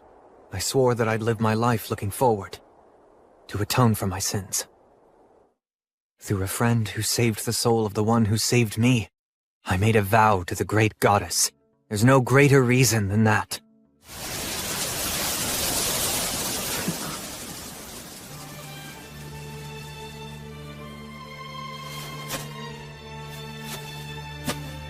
That path leads to a trial, a secret rite known only to this forest. I'm afraid that you, agent of the Goddess of Light, do not have the right to participate in it. Yes, I realize that. I'll wait, however long it takes. Rest assured I'll be back soon. So don't you worry.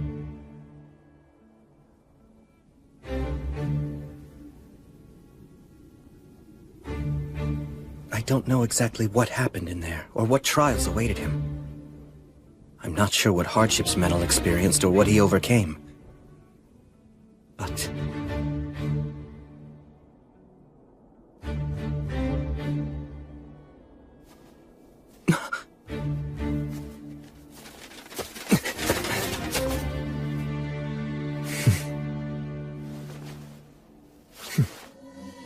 was how Menel received the royal authority.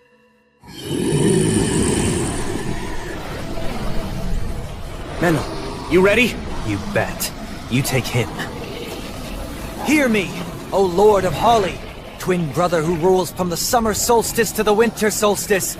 I bestow to thee the power from your brother, the Lord of Oak, the power that makes a king!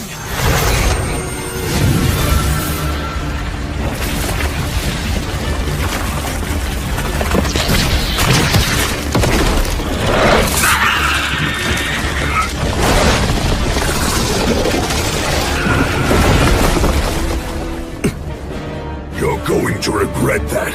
I can't believe that you have already won over the Lord of Oak! You're done. And now for the forest! By Gracefiel's light! By the goddess of the cycle of death and rebirth!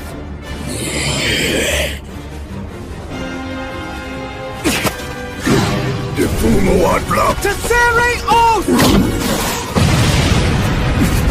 It still went off? Nicely done.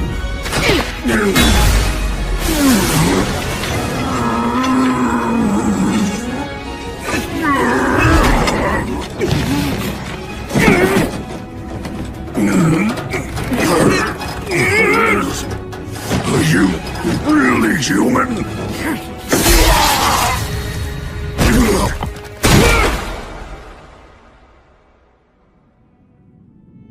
I am the Lord of Holly. For your bravery and valor in eliminating those insolent invaders, and for performing the transfer of the royal authority, I commend you and thank you. I must restore order to this maddened forest.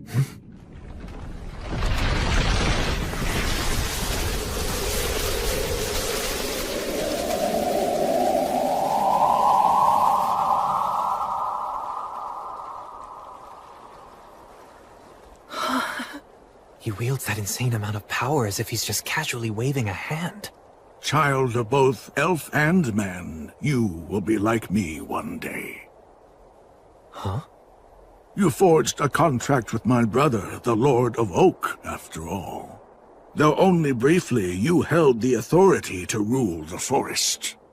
Your human and Fey blood, along with the power within you, is already inclining toward Fey, bringing you closer to being a suitable vessel for a Lord of the Forest. Huh?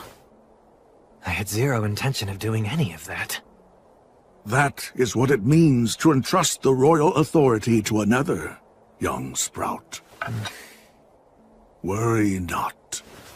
This does not mean that you will transform right away. So long as you do not neglect your training, then it might well be over 100 years before you become a new Lord of the Forest. Can I refuse? It is possible. If you wish it, you may still die as a child of man. Make sure you give it plenty of thought. And you, child of man, disciple of light. Yes, sir. There is something that I must tell you. Do you know of the mountain range to the west whose rocks have turned red? The Rust Mountains? Is that what you mean? I'm afraid that in a future that is not so distant, the fire of Black Calamity will break out in the Rust Mountains. The flames will spread and may even consume this land in its entirety. What are you saying? Those demon beasts came here from the Rust Mountains. That whole land is now a nest of demons. It's a land where the enormous Lord of Hellfire and Miasma sleeps, making his bed from the riches of the mountain people. The Lord of Hellfire and Miasma? Whether you choose to fight it or accept it, be prepared. That day is not far off now. This is both a warning and an act born out of duty. Child of man and young Sprout, I promise you will have a bountiful harvest this autumn. The fire of Black Calamity. I truly asked too much of you this time. Although, I guess I should add again. You got that right. You send us every damn time something happens. Well, keep in mind that the paladin here is a retainer of mine, after all. And if I send for Sir William, I get a fine hero like you along with him. It's really quite a bargain. I'm not some market stall bonus. Perhaps not, but you are the Paladin's friend. Just as a person might fight for a friend, a knight fights for the people and also for his lord. Am I mistaken? Service, devotion, loyalty. That all sounds nice on the surface, but what's the reality? Overburdening someone breeds discontent. What if the next time you need them, they don't want to help? Yes, that is true. I wouldn't want the Paladin to run away from me. So I have to make certain to compensate him very generously to ensure that he sticks around. Exactly. That's just the kind of attitude that you need. It's important. I'm sure that it makes him feel good about demonstrating his loyalty. I'll give you money and whatever goods you may want later on. Leave it to Menel. That aside, Sir William. Yes? What is it, sir? I have a big favor to ask of you. It's about Meneldor here. Would you agree to give him to me? What? He's a very talented fairy user as well as a masterful hunter. Plus, he's a half-elf who doesn't age, and he doesn't mince words with me. So, yes, I want him. I truly do. But, Menel isn't property, Your Highness. Apologies, Your Highness, for making you wait. Thanks for coming, Bagley. Good to see you again, Bishop Bagley. Ha! Victorious yet again, I suppose. My word, hero. After all the flattery for your peerless acts of valor, I thought you'd have become reckless and lost at least once by now. Moving on now. Why don't you give us your report on this incident, Will? The fire of Black Calamity will break out in the Rust Mountains. The flames will spread, and may even consume this land in its entirety. That's what the Lord of Holly warned us of earlier. I thought the matter of the demons and demon beasts had settled down. Now there's the fire of Black Calamity, and the Lord of Hellfire and Miasma. I have other concerns too. There's also that story you told me about the demon's High King sealed in the City of the Dead. It's simply one issue after another, isn't it? Honestly, never a dull moment here. Tell me, Hunter, this Lord of the Forest, exactly what sort of power does he possess? Can we actually put our trust in this prophecy of his? Call me by my name, old man. You're in no position to talk! Could you two please try to get along? With this insolent brat? Oh, please, spare me your jokes. Give me a break. I hate pompous oafs like him. But even so, he does make a fine business partner, doesn't he? Well, I do admit that he is quite talented. I wouldn't be sitting here with you otherwise.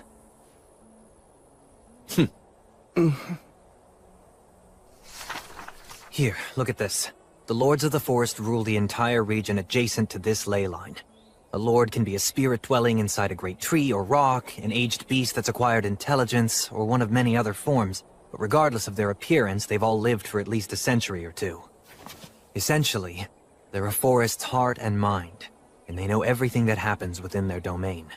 If a prophecy is from a Lord of the Forest, then there's most likely solid grounds to support it. It's more like a forecast. In that case, this seems like a matter that we should treat as a high priority. Yes. So now, the Rust Mountains, the dwarf capital that's in ruins, has become a nest of demons, huh? That's perfect! Huh? Because that means we can fight them with our full force! Look, we know exactly where the problem is. A desolate, hostile land with no innocent bystanders. Which means, this case is perfect for me. Yes, that's true. I suppose you're right. Would you handle this matter, Great Paladin? Yes, of course. Oh, for the love of... If a Lord of the Forest promised you that there'd be a bountiful harvest, we can assume that we're safe until autumn at least. First, we should gather information. I'll ask my troubadour friend, and talk to the dwarves living in Torchboard as well. Can I entrust all of this to you? Yes. For the time being, this matter must remain a secret held only between the four of us. Right, not a problem. I'm sure it'll all work out. When you say it like that, it makes me feel like it actually will. Just don't get cocky after all this hero treatment and let your guard down. You want to know about the Rust Mountains? Yeah. I want to learn everything I can about them. A troubadour song doesn't come for free, you know. What's my info worth to ya? Tell you what, if we end up having to go to the Rust Mountains, you'll be the first to know any stories we hear. Is that good enough for you? That's an offer I can accept! First of all, 200 years ago, the Rust Mountains were known as the Iron Mountains. They served as the home to the Iron Country, which is the nation where the dwarves once lived. They were mountain folk who followed Blaze, the god of fire and technology. It was a powerful country that used to be included as a part of the Union. The Iron Country, huh? But then, it was lost in the Great Uprising 200 years ago. The dwarf leader, the monarch of the mansion on the rock, led his men to stop the demons' advance. Many powerful warriors battled against the demons, but they all died fighting on the mountain. A lot of blood was shed, and many weapons were shattered. And then the mountain became the demon's nest. Then at some point afterward, the area became known as the Rust Mountains. Was that because that's what happens when iron dies? The details have been lost. Not even the songs about the battle have survived. There isn't any real information about it. Why's that? Because all of the dwarf warriors and citizens were basically wiped out. And also, no one will mention the fate of any dwarf who fled the country. It was just too cruel to talk about. Half a year ago, I remember we took in a group of dwarf refugees over at Torch Port. I'll never forget it. They had a look of utter exhaustion in their eyes. It made me realize that just one wrong step, and that easily could have been us instead. Manel, you... Everybody knows what terrible things can befall people who are driven out of their homeland. That's why none of them want to talk about their home, or bring up anything about what happened in that final battle. I can understand that. Anyway, that's really everything I can tell you about it. I'm sorry. No, don't be. You've been really helpful. But you know, Will... Huh? If you were to approach them with the understanding that you have now, they just might be willing to talk. Especially since it's you. Good advice. Thanks so much.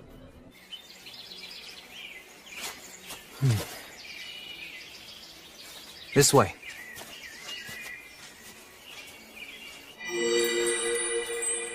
This is the fairy's path. You sure this is the right way? Yeah, I can tell. I mean, I can tell now, at least. Because of the royal authority? Apparently, although it's not like I asked for it. You know, if you and I end up getting separated, then I'm done for. Oh, don't worry. There's no way I'm going to lose you. If you wander off, I'll just drag you back. Really? You can do that too? I was planning to train myself to do this. But hey, whether you get it for free or work for it, power is power. It's really all the same once you make it a part of yourself. This is amazing, though. I mean, you are going to become a Lord of the Forest someday. Well, maybe in 200 or 300 years. It could even be more. It'll probably be somewhere around there. I'll be long dead by then. That's true. Maybe I'll be the one who maintains your grave, and I'll be able to see how your kids and grandkids end up too. Huh. I hope everything will have settled down by then. Wait, you've been planning to do that? Yes, that's right, I have. I have all kinds of debts to you that I can never repay. At some point along the way, all half-elves have to make a life-altering decision. To live in perpetuity as an elf alongside the earth and water, almost like the Fae do, or to live a more human life, fleeting like a flickering fire or a gust of wind. That's the fate of those born with both bloodlines. And my choice is to see what becomes of your accomplishments. I might not be able to do anything all that great, though. Oh, come on, you're already enough of a legend. I'm sure you'll keep on making more legends, even with that spaced-out look on your face. I'll be fighting by your side, so somehow I'll have to survive until your life ends. And then, it might be nice to wrap it all up by fading into the forest. Of course, first I'll have to say something totally cool to make myself look good. I bet you'll be a legend. Yep, the both of us. Doesn't sound too bad, right? Yeah.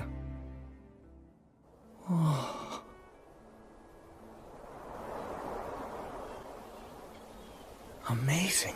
It should have taken days to get this far. Pretty handy, huh? It's kind of scary how easily you use that power, though.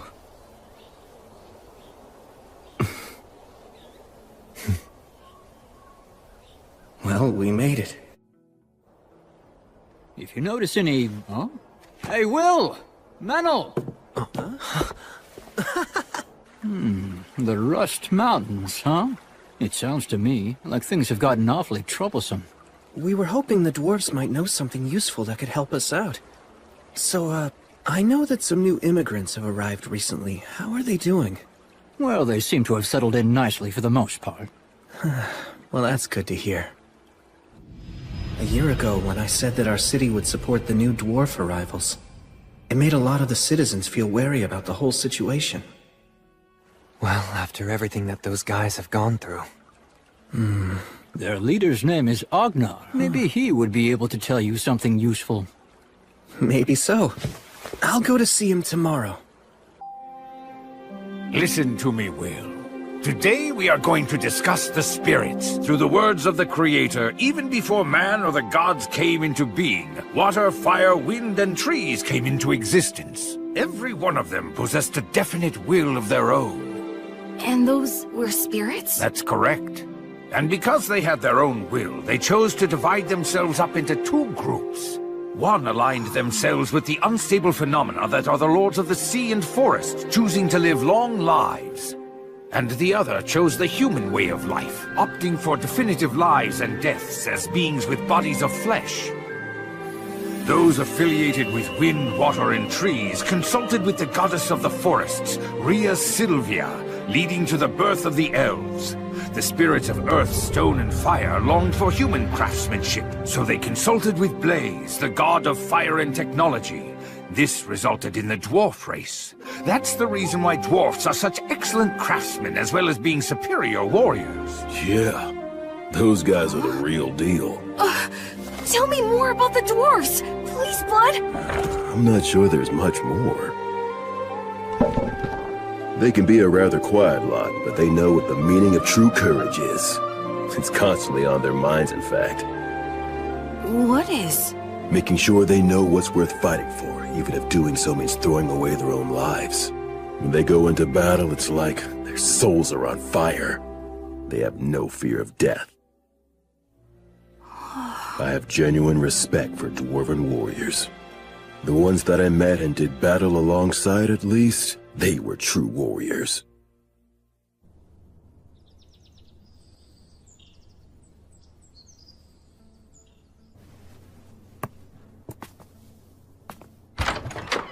Hello there, good morning. Young master, good morning.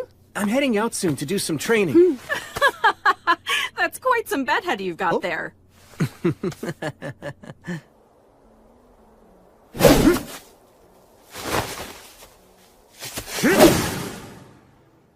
As usual. Your look really doesn't fit with your superhuman strength. Yeah, I guess it would have been nice to have the looks to match. It makes you approachable, though. Maybe it's for the best. And they say people seek in others what they don't have themselves. Menel, stay here a second. Sure.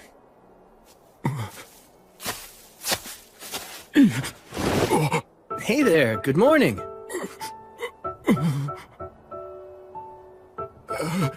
Yeah, good morning. So, would you like to watch? Hey, what are you doing? Who are you? I haven't seen you around before. What's your deal? If you're that interested, just watch us. No, that's quite all right. Sorry to intrude. Menel. Sorry. Guess I came on a bit too strong. Sure did. I don't know if he was interested in watching our training or just seeing the paladin everyone talks about. The training, I'd imagine, since the dwarves are a warrior race. He didn't seem like much of a warrior. You think so?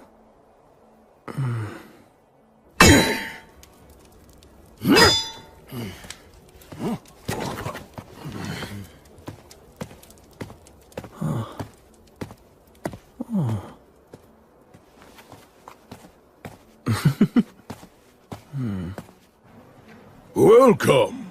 Thank you for coming here to see me. I'm sorry for visiting you on such short notice. Oh no, it's no problem at all. Besides, there's someone that I wanted to introduce you to.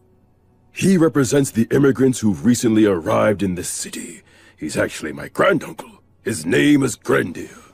At your service. I serve His Highness, the Crown Prince Ethelbald Southmark. I've been entrusted by him with the duty of governing Beastwoods. My name is William, sir.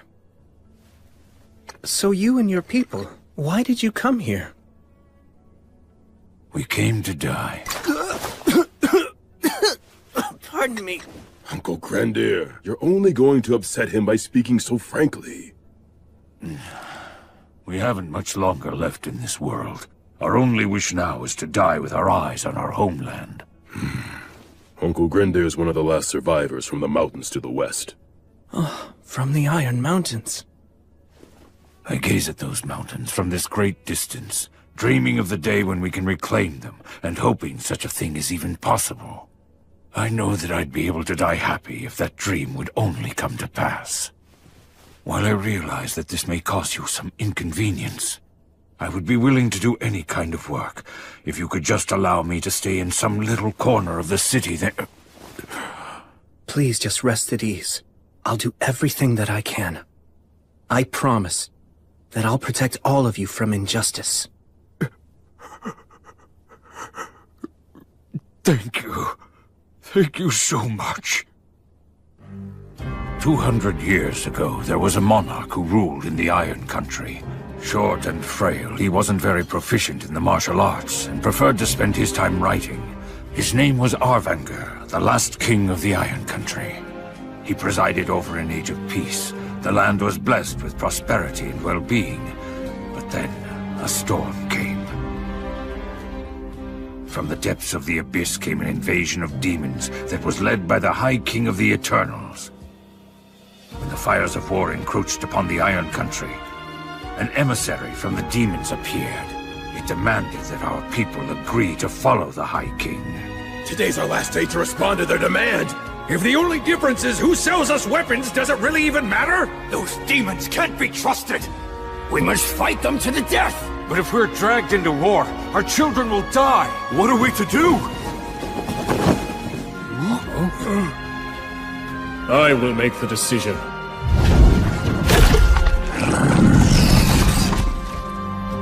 What is your answer? This. This is the iron you and your brethren wanted. Come and take it! The dragon is coming! Malakirka will destroy everything!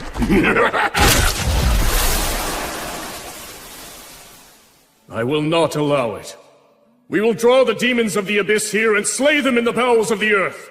This chamber will be their tomb! Yeah! Those who are not warriors or are still inexperienced ones, you are to retreat from the Iron Mountains. My people, I will die, and all of the warriors who remain here will likely die as well. But still, we must not let the Iron Country die. It pains me to issue such a selfish order. It tears my heart in two, yet issue it I must, even if you lose your homeland and drown in regret and disgrace. Go live! That is the battle that I command you to fight after leaving this place. No, you are not running away. You are simply being sent to a different battlefield. Your king and his warriors will protect our name and our pride. We'll die in the mountains where our ancestors sleep. All of you must abandon your pride and stake everything on living. Do not let the flames in our kilns die. Go live. Live and keep fighting that battle until we may reclaim our land. That is my final order. That tale is the legend of the Iron Mountains handed down to us. I wasn't even born at the time when that terrible atrocity occurred. At the time, we'd only recently become royal guards. We didn't even get to fight. The only thing that we could do was obey orders. And we left amid the bitter cold and the treacherous path. My child, my joyful child who was always smiling, encouraged us all to keep going. But even they could not smile any longer, and they passed away. I can no longer even remember how many died. Yet somehow I survived. I made it through that time of chaos and the 200 years. And now you have returned this land to the hands of man. And not only that, You have even shed tears with me. We can return home. Someday not far off we can fulfill our king's decree. How noble it feels to be able to continue believing such things. Sir William, thank you. Thank you. Arvanger, the king of the Iron Country. And what about the dragon he spoke of? Bastard! Hey, stop it! Stop it, I said! You're causing a disturbance! Hey, take this outside! Shut your hole, damn it! Hey! Hold him still!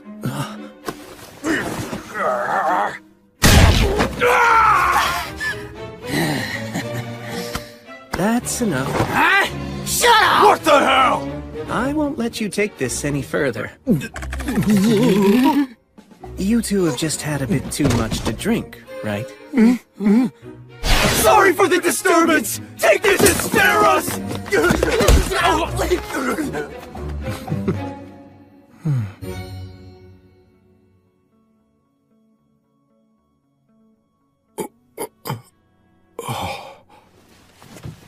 Oh, you awake? What's your name? Rue. Oh, it's Rue, huh? Let me introduce myself. My name's William. It's a pleasure. Well, it looks like you're okay. It's amazing you didn't even get a scratch after taking such a beating. Toughness is the one thing I've got going for me. Hi. Are you the owner? Allow me to apologize for all the commotion earlier. My father's laid up right now, sick in bed. When those men started fighting, there was nothing I could do to stop them. May I examine him? What? I could never ask that of you. I really don't mind. Besides, I can't just sit here doing nothing if I know someone's ill. The goddess would be furious with me. Okay, I'll be back in a little, Rue. Please rest here a while. Right.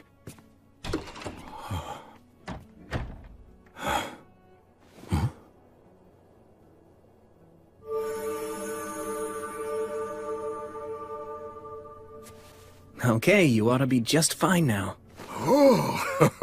Thank you so much. I received this healing power from the Goddess of Light, so you should thank her. Yes, of course! Oh, wait.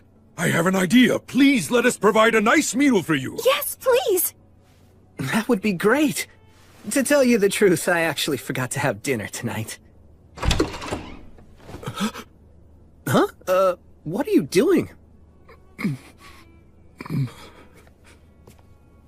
Oh, wow, amazing. It's really nothing. Not compared to what you can do. You're so strong and courageous. Don't do that. Don't say things like that. You really shouldn't imply that you're weak and cowardly. It's like cursing yourself. Be your own biggest supporter. You should try that approach instead. I will!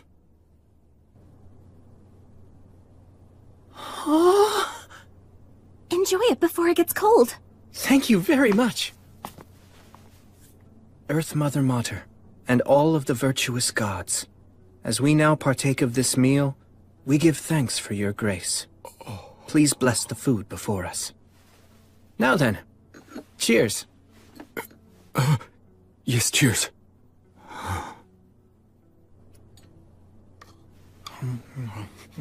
Tasty. Yeah. Tell me, why were you here anyway? Well, you see, I just migrated here, and I guess I kinda wanted to get my bearings. So I was sort of exploring. There's nothing unusual about wanting to look around. Yeah, but all the other people in my clan have been keeping busy. You're talking about Grendr? You don't need to worry about that. Actually, I just happened to come from speaking with him in Agnar. You are remarkable. You're just so strong and dependable. I'm afraid I'm nothing like you. Then, why don't you give it a try too? You can get a certain degree of strength by eating well and training. Dependability comes from good choices and habits. I believe that we met for a reason. I'll tell you what. Try considering this idea. Become a Thane. You could work for me if you want, if that's something you're interested in. Wait, really? Do you actually mean that? Just tell me what you want to do. As long as it's what your heart desires, then I want to help you achieve it. To be honest, I might just cause trouble for you, but still. Yes, please. Let me learn from you.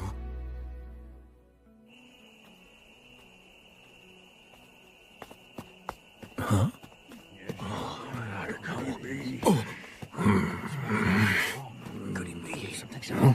Young master! Where in the world have you been? Before you go somewhere, you must tell us! Regardless, I'm glad you're safe. I'm very sorry. We were sorry. Seems Rue was raised by people who really care about him. Perhaps they even care a bit too much. You get it? Could have been hurt. Huh? Listen to me. Never do something like this again. Pardon me. Hello, everyone. I'm William G. Merryblood. I must apologize. Rue and I met by chance and we got to talking. We hit it off and I didn't realize what time it was. No apologies, please. That's the paladin? He's dreadfully strong. He's more than just strong. He could crush us all, if he wished to do so. My name is Gelreese. I appreciate your apology, and I will gladly accept it. You have my humble thanks. Now then, what brings you here? It's about Rue. I would like him to become my Thane. You want to make the young master a Thane? That means that he'd have to accompany you on beast hunts. Being the paladin's Thane is too dangerous. You have to give this more thought. What do you want to do?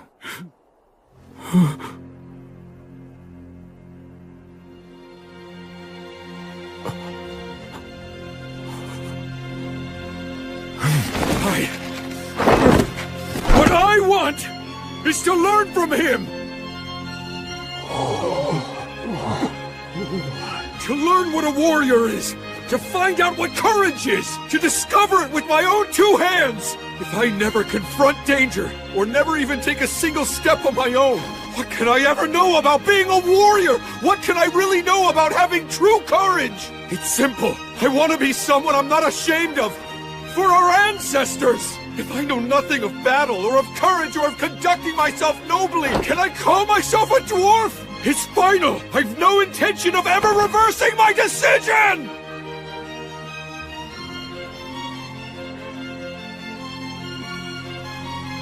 Wow. Sir Will! I beg of you, accept me as your Thane right here and now!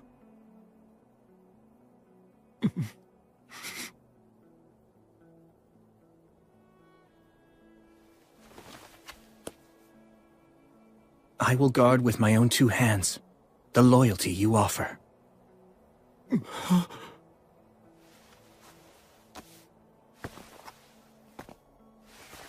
As you just heard, Rue's given me his oath as a Thane.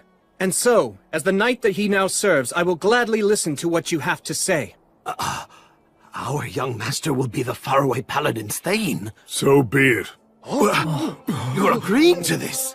He's never asked for selfish favors. He's always respected the predicament we have lived in. And as he just said, this is what he wants. All right. I will explain the situation to Grendir, young master. Oh, thanks so much. But still, know this. From this day on, you can consider yourself to be like a dead man to me. But why? Since you've entrusted your loyalty to a great warrior, you must never value your life above his. Serve him faithfully, prepared to die for him without hesitation if it ever becomes necessary. You understand? Yes, I understand! Grendir and I will check in later to see how things are going. Take good care of our young master. Of course, I most certainly will.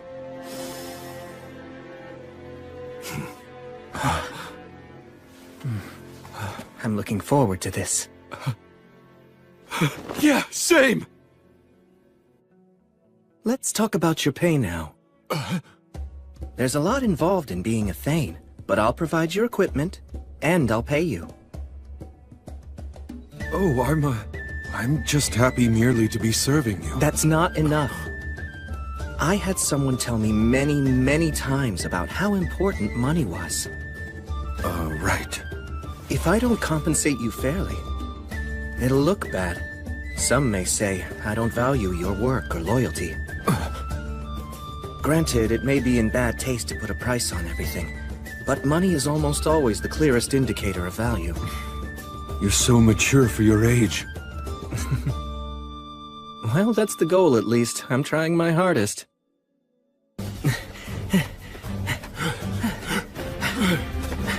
Are you doing all right? I'm just fine! Great, we'll do one more lap then. Okay!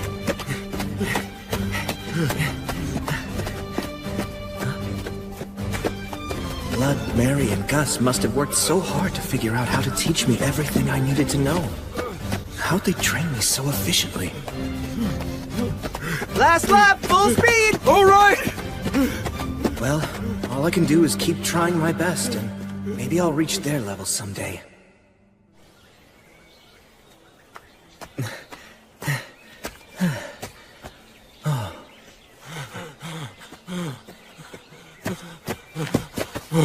Good hustle.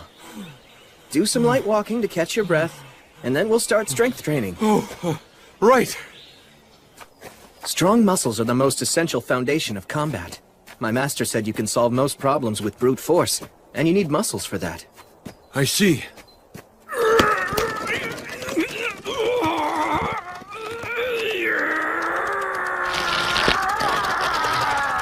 Okay, that's good. That's enough strength training for now. Will we do this every day? Yep, we worked on your arms this morning, but we'll alternate our training. We'll focus on different muscles on different days. Yeah, I guess that makes sense. Actually, later on, I'd like to do some practice swings with you to check your footwork and how you move your body. Uh-huh. But first... I think you guys met before, but let me introduce my friend, Menel. Hey. Oh, yes, hello. So, I guess I should say I'm sorry for scaring you the other day. Oh, that's okay. So from this point forward, Menel will join your training sessions. Also, I'll be asking him to work with you whenever I'm away or unavailable. Right! I appreciate your guidance. Sure thing. I need to go and attend an assembly. After that, I'm going to go check on the people who we treated earlier. I'll let you take over now. Fine. Okay, let's start with practice swings. Right!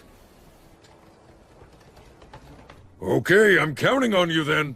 No problem. I'll take care of it. Oh, hey! It's our lord! Ah, well, good to see you.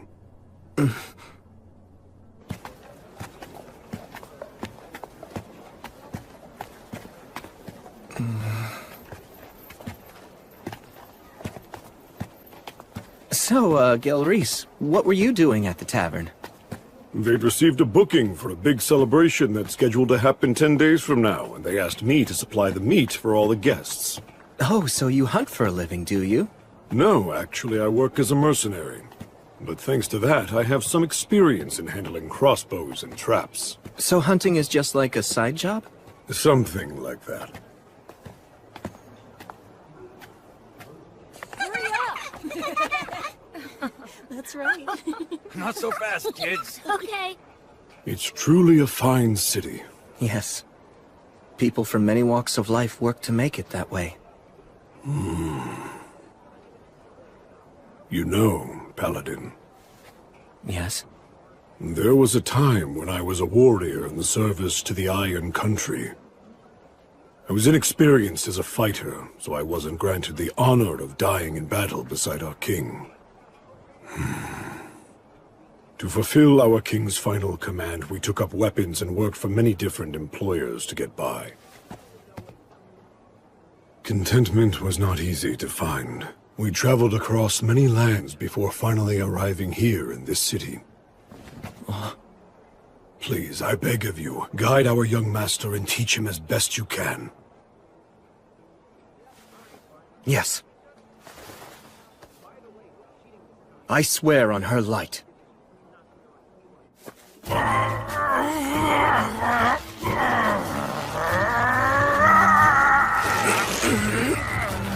Tell me, is this your full strength, Rue?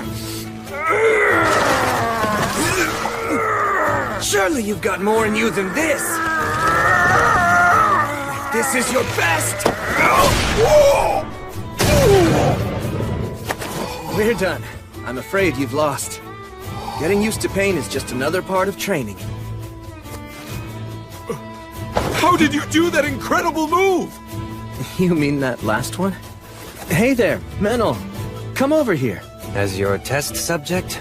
He'll understand it easier if he can watch it. I'm sorry to trouble you.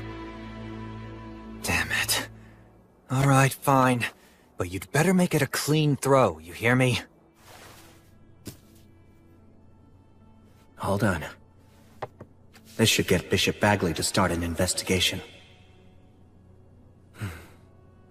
The fire of Black Calamity will break out in the Rust Mountains. The dragon is coming! Albuquerque will destroy everything! You give me no choice. Although I detest this dragon's power, I must use it! Tough scales. And an enormous body. The inborn ability to use words of creation. The dragon Valakirka. The dragon's power is second only to the gods. Back when I fought what was the mere echo of a god, I was nearly killed at one point. Things were bad enough with just an echo. And now, an echo and a dragon. I don't like this. It scares me. Don't lose your nerve! Huh? Come on! Again! I'm wearing armor, so why would you hesitate to attack? Good grief, I think you might even be more naive than Will. So what's the matter? You giving up already? You gonna run home with your tail between your legs? No, I'm not done!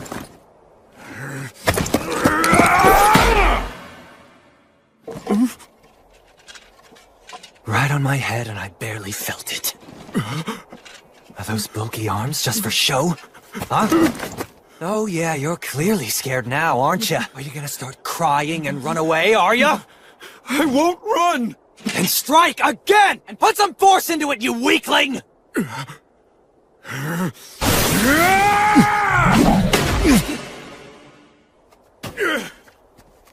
Always reliable, that Menel.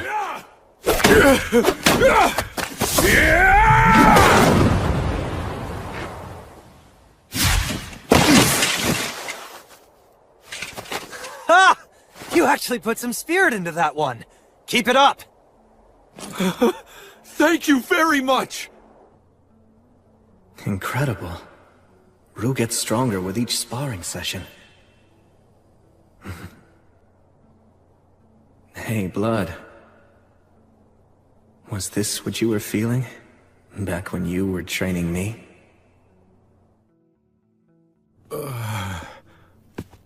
Here you go. I don't know. I don't think I can eat all this. Then your training will go to waste. Force it down if you must. You need to replenish all the energy you burned up when you exercised. You can eat it slowly, but please, eat it all. Okay.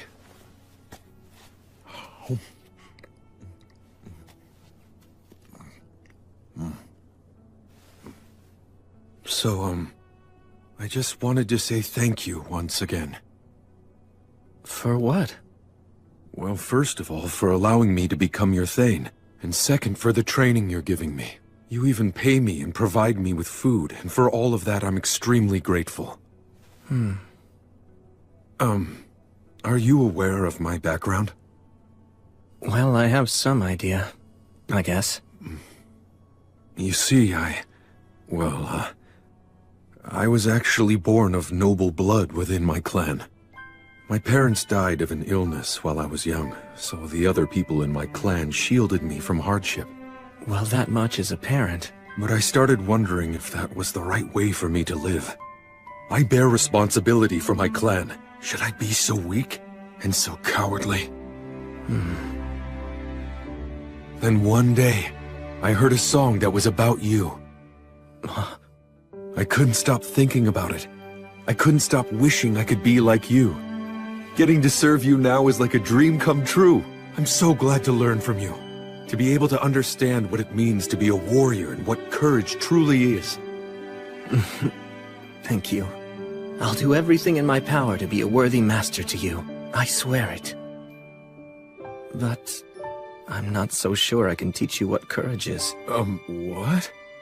I mean, the truth is, I don't actually have much courage. What? Even though you faced a wyvern and a chimera? Rue, if you face opponents you know you can defeat, is that really courageous? You knew that you could defeat them? To be frank about my combat strength, I'm far more powerful than a wyvern or a chimera. I can kill them by just using my fighting techniques. Wyverns and chimeras, none of them frighten me. Beating opponents you're not afraid of, that isn't courage. Well then, what do you think courage is exactly? You know, I'd really like to know the answer to that myself. What would I do? How would I face an opponent who I don't really think I could ever defeat?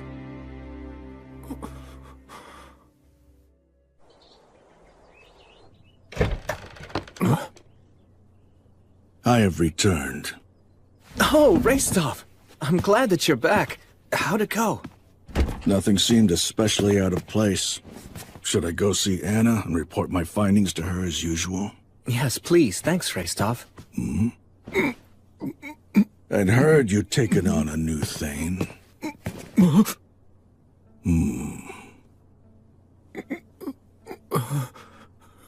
You're too hunched over. Your shoulders are too far forward. It makes you look weak. Pull in your chin, straighten your back, clench your teeth together. Don't let your eyes dart around. Look someone in the eyes or look at their mouth when you're talking to them. Right! That's good. Or at least it's a little better. My name is Restov. What do they call you? Rue. I see. And what do you think of William? I respect him. Then make sure you don't do anything to damage his reputation as your master. Keep your eyes facing forward and always stand up straight. Right! When you speak, do so with confidence and choose your words carefully. If you can't do that, stay silent. Got it? Yes! Was that okay? Of course. I was actually planning to ask you for your input. Good then. You said your name was Rue? Well, be prepared. I'll be butting into your training. Right! Oh, that's right. Hey, Restov. What is it? Let me ask you, what do you think courage is? I don't know what's been going through your head, but as long as you keep thinking like that, you'll never know. I guess you're right. I kept an eye on the Rust Mountains for a while, but throughout the summer and fall, they were as peaceful as could be. Just as the Lord of Holly promised, the forest was plentiful, which made everyone happy. When the time was right, the city even held a festival for the wheat harvest. The third winter that I'd spent in Torchboard was drawing ever closer.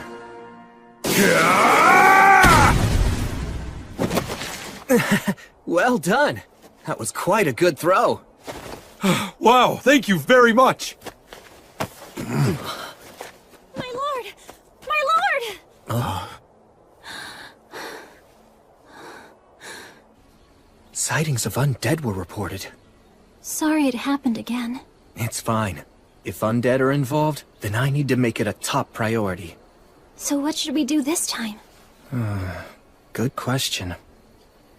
Oh, Rue, I need to go handle this matter. It's very important. Will you come too? Really? Of course! It would be an honor to go with you!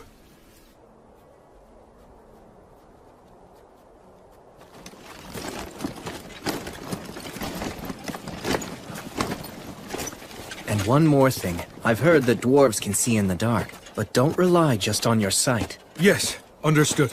Quick quiz. Where are we headed to? To the west, towards Pillar Mound. Is that right? That's where the most recent sighting was reported. But it's deep in the forest, so it hasn't been fully explored yet. Right. The main reason is the fog, although no one knows why it's so thick. Whether it's the geography or a magical barrier. Let's remain cautious. Yes, sir.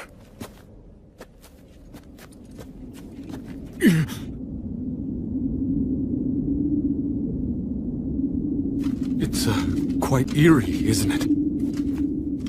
But still, magnificent.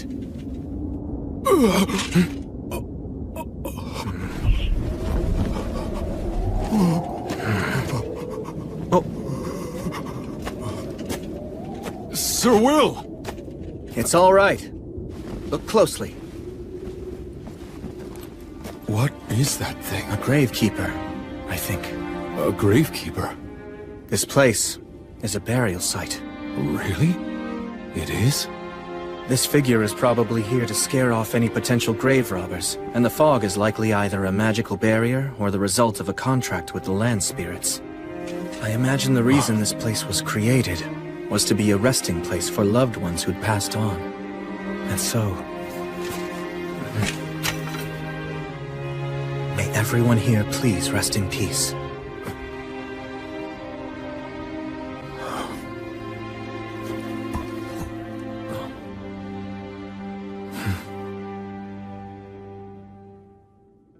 So, if the undead were spotted here, where'd they go?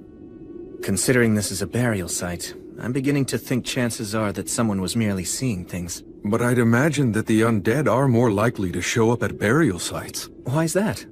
They all received proper burials. Huh? Those who've been killed and then hidden, or bodies left out in the open are the ones who tend to receive the god of the undead's blessing. I guess in a way, even the god of the undead is kind. The god of the undead can be kind? Yes, that's right.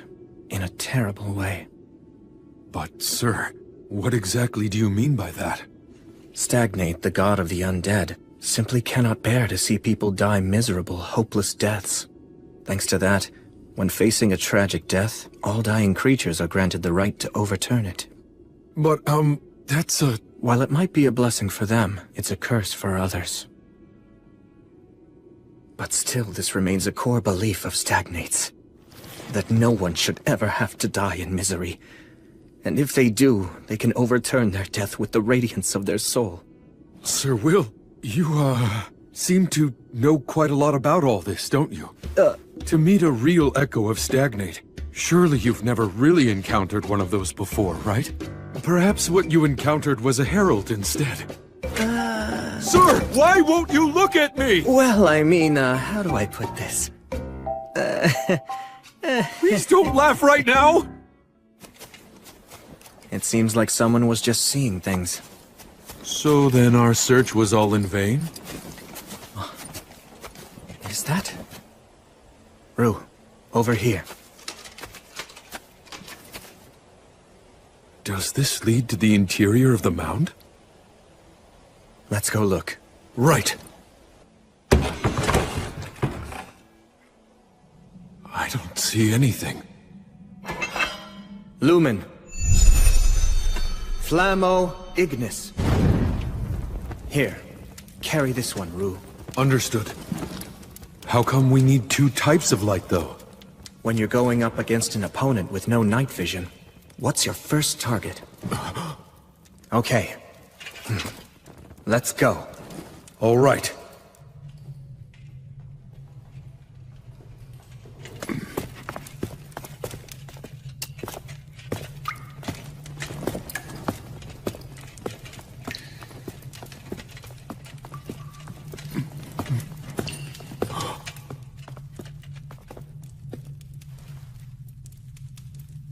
Does this lead to the innermost chamber, then? Yes, it's through here.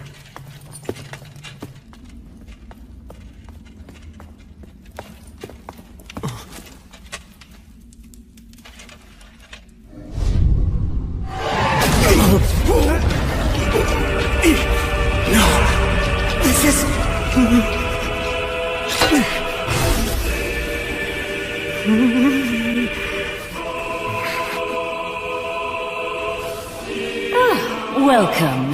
This is my home for now. Has it really been 2 years, Warrior of the Light? Stagnate, it's you.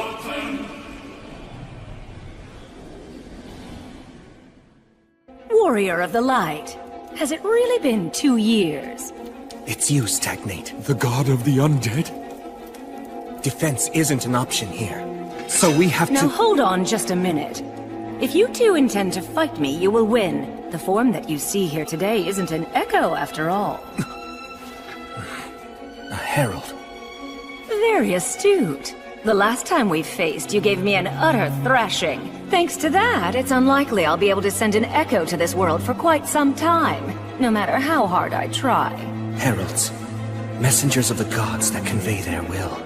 I had no choice but to send a herald this time around. You doing some fishing? Again, you're very astute. You're just as sharp as you ever were, I see. They knew that if they tossed enough rumors of the undead around here as bait, there was a good chance that I'd bite.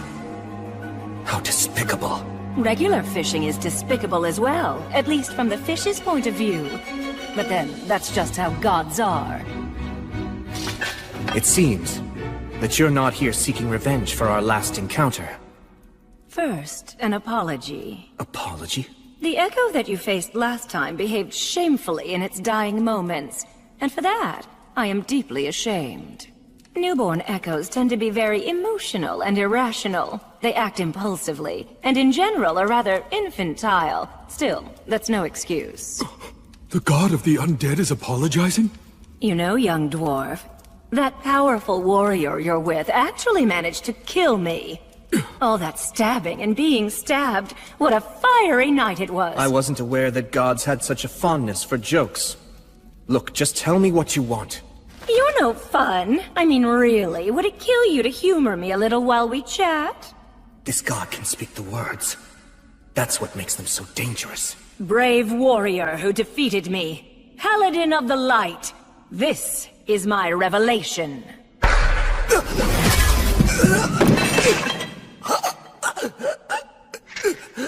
Sir Will! William, armed with the blessing of light, you will face the dragon, and you will die in defeat. If you don't wish to die in vain, don't fight the god's sickle. Don't face the evil dragon Valakirka. If you don't believe that what I'm saying is true, then feel free to ask the goddess Gracefield. But why? Why tell me all this? Because you've already proven that you have what it takes to be a true hero. I have a sincere love for humans, but I'm especially partial to heroes. I find that the radiance of their souls possesses a rare and true beauty. That's why I wish undeath and eternity for them. I simply cannot bear to see their souls dragged down by the fools of this world and lose their radiance to bitterness and regret. And I'd hate to see you killed by the likes of a vulgar beast such as Valakirka. Vulgar beast? During the Age of Myth, back when I was still on the side of good, I met him once. The evil dragon Valakirka, known as the God's Sickle. He fought not for any particular beliefs, but merely for the sake of victory and plunder. I'm surprised that the virtuous gods would be willing to employ him. If a mercenary isn't on your side, then he will end up on the side of your enemy. Soon after that, I betrayed the virtuous gods for the sake of my own beliefs. Many remarkable battles were fought, and several of the old gods ended up leaving this world. It's the same myth that Gus told me. But he was different. You mean... the dragon is actually a remnant from back in the Age of the Gods? Correct. And he's remained a mercenary ever since then. And that includes during the Great Uprising led by the demons from the Abyss. The Great Cataclysm 200 years ago, and the end of the Union Age. He was hired by the demon army, brought about the fall of the Rust Mountains, and then fell asleep. See, his wounds from the battle were too severe. Wait, hold on just a moment! His wounds from the battle, you say? My ancestors. Ah, of course. You are a descendant of the mountain people? I am! Well, well, perhaps there really is such a thing as fate after all. All right. Then for you, descendants of the Iron Country, I, Stagnate, the god of the undead, shall reveal the truth. I'm sure you've heard of Arvinger, the king of the Iron Mountains. He was also a true hero. Be proud. Kaldon, the famed sword handed down through generations, took an eye from the evil dragon who survived from the Age of the Gods. Wait, is that true? It was exhilarating! He was truly a great hero. I'm so glad. I'm so glad. I wouldn't have expected such kindness from an evil god. But this is a god who distorts the rules of life and death, and brings about disaster because their emotions drive them. William, in time, you may very well surpass even Arvinger's great achievements and succeed in slaying Valakirka. But now is not that time, I'm afraid.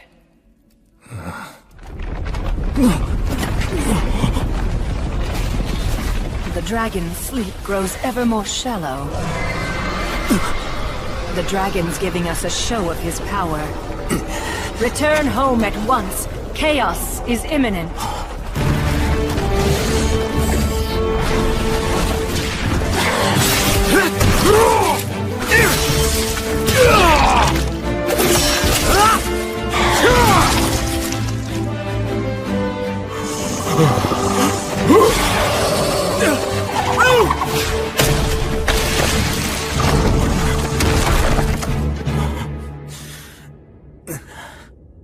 This is the cry of the dragon.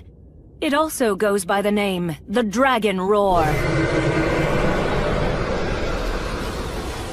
The overwhelming might of a ruler, which strikes fear into every living thing.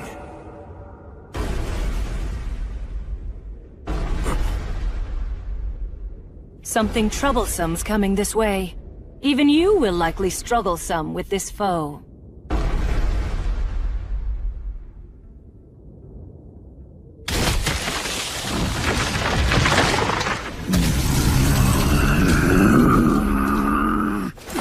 It's a giant? That's a forest giant! They're normally a mild-mannered race! He's been hit by the Dragon Roar. He's not in his right mind. What now? Will you kill him? Of course not. You can solve most any problem with just brute force, but that isn't the only way to solve things. So will!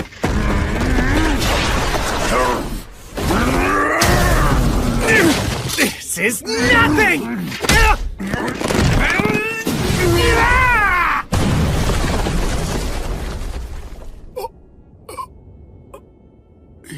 Just... Through a giant. Yes. Shine the light of reason upon the fog of confusion. I'm awfully sorry about my behavior just now. Can you make it home? I think so. Oguni Zoiku, e sokse uraka. Uhusama. Otenum, Roshiatagaro. Let's see. Nogarado, Reo Yanaba, O Sedo. Yeah, it really is scary, but Oko Wendabum wentem benare kurana.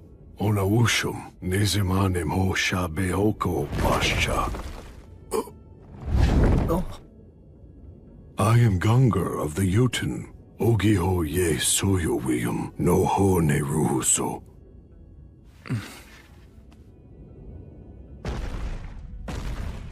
Wow, I've never even seen a giant before.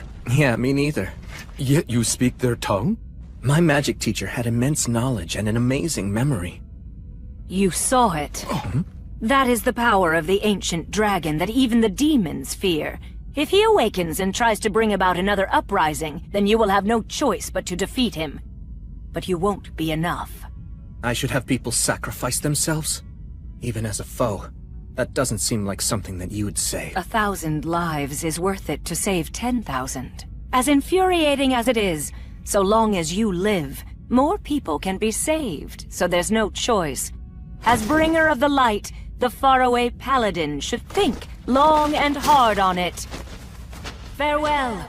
Soon enough, we will meet again. They appear to be rather partial to you. They have their eye on me, that's all. I've heard it said that the gods wish for heroes. They send proxies to the living world to make their divine will known. You are the hero who symbolizes the goddess of light. Is that why? The god of the undead wants me to feel indebted to them. Well, knowing that, what are you planning to do now, Sir Will? Good question. I wonder what I should do. The effects of the Dragon Roar caused a great amount of damage throughout Beastwoods. In order to take in people who lost their homes, to treat the injured, and to subjugate the demons now running rampant, I sent adventurers out across the land. If the dragon were to awaken and happen to fly this way, it would most likely destroy not only Torchport, but Whitesails as well. There's no doubt about it. The evil dragon is accompanied by high-ranking demons. I sincerely doubt that you can defeat them on your own. Of course. There's nothing shameful about running away. I'm sure you wrote that under the assumption that I'd be the one going. That right, Bishop?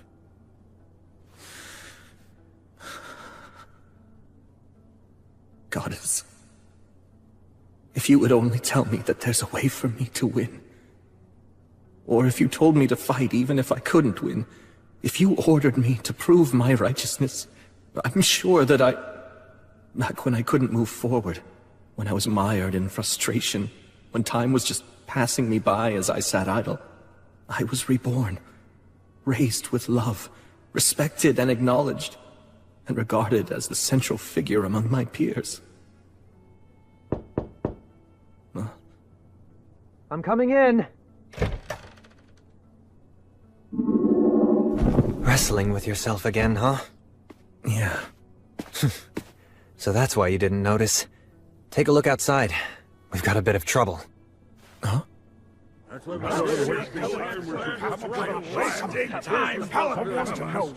us what you plan to do, Paladin! Are you going to attempt to slay the dragon? What's the point of this? Why are you asking that? We dwarfs bear the blame for not slaying the dragon! If you intend to try to slay it, then allow us to come along with you! That's enough! Please, just stop it! The dragon's a dangerous foe! The Paladin's trying to come up with a plan! Listen, I don't know what orders he's given you, but don't butt in. Stop trying to buy him more time. He hasn't ordered me to do anything! I'm just telling all of you not to panic! You dare accuse us? Look, even if all of us banded together, we couldn't even make a mark on the dragon! I'm going in there! I'm telling you to stop! Face it. At this point, all of you are even too old to defeat me! I just don't want to see any of you die in vain! Young master. Grendir. You have truly grown into a fine young man. Although, that very achievement is also the exact reason why all of us wish to die. We had wanted to fight by our king's side, and were ready to die with him. But we were denied that. We forsook our pride. Since then, we've wandered miserable for a terrible 200 years. It seemed that we had done more than enough suffering. That is what we believed. And yet now, after all that time, we've learned that that loathsome dragon still lives! What's wrong with our wish? Why shouldn't we long to continue that fight and die as we should? Just let me through! I'll ask the Paladin what he intends! No, you won't! You hear me, Grendir?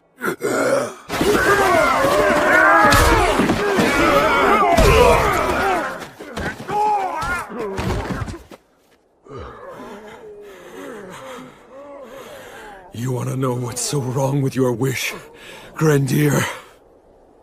A lot of you are already so fixated on dying that you aren't even thinking of how to win. That simply won't do. And you know that it won't. The proud warriors of the mountain should be willing to lay down their lives, but only for victory. All of you were the very ones who taught me that! Young master, young master, young master. I promise you, very soon the Paladin will reach his decision. When he does, I will stay by his side. I will work to win back the honor of the dwarves. I swear on the name of Arvenger, the last king of the Iron Country, as his grandson, I, Vindolfur, swear, I'll take back the mountains that belong to my ancestors! He's pretty valiant, wouldn't you say? Yeah. He can't afford to lose. No, he can't. You usually don't weigh the pros and cons, or even consider whether or not you can actually win before you go into a battle. So don't you start doing it now.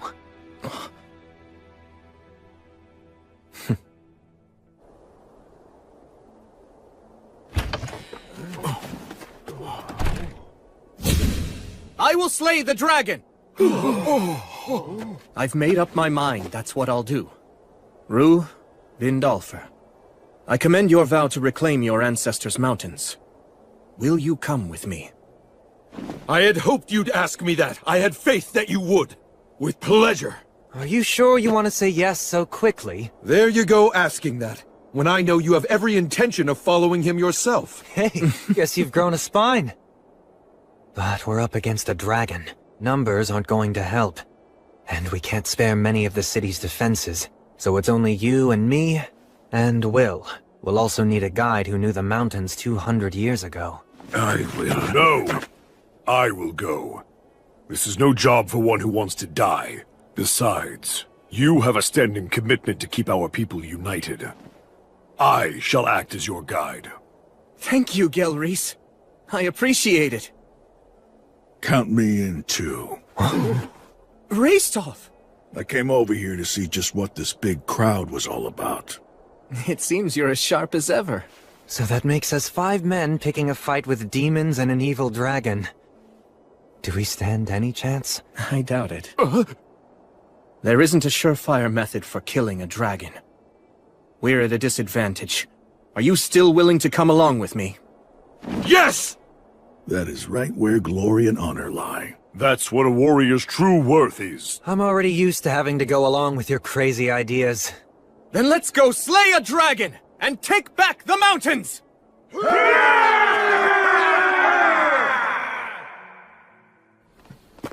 So you're going? Yeah. Then please, try to stay safe.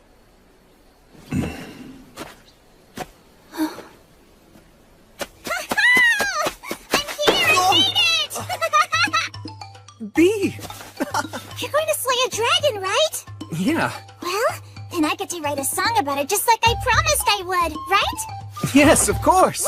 Woohoo! I get to write a new dragon-slaying saga! It's a troubadour's dream! First, I'll spread a prequel song around. That'll help, right, Will? Yes, absolutely. Thank you. But don't give me a sad ending, you hear? I'll try my best not to, believe me. Yeah, make sure you do. Nobody likes tragic twists anymore.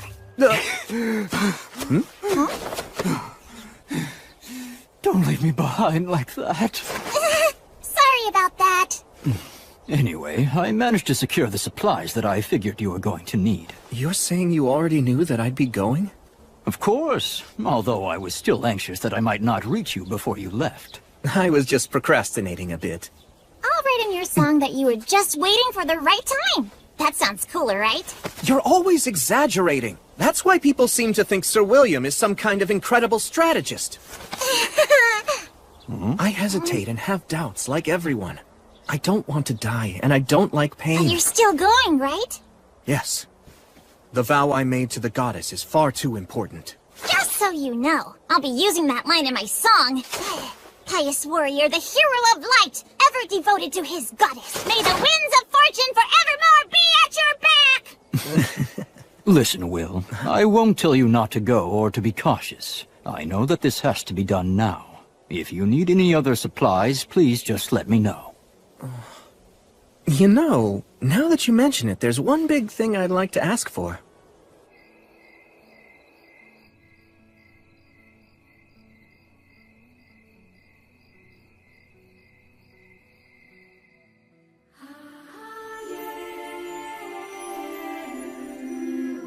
So, you're going?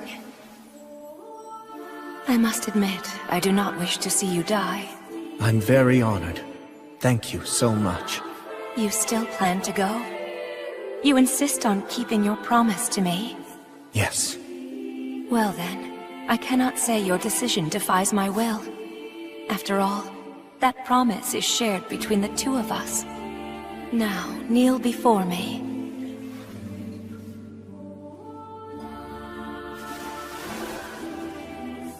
William, I command you.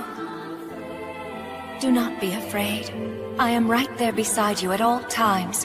Always remember that I am your goddess, and as such I will strengthen you, render aid unto you, and protect you.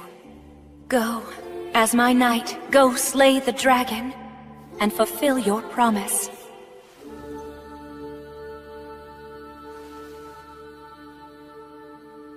On your light.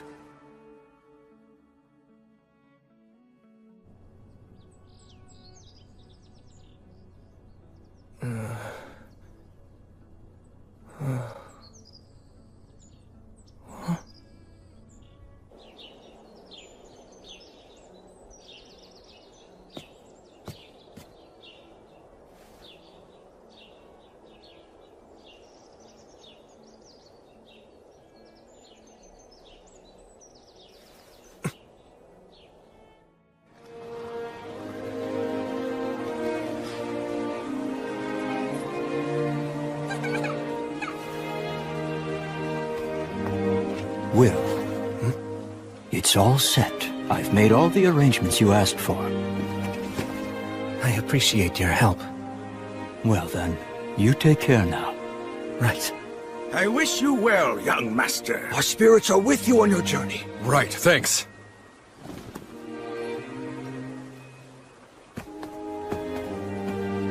Come back soon. I'll be waiting here. Come on, can't you even be a little sociable at a time like this? Well, you know, just think of the stories I'll bring back. All right, here we go! Yeah! Time for the heroes to depart!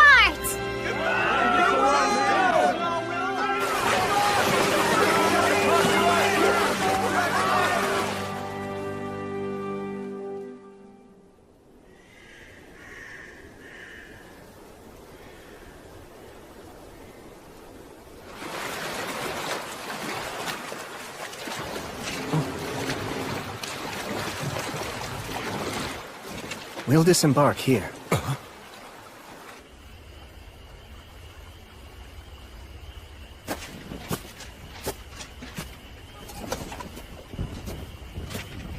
Okay, we can take it from here on out. Right.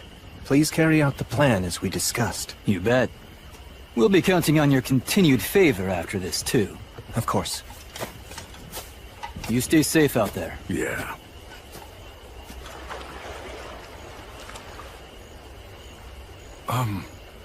Who were they? Also, what's the reason for us getting off the boat here? Should we not have gone at least a little farther? We've had a great start to our voyage downriver so far, but the demons will be on the move too. Marcus and his group will act as our body doubles to confuse them. Meanwhile, we'll head upriver. When did you arrange all this? I had Tonio put everything together for us. Marcus and his group also helped. So that's what you were up to. I checked with the dwarves too. Once we enter the tributary upriver, we'll be able to reach the mountains from the other side. So while the demons are lying in wait at the front door, we'll kick down the back door and move in. Sylphs, oh Sylphs, please hear me. Put the wind at our backs. Send us on our way.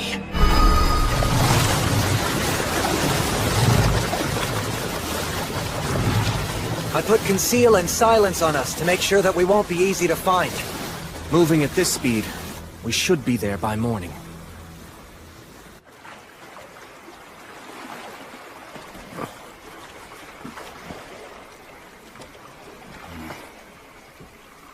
Hey, just relax. I mean, he always does this kind of stuff as if it's totally normal. Oh, no, it's just that if you go south of Torchport, there's a lakeside town that the High King took over, and it can be very dangerous there. I've heard that even veteran adventurers are helpless amid the swirling mists of magic. The suggestion that we casually break through that is incredible. It's remarkably courageous. Actually, that's where I grew up. Huh? The three heroes still lived there? And they were among the ranks of the undead? Come on. The god of the undead stuff's real? Ugh, give me a break. I mean, I don't think we'll be attacked or anything. Some friend. Damn it, I can't believe that you never told me. I'm sorry.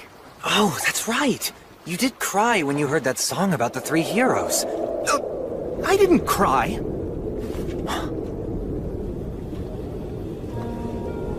The maze fog. That's what this is, right? Yes. It's grandfather's magic. Like the maze alley magic? This is the higher version of what protects the academy? I heard rumors, but never seen it. That makes it top-ranked magic, then. A human who'll only live a few decades can actually learn and use this? Really? Yes, really. And he'll even whip out the words of obliteration in battle. What? Hang on, I'll create a path through this for us. That's so like Gus.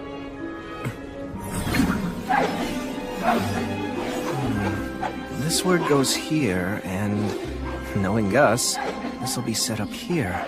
And this right here is a trap.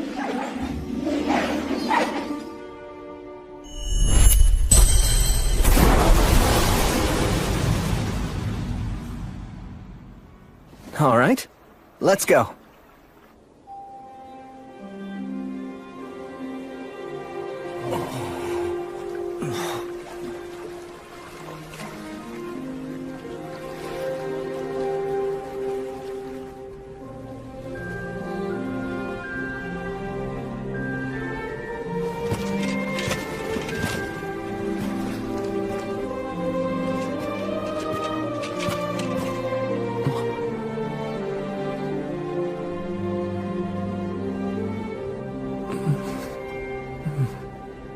Hey!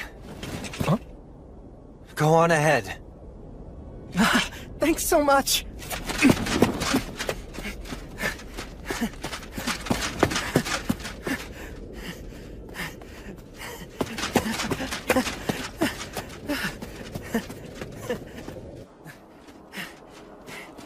Blood! Mary!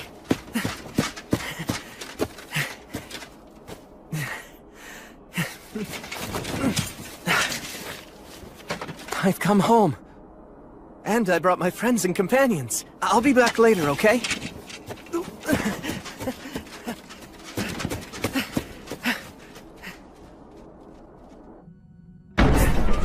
Gus, I'm home!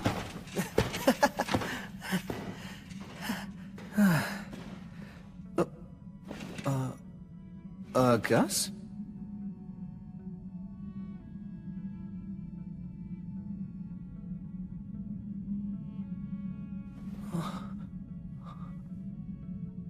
No way. It couldn't be.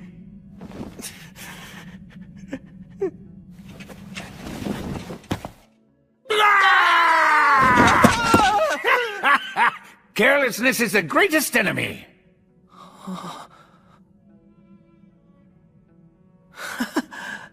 Well, did you make a ton of money? That's the first thing you thought of?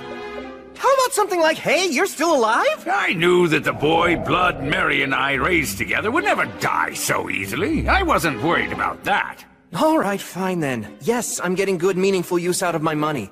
I'm the lord of the entire downstream region now. A lord, you say? Oh, I see. What? You were probably taken in by some nobleman's widow. Oh, you poor thing. Why would you assume that? I earned that role using my own strength. I'm a famous paladin now, in fact. I'm impressed you got so far in so little time at such a young age with no connections. And?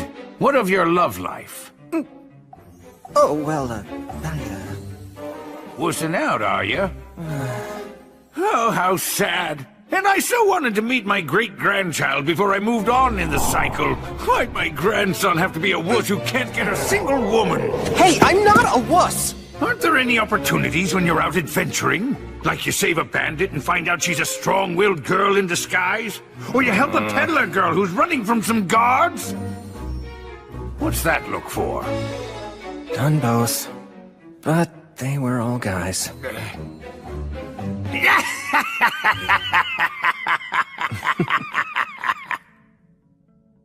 You know, I'm so glad you've come back, Will. Welcome home.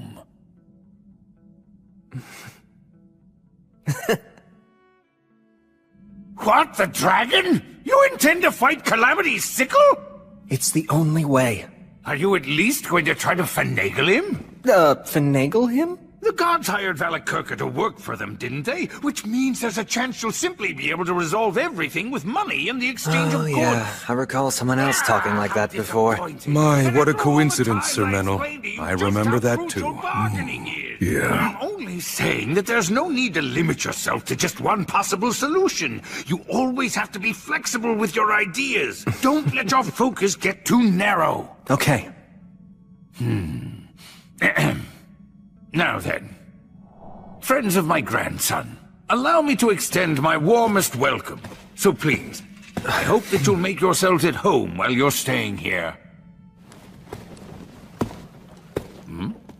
I never thought I would see you again. Indeed? And where exactly have we met before? 200 years ago, I was the soldier that the three of you saved after I fled from the mountains. I had no idea back then that you were the renowned wandering sage. Oh, you're that inexperienced injured soldier? Oh my word, you have really aged. Yes, indeed. I've grown old. Thanks to your help, I survived. I came to serve a new ruler. Now I'm able to walk the same path as your grandson, Sir William. How serendipitous.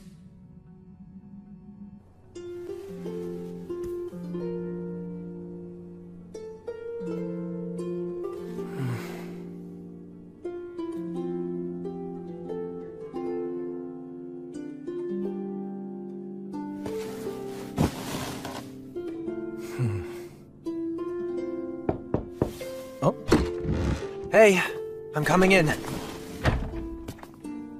Was this your room? Yeah. You know, that Gus guy is really something else. I thought for sure you'd say he's more lowbrow than you expected. I mean, he is, but it's more like... when he showed me the way here, I felt like he could see everything about me. Yeah, amazing, huh? I'm proud to call him my grandpa. That's cool. Also, he asked me, "Oh, are you the bandit girl?" What did he mean by that?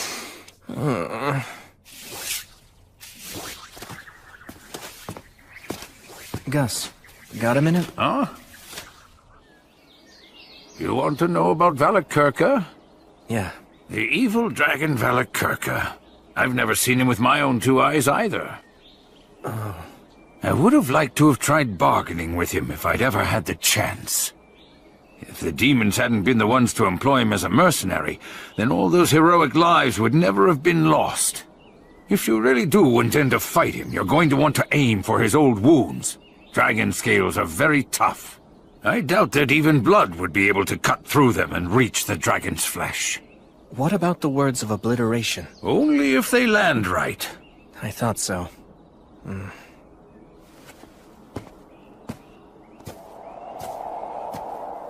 Do you know the reason why the true dragons of old could fly so rapidly, even though they were of such enormous size? Because words are able to race quickly through the air. Exactly.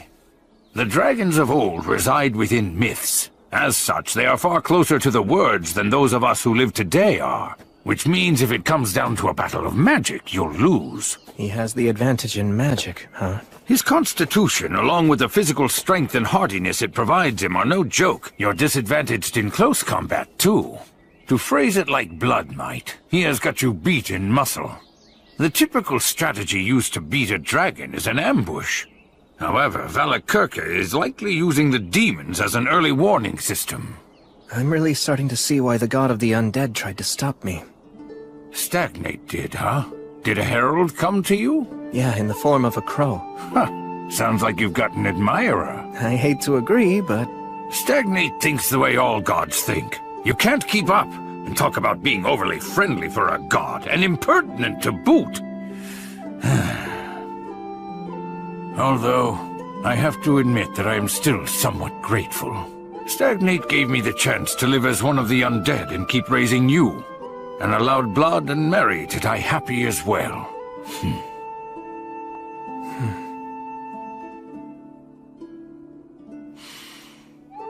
So, tell me, do you know? That's why I wanted to talk to you alone. I've no way to bargain with the dragon, do I? Well, you're going to die. I made up my mind to fight anyway. If the dragon is left unchecked, there'll be chaos. Couldn't you just run away? Gus. You know, being alive and not being dead aren't the same thing.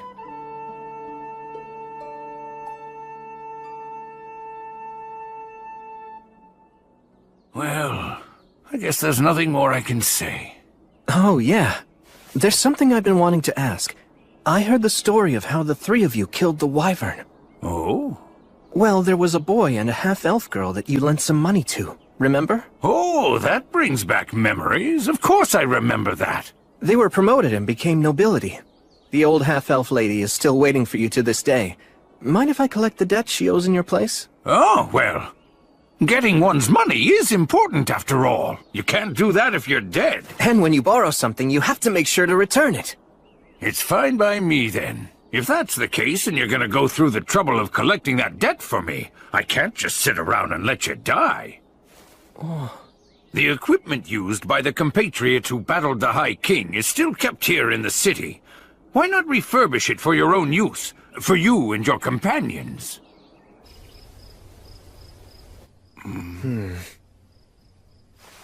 In here? Erosis. Delusion magic? I never knew that there was a door here. We couldn't very well let a child like you find out about this place. After all, you took matters to the extreme with Mary as it was. No way! This place was built to store alcohol. That's why it has a basement. Look around and take whichever pieces you like. I'm sure the previous owners would permit it. A great shield? Yeah, to protect against the dragon's breath. This armory's well kept. Was Blood responsible for that? Yes. And everything contained within it belonged to the warriors who battled the High King with us.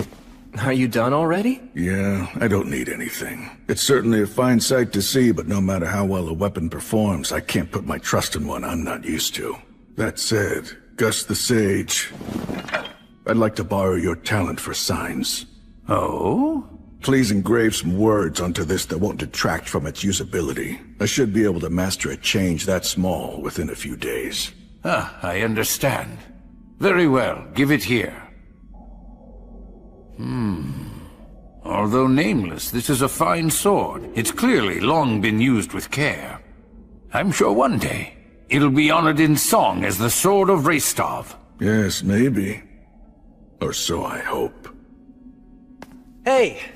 Gus the Sage. You can just call me Gus. Okay, old Gus. Whose bow was this? That belonged to Telperion the Silver String. I see. Are you perchance from the great forest of Erin too? Yeah, same as him. That silver hair of yours. Are you related to Telperion? Distantly, but yeah. Okay, I'll take this. Are you certain that you'll be able to use it? They say that if one who is unworthy uses a mithril bowstring, he'll lose his fingers. Not a problem.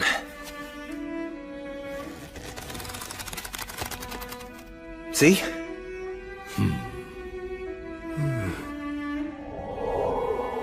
What about these? That is the full armor set of Bavor the Bladebreaker. It appears to be dwarf armor.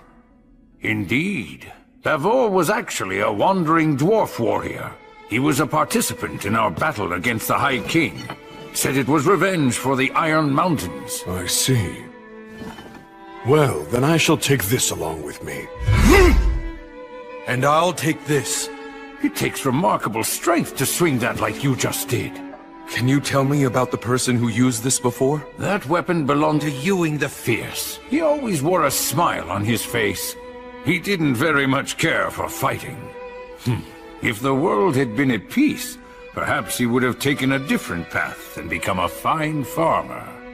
That's right. Ewing, Bavor, Telperion, all of them gave their lives in order to defeat the High King. All the weapons and armor pieces within this depot, every single one of them was so important to someone. And each has its own story to tell. Wherever their owners are now, I pray that they find guidance and repose. Hey. Huh? Once we return from taking care of the demons and the dragon, is it okay if I bring a troubadour girl I know back here? She's a halfling and she's a tad rambunctious. Oh, yes, of course. Do as you please. I'll tell her all the stories she wants. Okay, thanks. Is this girl by any chance? She's just a good friend.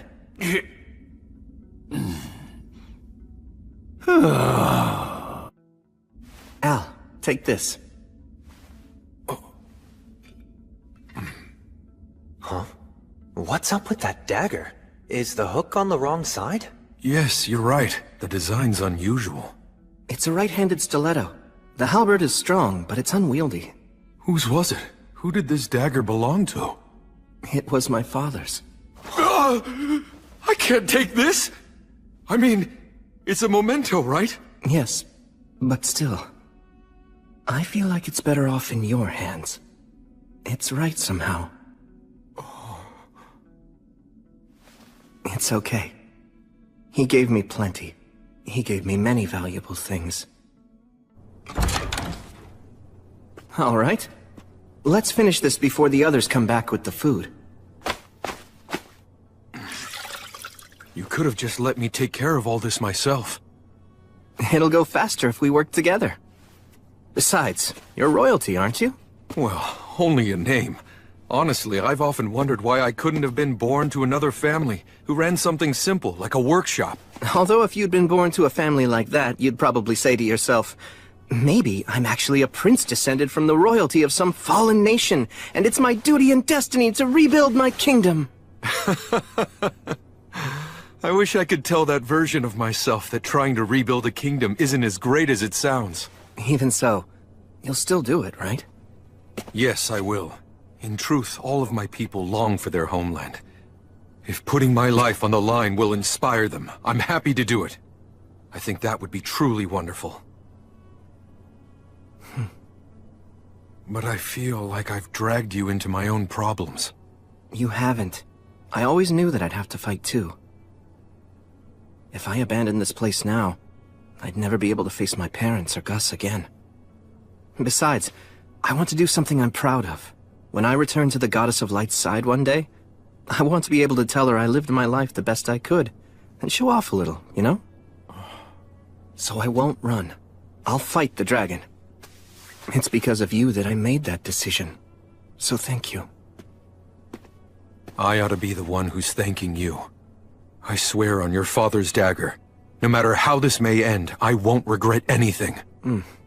I'm counting on you, and I trust in you. All right. You guys!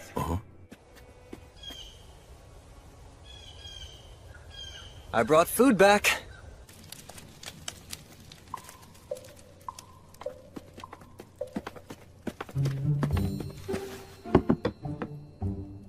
Hey, it's fine you didn't catch fish. Just a fluke. Yeah.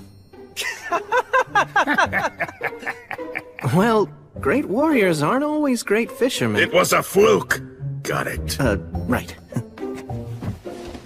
Actually, how'd you take down this deer? Oh, I concealed my presence and just kinda walked into it. Then, I fired by pure reflex, and it was almost as if its heart just drew the arrow right toward it. You have the blessing of the God of Spirits. He merely got lucky, that's all. And luck simply wasn't on our side. You know, you'll feel a lot better if you just admit that you suck at fishing. It was a fluke. That's right. You two just don't know when to give up. No, that's enough. Leave them be. Restov never changes.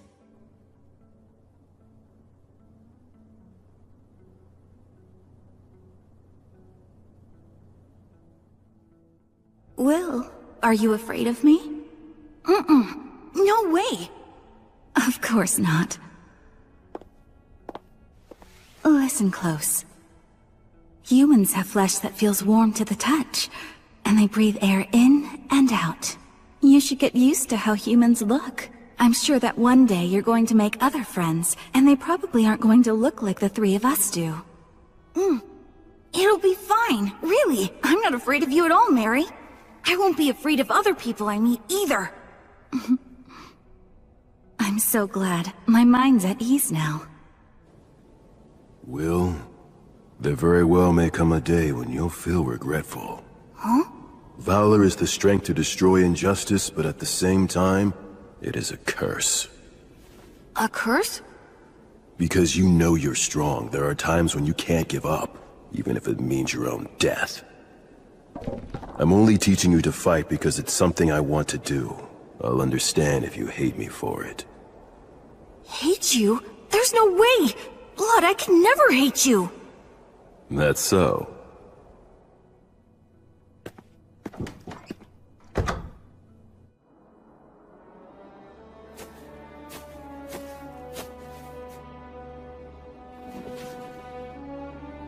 I've come home.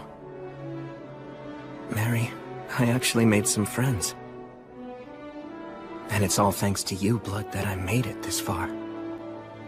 It's tough not having you two around, but I'm managing.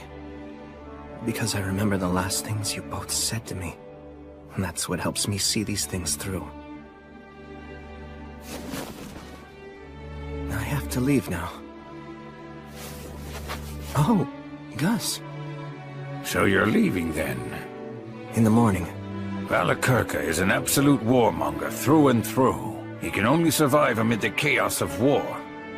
It's unlikely that you can avoid a fight. And besides, the only one who's even capable of posing a threat to him right now is you. Not true. The fact is, I'm not strong enough. At this point, a dragon could easily defeat me without using its full power.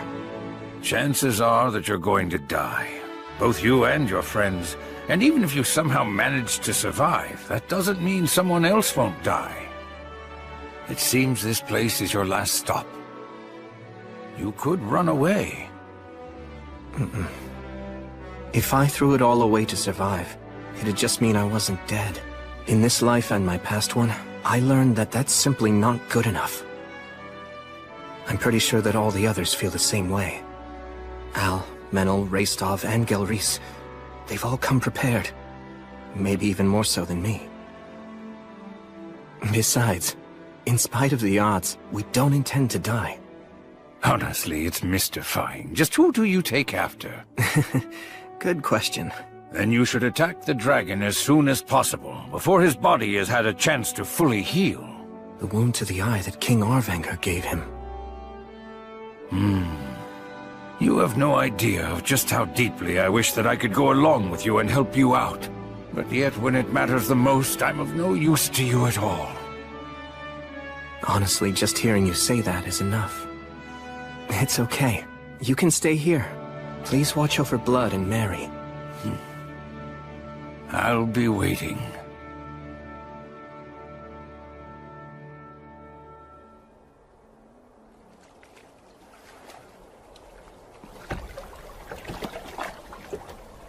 Let's go.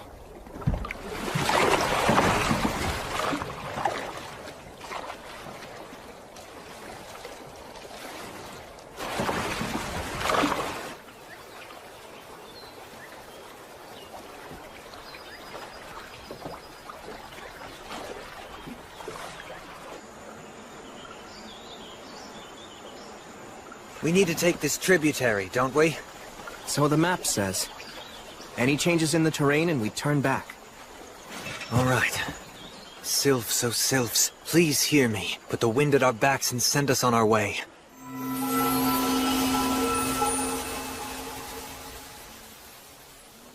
So tell me, any guesses as to what we'll find up ahead? I'm afraid I know nothing beyond the Great Collapse. Right, okay then. However, I do know that before the Great Collapse there was an elven forest to the west of the Iron Country. It was called Lothdor. Hold on, Lothdor? As in Land of Flowers? You know the elven language. Somewhat. Gus taught me enough of it to get by. Lothdor, huh? I've heard of it before. Pass beyond the Iron Country, where dwarfs dwell within caves. Cross the shining Rainbow Bridge, and there is where you shall find Lothdor. Lyres of silver and flutes of gold sing the song of Remirath. What was that? A travel song from my homeland. That brings back memories. Although in truth, the Iron Country didn't have a very good relationship with the elves of Lothdor. Oh, because of the logging? You know the history well. It's just that something similar happened in my homeland. Skirmishes between our people grew violent on occasion. Sometimes we hated each other. Regardless of that, they still remained our neighbors. They excelled at song and the spirit arts, yet they were also a proud and ill-tempered people. Despite our differences, we had a certain respect for them, and in their own way, they had respect for us too. And during the Great Collapse? I only know they withdrew into the forest and kept resisting. They absolutely would not give up no matter what. Perhaps they managed to survive. Elves live long lives after all. And maybe...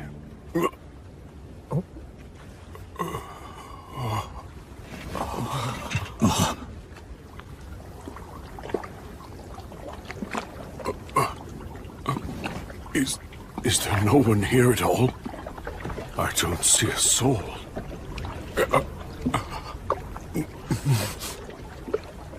How regrettable.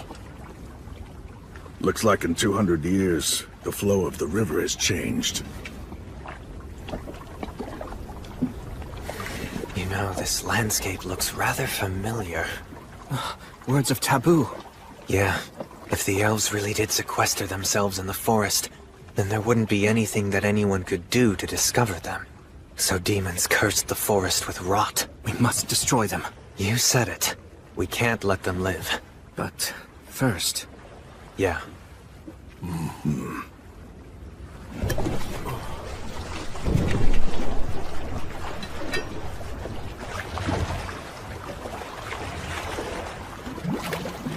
There! It's a serpent! Stop gawking! More are coming!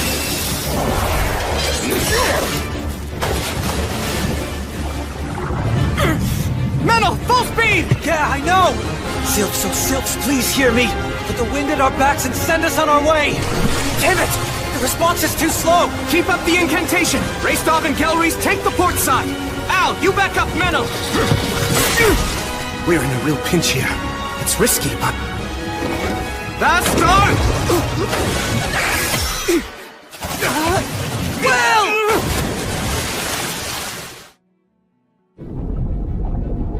I can't see a thing. In which case...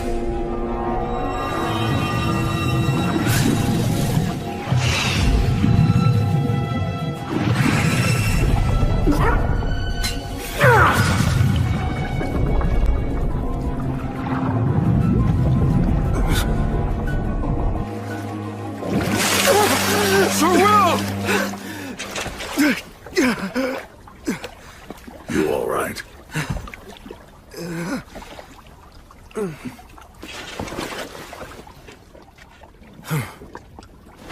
Now, Vastare!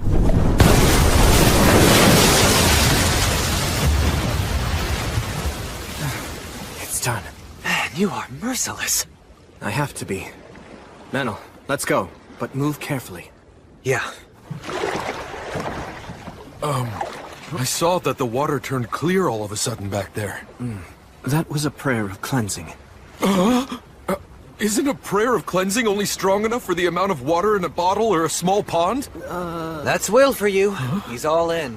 Of course. He seems so calm, right? But he uses some straight-up barbarian tactics to brute force things. I'm used to it by now. That's just mean. The river has swallowed up the whole forest. The change in the terrain here is a real problem. Gelreese, do you see anything that looks familiar to you? Afraid not. Not in all this mess. Oh, hey, what about that?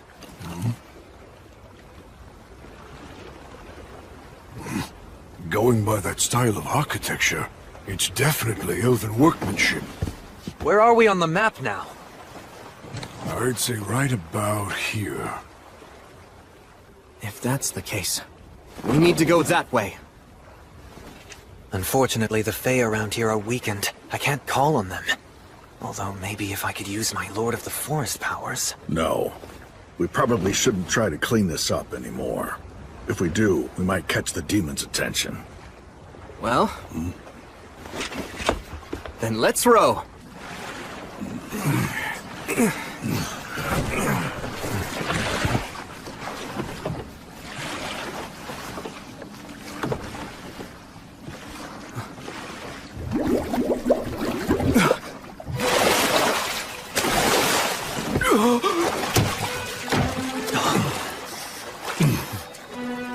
Enemies? They're simply in great pain, that's all.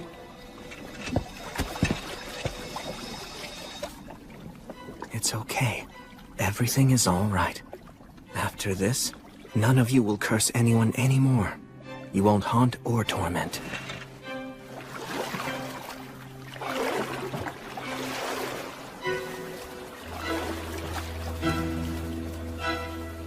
I'll take care of things from here on. All of you can rest now.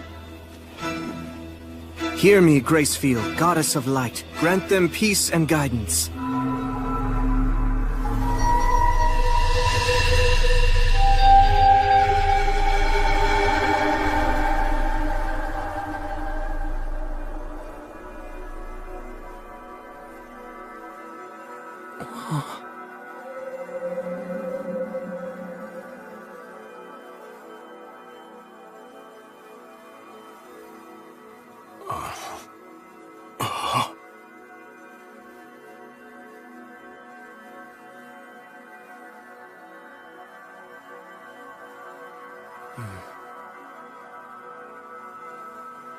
You're saying that we should go that way, as quickly as possible?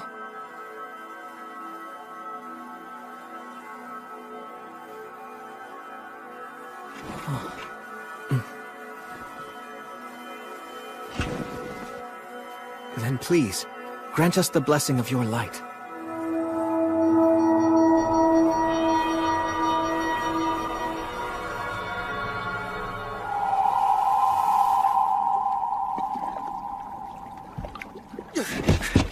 Let's go! Come on, full speed that way! Right now! Move it!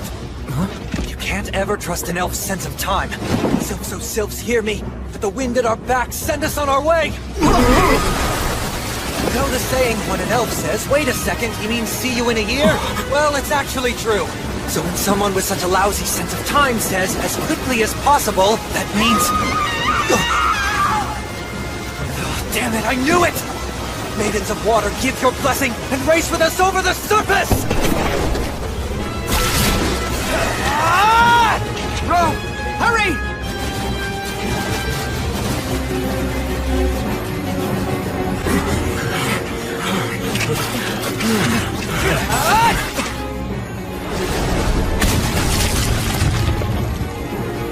Metal! Is she okay? She's not dead!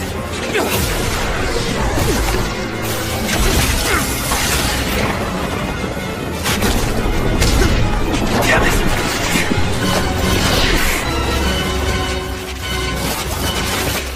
Brace yourselves, it's coming!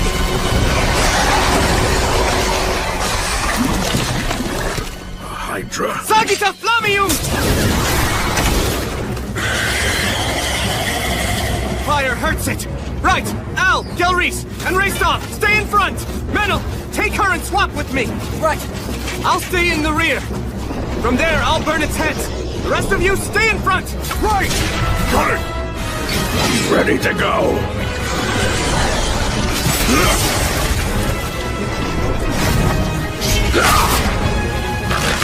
Sagita Flamium! Go now, young master! It's over. Well, looks like I'm not needed here anymore. Fine, I don't want to waste my arrows.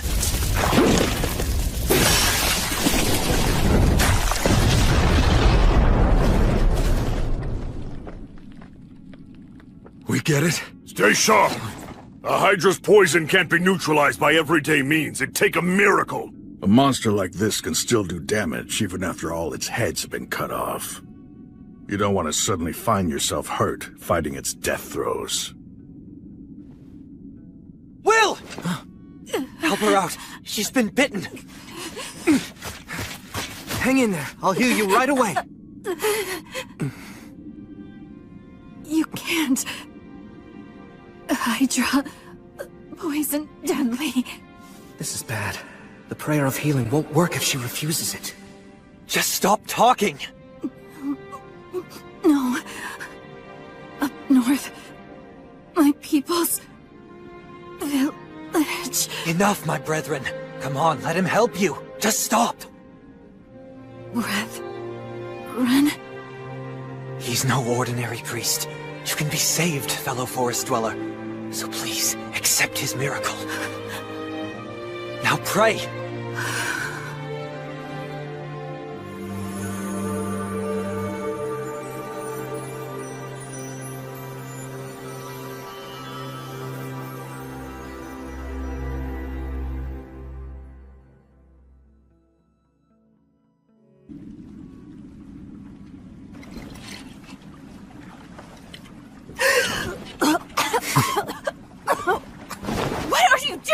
I was simply waking you up with an intense kiss. How's your head? Feel like puking? Any other symptoms we should know about, fellow forest dweller? Why you? Such impertinence! Sounds like you're feeling fine. Wait, when you said kiss, don't you dare tell me you... Just relax. It was a wine bottle.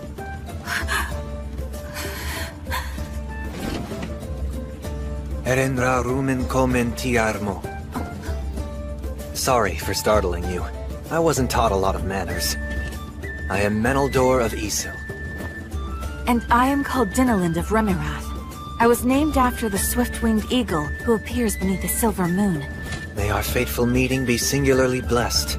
You are clearly a young lady who embodies the enchanting silence of the shining stars. So you can speak with propriety. Frankly speaking, elf etiquette really isn't my thing, and I think we should leave it at that. My deepest apologies. May I assume that you are the leader of this group? It's a pleasure to meet you. My name is Dinalind. And I am William G. Merryblood.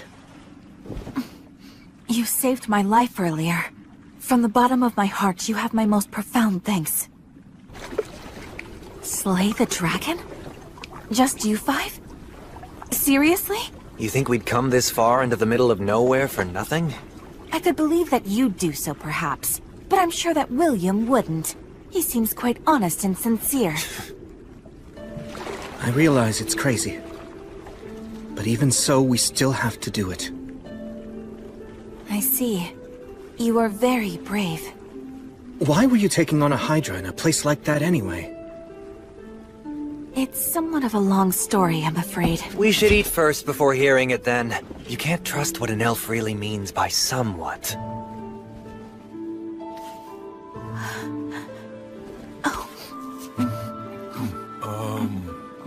Is that okay? I just mean, I thought that elves didn't eat meat. Only some elves don't eat meat. The ones who don't have undergone a great deal of training to enhance their spirit qualities. This is delicious. You look like you haven't eaten in ages. Do you really not know what I was doing in that place? Don't you have even some small inkling? It's a proud elf's duty. They cannot abandon the weak. Isn't that right? Yes. They keep their numbers low that way. Even when there's not enough food, and not everyone can eat, elves would never dream of casting the sick or elderly aside. The young, healthy ones who can fight end up voluntarily leaving their own communities instead. That's exactly right. To banish those who are weak would be unthinkable. You're truly an elf through and through. What's that mean? You're mocking me? It's a compliment. Good grief. Elves never change, I see. So, Dinnerland, do you think you could please help guide us to your village? If you're able to show us the way to get to the mountains, we'll help you in any way we can. You can call me Dinne.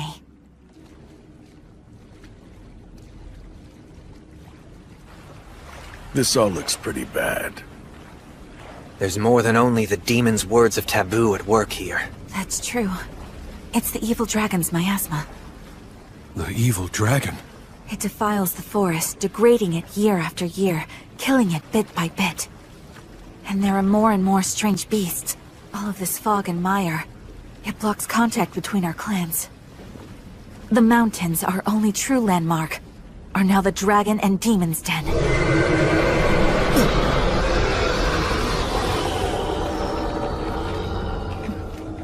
That sums it all up. But the dragon is supposed to be living in the mountains, right? How has the miasma come this far? Through underground tunnels, built by the dwarfs. By using the tunnels, the dragon's miasma pours into every corner of the forest. So then we're... Don't be worried. Your people aren't to blame.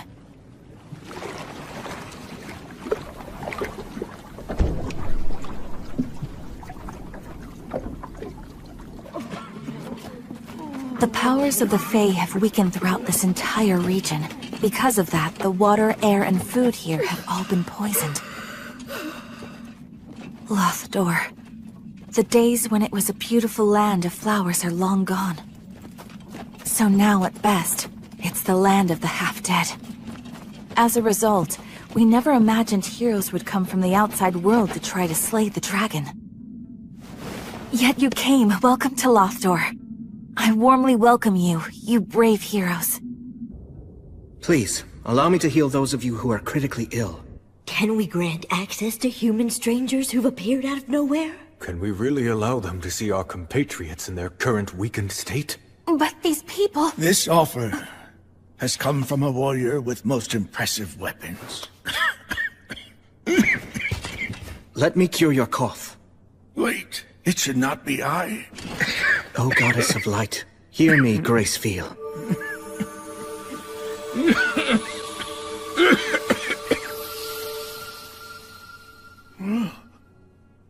Oh, my cough. It's gone. Oh. Gather all those with the most severe symptoms. If there's anyone too critical to move, then I'll go to them. Oh, but healing through blessings takes a great toll on one's vitality and on their ability to concentrate. If you heal so many... If it's just 100 or 2, it won't be a problem. I can heal them all.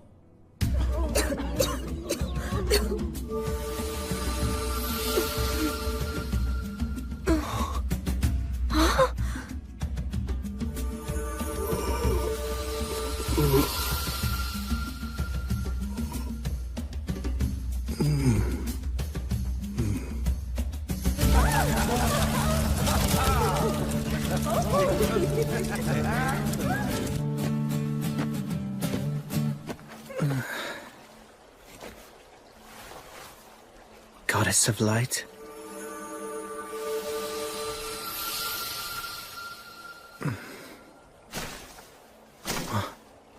You're using a poison-neutralizing blessing to sober yourself up? How tasteless. This is enemy territory. I can't relax. Is your journey going well so far? It is for now, at least. A little warning from Gracefield, huh? I hope you're aware that Gracefield truly does love you. Wouldn't you like me to love you as well? What do you say? Please spare me your jokes. Well, go on. What do you want?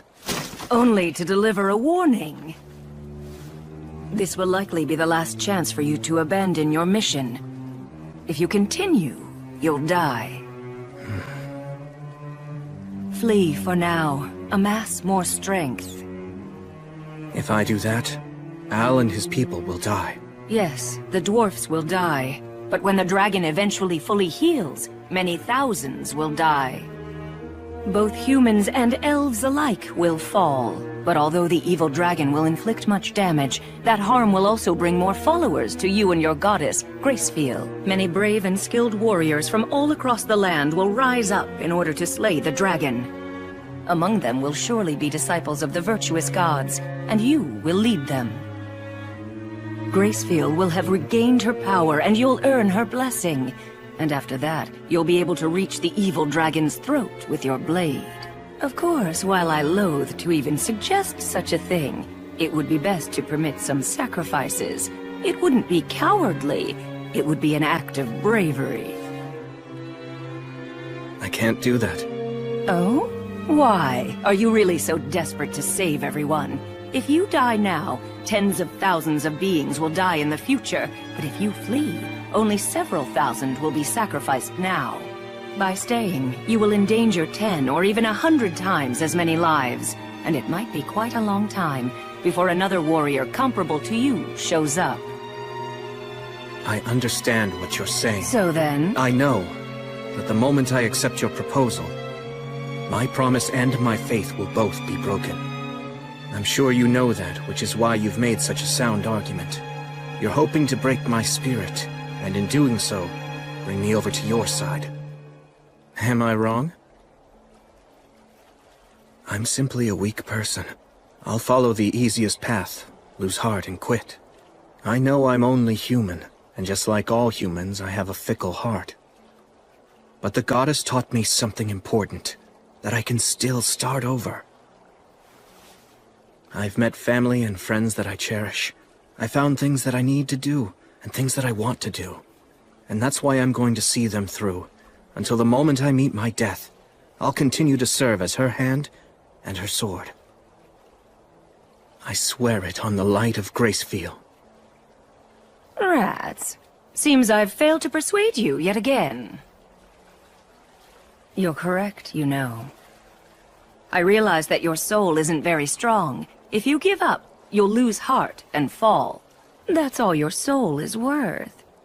But despite that, you've turned my expectations on their head. You took me on, and managed to defeat me. It may sound absurd, but that is why I consider you a hero. Quite a paradox. I never set out with the intention of being a hero. You acknowledge your own weakness, make it your reason not to quit. And so, even death can't deter you from what you believe in. And that's precisely what heroes do. I'm going to say it yet another time. Come over to my side and become mine, Paladin. Serve as my right hand. Together, the two of us will slay the dragon. We'll take down all heroes everywhere, destroy all the gods, and conquer this entire world. The both of us, you and I. Respectfully, I must decline. Besides, I'm aware that you don't like to see heroes fall from grace. I won't be swayed by your invitation, Stagnate. I'll continue to be your enemy. Because I respect you. Still, what a shame. You're going to die. The dragon will rip you apart. Very well then, my foolish, clever enemy. Farewell. Come on, just let me go already. I can't! I told you that I can't let you go! I see it's true that the elves of Ysel have no principles! Like a let's keep it all a secret Remirath elf can talk? Oh, just a lover squabble. Wait a minute. What exactly did you just say? Listen, we have no time to waste on something like love affairs. I guess that is true. Not at a time like this. Even I have that much of a clue. But another time? Then I'd say sure. I mean, she is pretty. Look, so what if I drop a slick compliment or two whenever I see her? That's just good manners. I guess I just don't get it.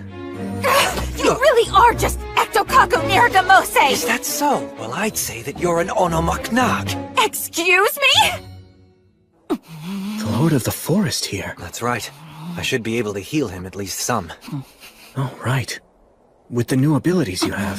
No, absolutely not! Okay, look. You know, Menel really can be trusted. I do put trust in what you two have to say. There's no telling just how many elves you saved last night, and for that I am grateful to you. Then why do you say no?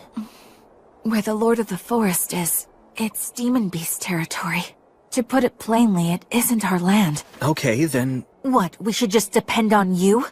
You think we have the right to ask you to get involved in yet another battle when you're about to enter a different one? We should beg you to help us because we can't handle it by ourselves? And have you put off what you came here to do? No, I refuse to! I simply won't make such a shameless request of you! You see? That's an elf. Seems the elves truly haven't changed even a bit. So what do you think we should do? Do whatever you want to. All right then. Let's get started. Do you even know where the Lord is? He's pretty weak, but I can sense him. Please, Gelreese. Go round up Al and Raystov for us. And come armed. Right. Hold on a minute, what are you talking about? A demon beast extermination. But I just told you we aren't— But there's no reason to complain if we do it, right? And just so you know, a few magic beasts aren't anywhere near enough to defeat either me or him. Alright, fine then! I'll go call for some of our best talents, and don't you dare leave on your own! The demon beasts who've taken over the Lord of the Forest's throne are insect types. The Earwig's defensive abilities are especially troublesome. Oh. That must be one of them! This will make for good training. It's a purple moth! They attack from the sky! Right. Careful! That dust is poison! Understood. Okay, let's go.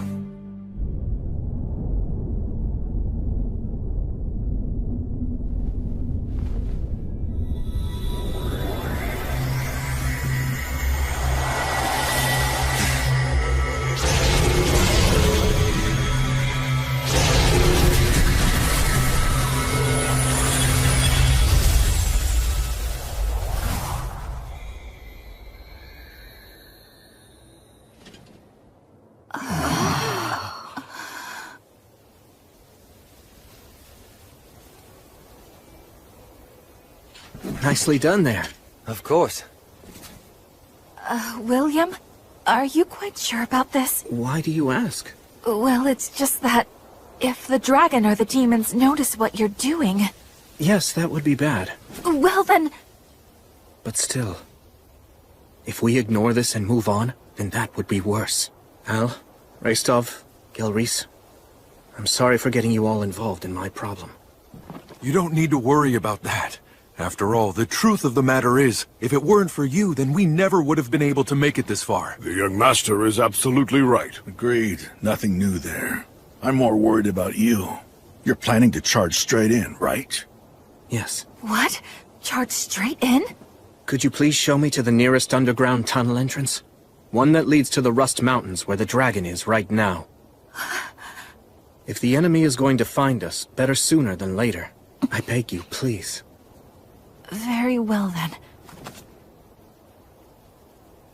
I'll send someone back to inform the villagers. The rest of us will come along. We'll face the dragon with you. We can act as decoys or shields, at least. I'm sorry. You're just too weak. We can't afford to take anyone who'll slow us down. After everything that you've done for us, you'll simply march to your death? Yes. How humiliating. Very well. We shall do as you say. But Dinalin, we must go! Yeah, all of this is just too... Would you add another layer to our shame by refusing to acknowledge our weakness? No matter how hard we may fight, right now we're simply too sick and frail. We are weaklings. This way. Follow me. should have let me handle that. I couldn't. It needed to come from me. The West Gate. Never in my life did I dream that I'd ever come here again. This is it. This is the entrance to the Iron Country. So you're really going to continue on then? Yes. Pulsate et aperiatur vobis. Al, knock on the door. That is the signal. Sir Will. Are you sure I should be the one? You're the only one who has the right to open this door. You're the natural choice. Right.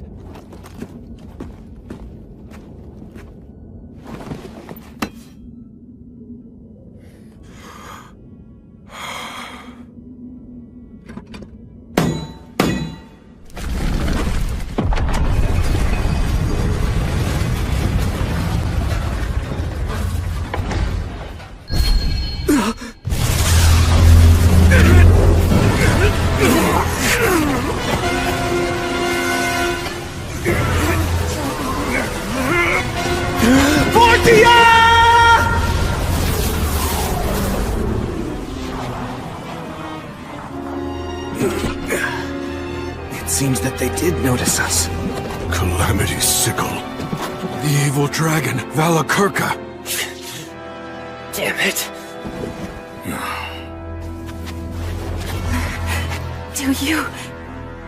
Do you really intend to go up against this? Yes. This is the reason we came.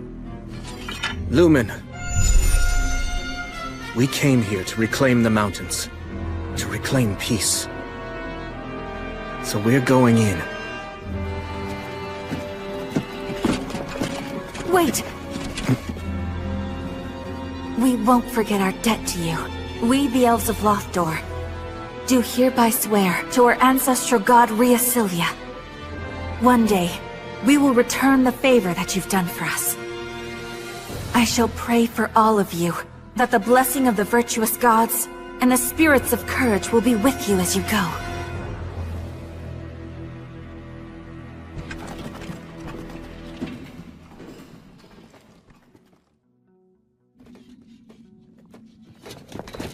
Wait!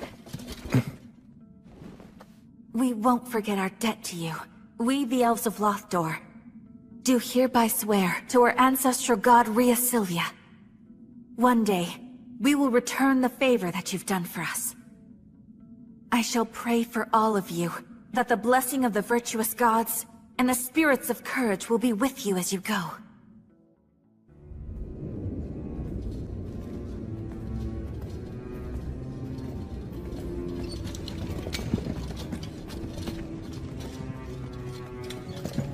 Oh, man. Let's not stay here too long.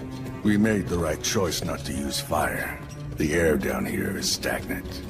Sir William cast a spell of poison resistance on all of us, but it feels foul here nonetheless. And the visibility is poor as well. It's terrifying to think we could run into enemies or traps. We shouldn't underestimate demons. Some crawl on walls and ceilings. Some even have wings. You should keep that in the back of your mind, but stay focused to the front and side. We'll post a guard on rotation, and take short breaks. Got it.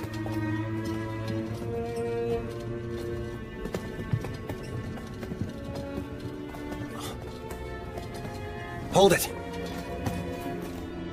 A trap. I'll disarm it. Do you know where we are in these tunnels now? We should be close to approaching a Hall of Stone. The tunnels diverge drastically from that point. We're all good now. Come on. Okay. I'm surprised. Yeah. We haven't been attacked by demons, not even once. So, that means that we were wrong about the dragon and the demons? They aren't working together? We can't say that for certain yet. Maybe they're all assembled in the Hall of Stone up ahead. Then they're just waiting there to ambush us. But if it turns out there's no ambush, it could mean that Al is right. Wait!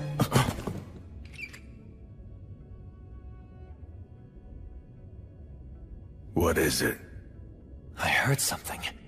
Like the sound of clanking metal. And footsteps as well.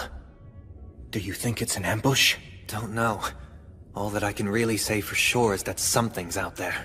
So, then does that mean this is, Yeah. Gelreese and I will go in first with our shields up to protect everyone. Menel, back us up from the hallway. Al and Rastov, stand by. Watch for a chance to charge.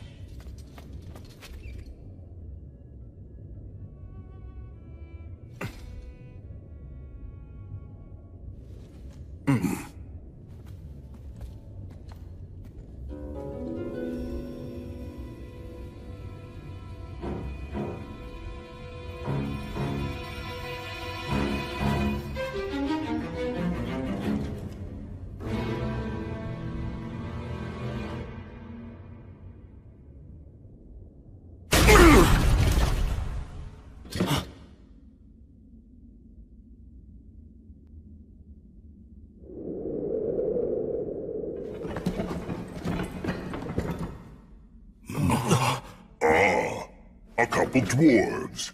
Humans and an elf, too. But I thought that Lothar had fallen. Did this one escape?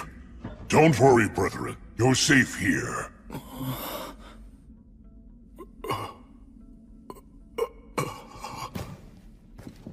So, how goes the battle? You must have had quite a rough time. You're all here. Oh, wait. I know you. You're Gelreese. I thought that you got out. What, did you get out and then come back? That is just so like you. You've sure got guts, though. You'll add the strength of 100 to our ranks. Fight alongside us.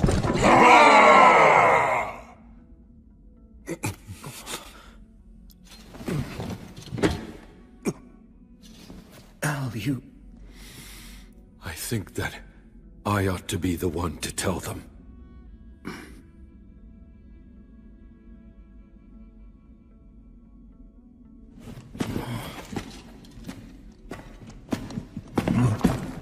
Is this King Arvinger?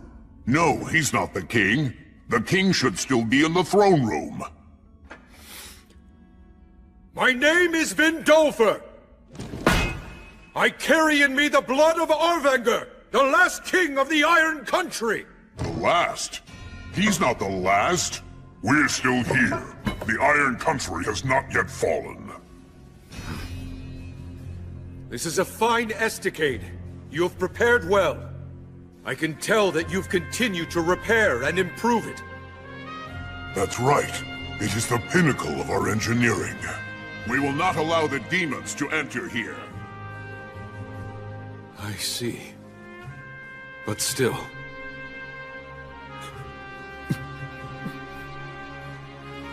Despite all of this, the Iron Country has fallen! All of the warriors have died, and the great King Arvinger is dead! Lothar tragically withered away, and the Iron Country is now the Rust Mountains. Demons and a dragon lurk here! No, that simply cannot be. The Iron Country. It cannot fall. You know it's true! Do not avert your eyes from the truth, brave dwarf warriors! It was my grandfather, Arvinger, who struck back at the evil dragon and took one of his eyes! A heroic act celebrated by the gods themselves! And now, I, Vindolfer, have committed to carrying on his heroism! I'm here with the heroes of the present day! It's true that the Iron Country has fallen, but I pray that all who were lost may now sit at the side of our ancestral god Blaze, as well as that of Gracefield, goddess of light. So I hereby take an oath, on the names of all the virtuous gods and our ancestral spirits, that no matter what, I will restore the Iron Country's glory.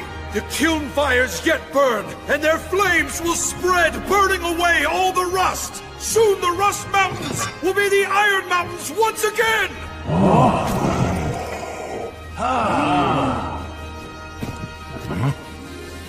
And so, I beg of you, please rest now. You all have done more than enough.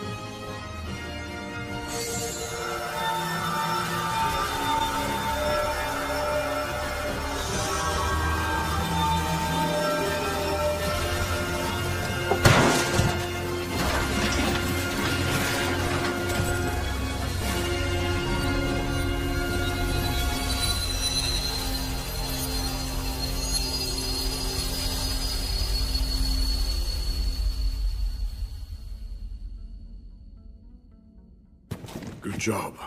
That was well said, young master. Now let's drive away the demons, and see to it you fulfill your vow. I'll make sure that I protect you even if it costs me my ancient life. I wouldn't exchange your life for anything. There's still so much that I need to learn from you. Such as about these mountains. And about how to fight. Who in their right mind makes pain-in-the-ass promises to rebuild an entire nation? Talk about dumb. Well, unlike the vows that you and Sir Will made, at least mine has an end in sight, so you know, yours is even dumber. But first we have to win, and then we have to survive. Yes. Sir Will, I'm sorry for the delay. Let's proceed. Your orders? You don't need to call me sir any longer. I can't very well make a king be my thane. But... No! You are still Sir Will! The peerless knight I admire. I respect you deeply. I see. Guess I can't stop you then. What you did back there was commendable. I'm sure that they all felt blessed as well. Right. But should I also feel somewhat grateful to the god of the undead, or shouldn't I? Well, just a little bit couldn't really hurt, I suppose. Yeah.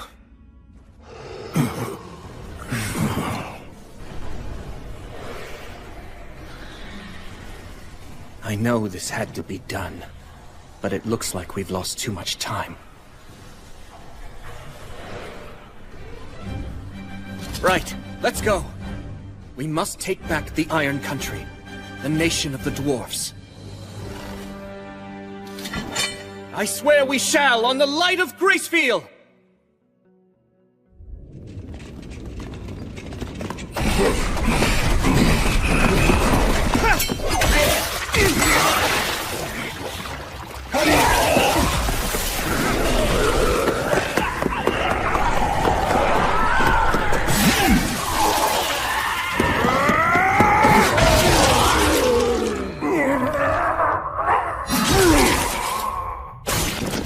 Take a right at the next junction!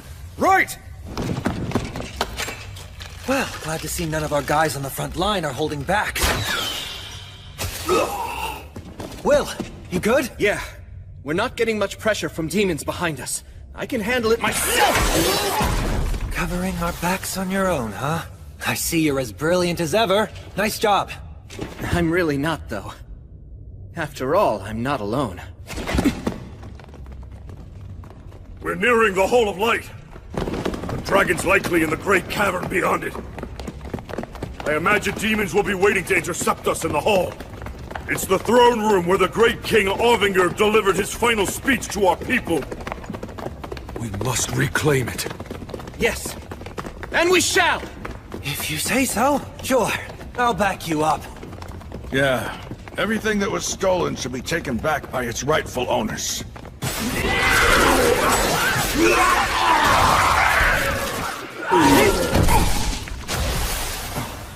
Is that...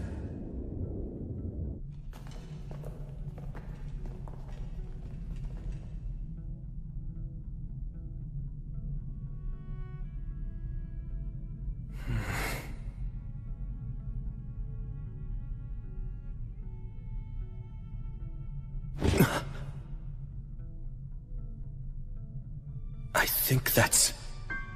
the General Scarabaeus.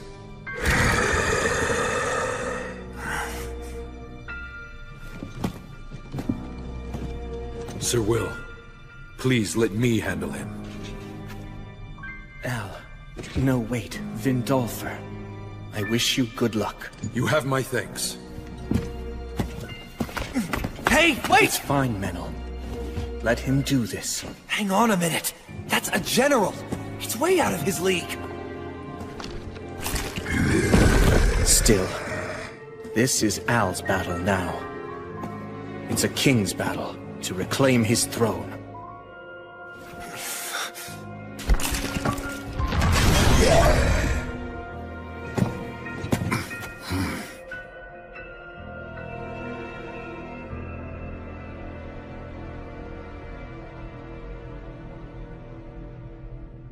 I don't like the look on its face. It is very strong. So you're just gonna let him die for some warrior's hang-up? You're not the only one who is his teacher, you know. Yes, but it's his choice. Even if we wanted to interfere, I doubt we'd have the chance. I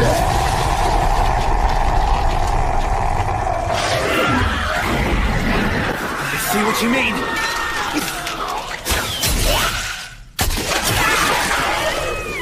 Hey, Al! If you can't handle it, just stay alive till we win! Don't die, okay? Right. Thank you for your kind offer, Sir Menel. But still, I'll win. I will defeat him. I swear on her light, and on his flames, that this denizen of the mountains will defeat you! Alaka Kazdo! Kazdo Emira!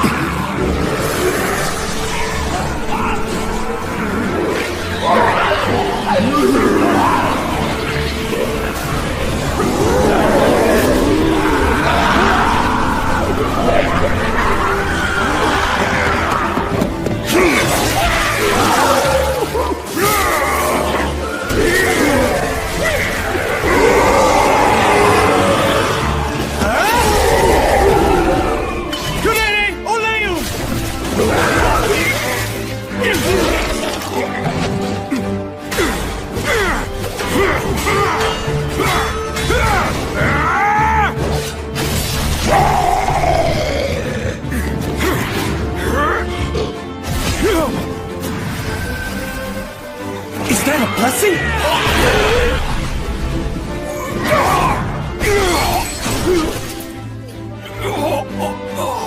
I want to use words that erase magic, but... Damn it!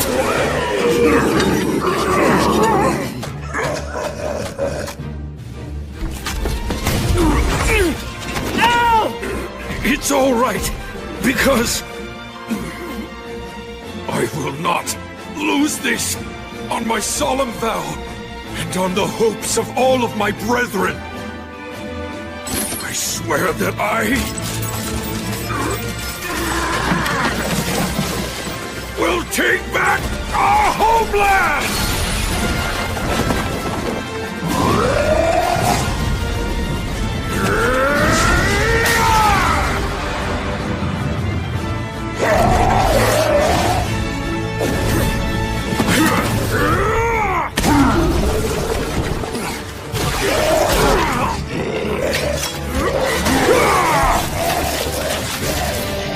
I'm going to take back everything you stole from us!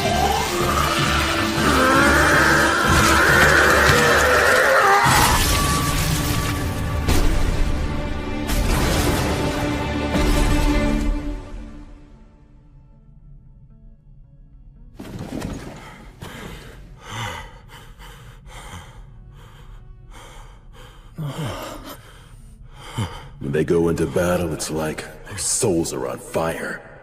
They have no fear of death. I've won! The enemy general...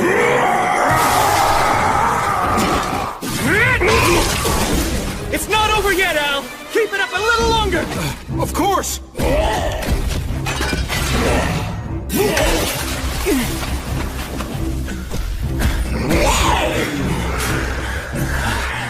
We're nearing our limit. But this is their last commander! Descender!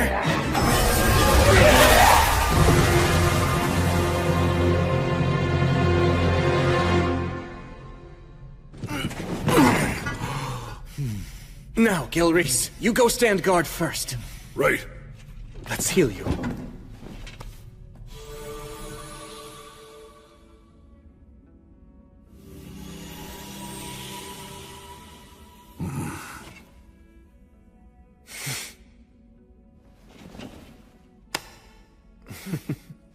Man, I really thought that we were all dead meat there. The 5 of us charging into the demon's base was definitely a reckless move. Oh, that was well done. You did great, my man. Oh, no. I didn't really...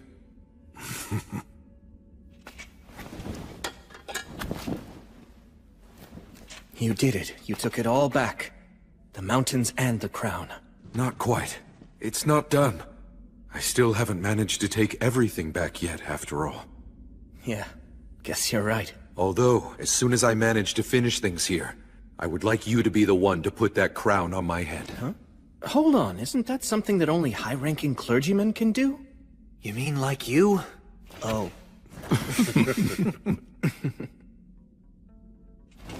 Let's go. Wait. Look at that. Scarabaeus' body is gone. But his head is still right there. Demons are supposed to turn to dust when they die. But even after he was beheaded... Let's track him down!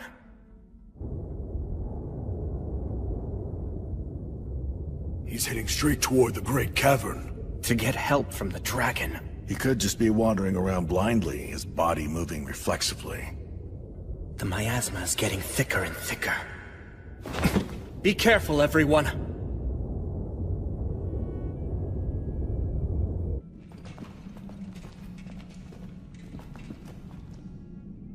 This is the Great Cavern. Look around, find him!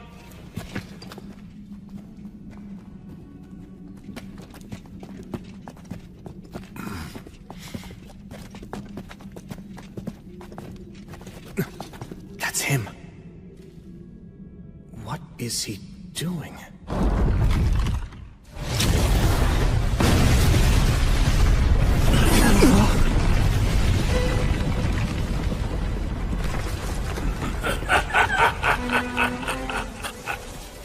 What a pathetic little weakling!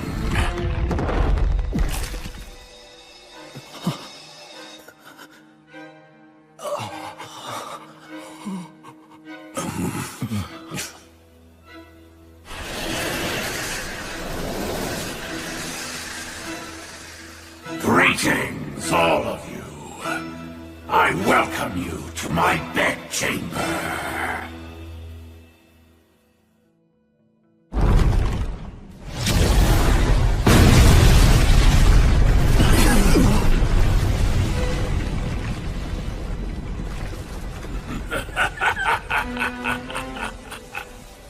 What a pathetic little weakling.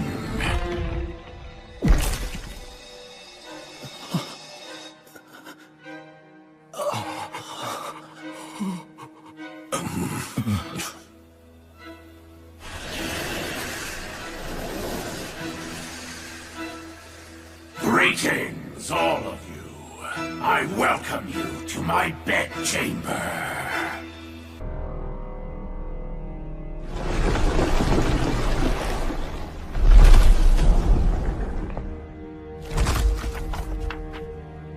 You there, weak one. The one who is destined to die here. I ask you, what is your name?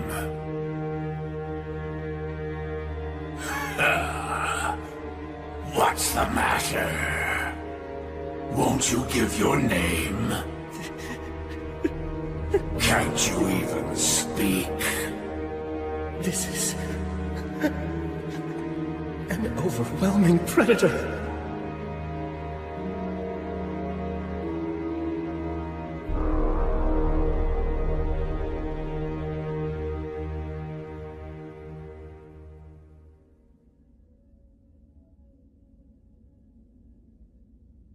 You may try to deny unpleasant feelings such as fear and anxiety, but doing so won't make them go away. If you wish to be confident, pride is not what you need, just as false bravado is not what you need to be courageous. The actual truth is that everything begins with acceptance.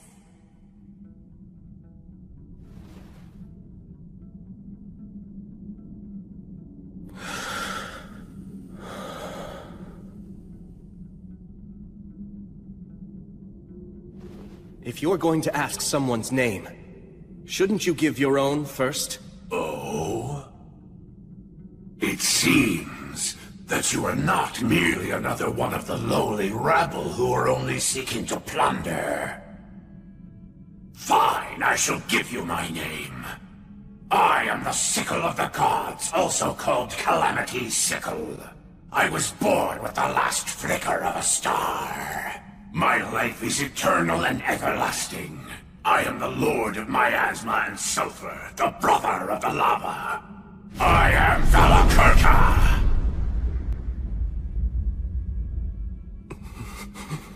Now, answer my question.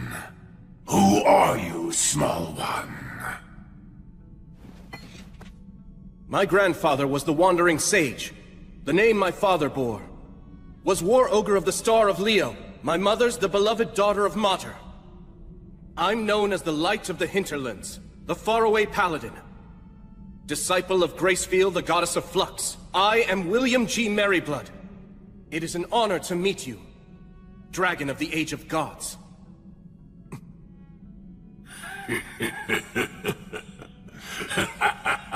What serendipity! Such nostalgic names. Nostalgic? Had they been the ones who called upon me and established an agreement before the demons did, then perhaps we might have fought alongside each other instead of being adversaries. I sense a trace of the god of the undead scent on you, yet you proclaim yourself a disciple of the goddess of light. Yes, I see. Well, that explains the age disparity. Now then, I believe that concludes our introductions and inquiries. Yes.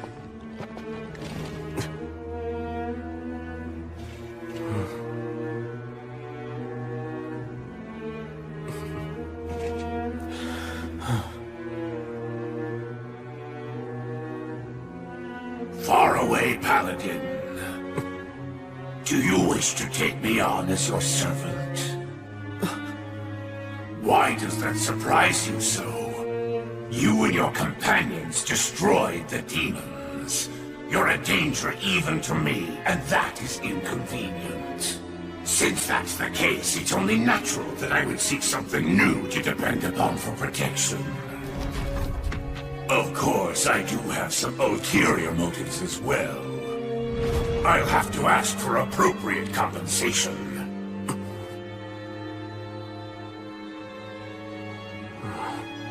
Have no fear. I have no wish to do battle against a brave warrior such as yourself. Yet, in a few decades, you'll kill me and destroy everything. You'll simply change your loyalties once again. That's how you always operate!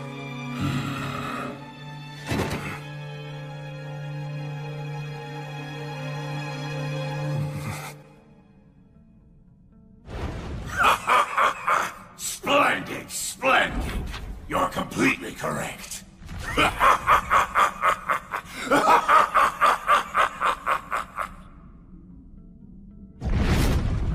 But then, it's really not such a bad deal, is it?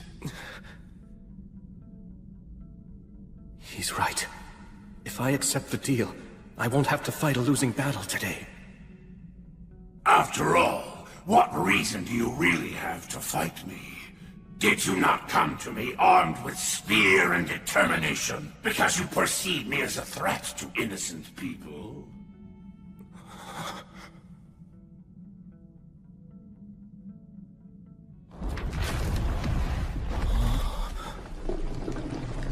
Look at me. Now I am no threat at all. I've bowed my head to you.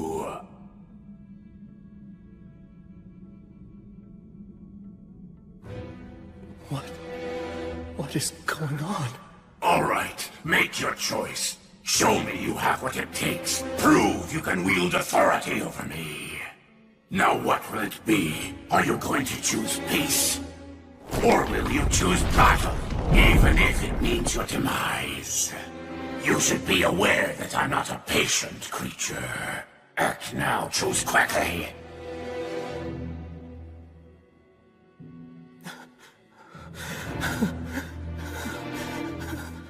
What is this? Should I refuse? No, if I do that, what should I do? What choice should I make?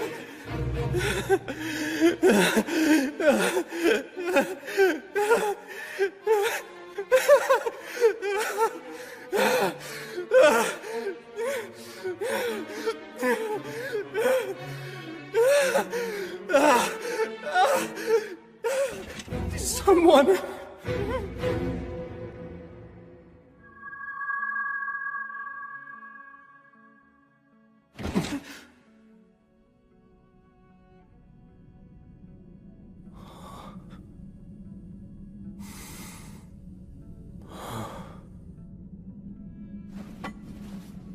That's right. I've already been saved. By her. If courage is something that can take a physical form, then I have it in my heart now. Menel, Raistov, Al, Gelreese. The outcome of this conversation will decide everything. Be ready!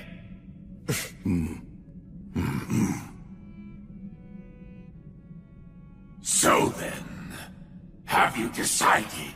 The time is upon you. You must choose, faraway Paladin. Will it be peace or death? I won't choose. It's you who must decide, Valakirka. Oh? And just what is this choice? To mend your ways, or not?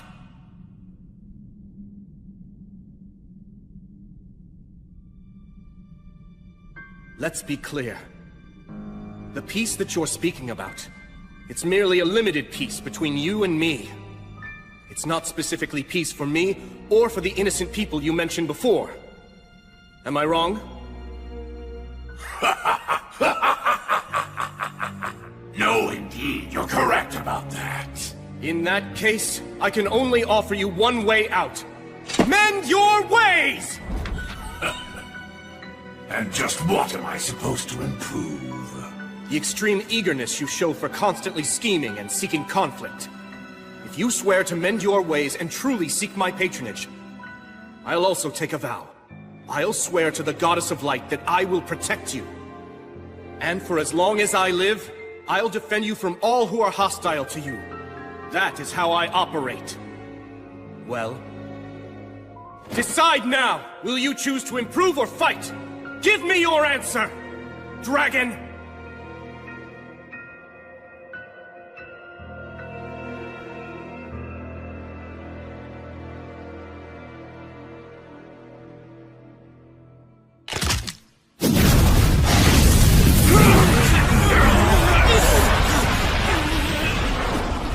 Well done. You have successfully answered the dragon's riddle. Good job, faraway Paladin. You are no reckless boy showing off his own strength for a lark. Nor are you cunning for the sake of protecting your own life. You walk the path that you consider to be righteous, and you do so with valor and wisdom. How marvelous. You are in every way the successor to those heroes of old. I hereby acknowledge you as the true hero that you are.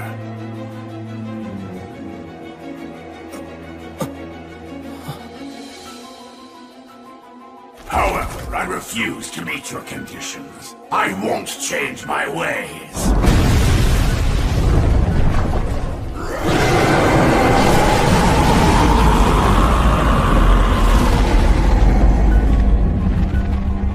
I am the great Valakirka. I am the sickle of the gods, also called Calamity's sickle. I am the lord of miasma and sulfur and brother of the lava. I am alive because miasma poisons and kills, and because lava is boiling hot. War, disasters, feats of valor, treasure, death, sacrificial maidens, and heroes. What would a dragon be without any of these? I am Valakirka. I'm the oldest and most powerful of dragons, feared even by the gods. I am Valakirka!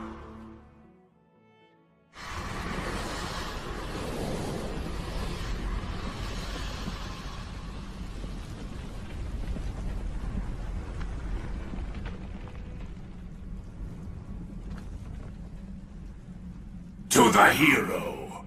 and the warriors who follow this hero. I could kill all of you right here and now and add another page to my already terrifying history. Or I could be slain by you and my defeat could become a song about an act of valor until the end of time. If you're prepared for the dragon's flames to burn your body and soul and erase you from the cycle of death and rebirth, then I shall allow you to bring your challenge against me. This is the great dragon of the Age of Gods. He's definitely an opponent I can respect. The faraway paladin, I, William G. Merryblood, will fight you! Acceleratio!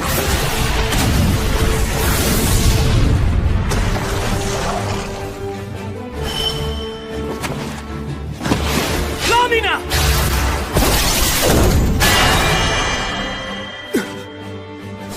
Dragon scales. If you really do intend to fight him, you're going to want to aim for his old wounds. Dragon scales are very tough. I doubt that even blood would be able to cut through them and reach the dragon's flesh. I can't keep chasing after blood forever.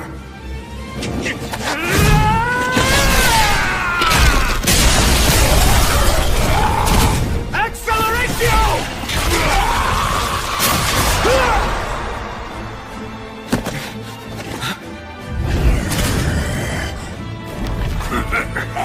You can break through a dragon's scales, huh? What perfect light exercise! This shall keep me away!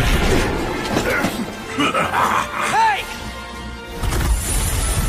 Will's not the only one you're fighting!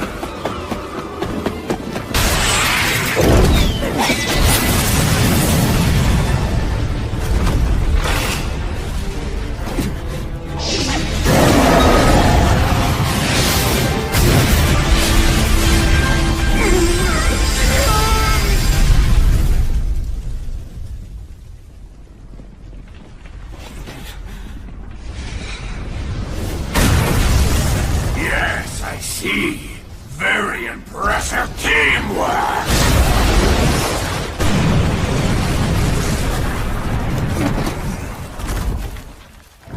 Flammo Ignis! Sylphs, oh sylphs, you maidens of the wind!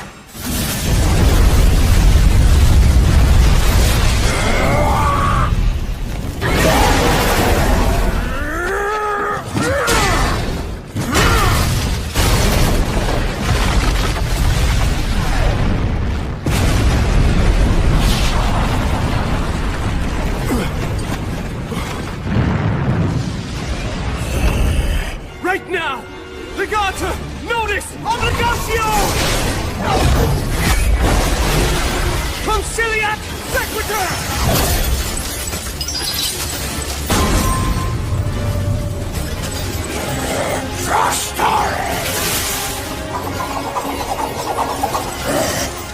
This is a triple cast, Gus's specialty. The trump card of trump cards that I burned into my eyes that day. Halida Mors! Equo! Usat Fede! You'd use that in a real battle! Aperum Tavernas! Regum Centures! Damnatio Memoriae!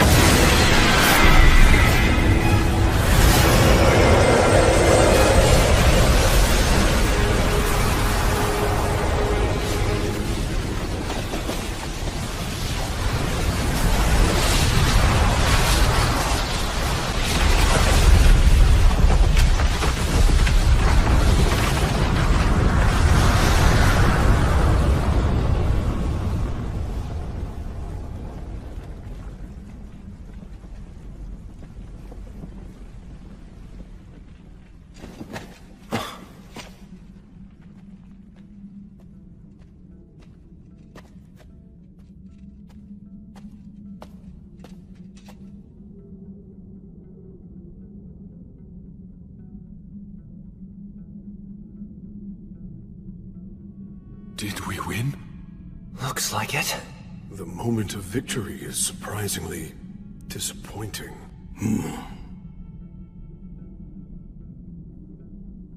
Huh? Hey, Will?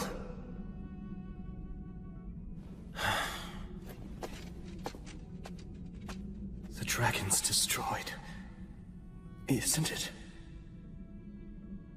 Yet, I don't feel certain of our victory. Not everything is resolved by a battle to the death.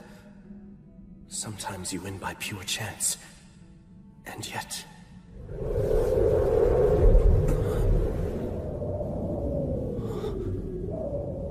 Is that wind? It's not over!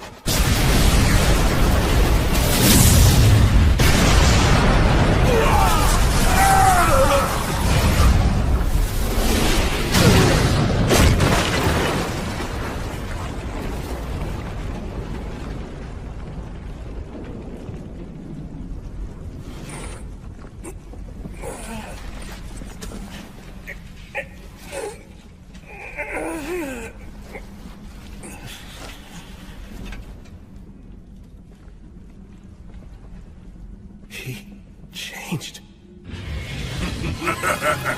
Precisely.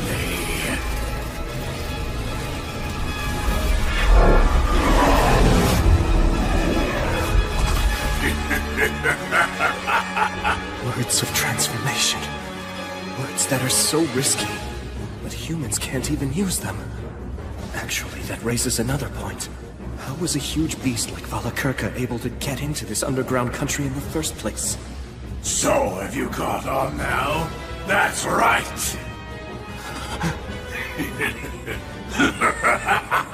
The words are all extremely well known to us dragons.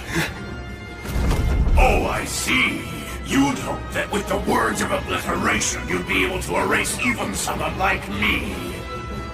That all you needed was for your aim to be true.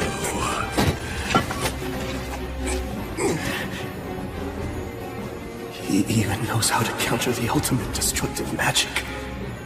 No, the result would likely be the same no matter what magic I chose. This dragon has fought every kind of word on every kind of battlefield, and he's been able to defeat every last one of them. Of course he has. This is a dragon.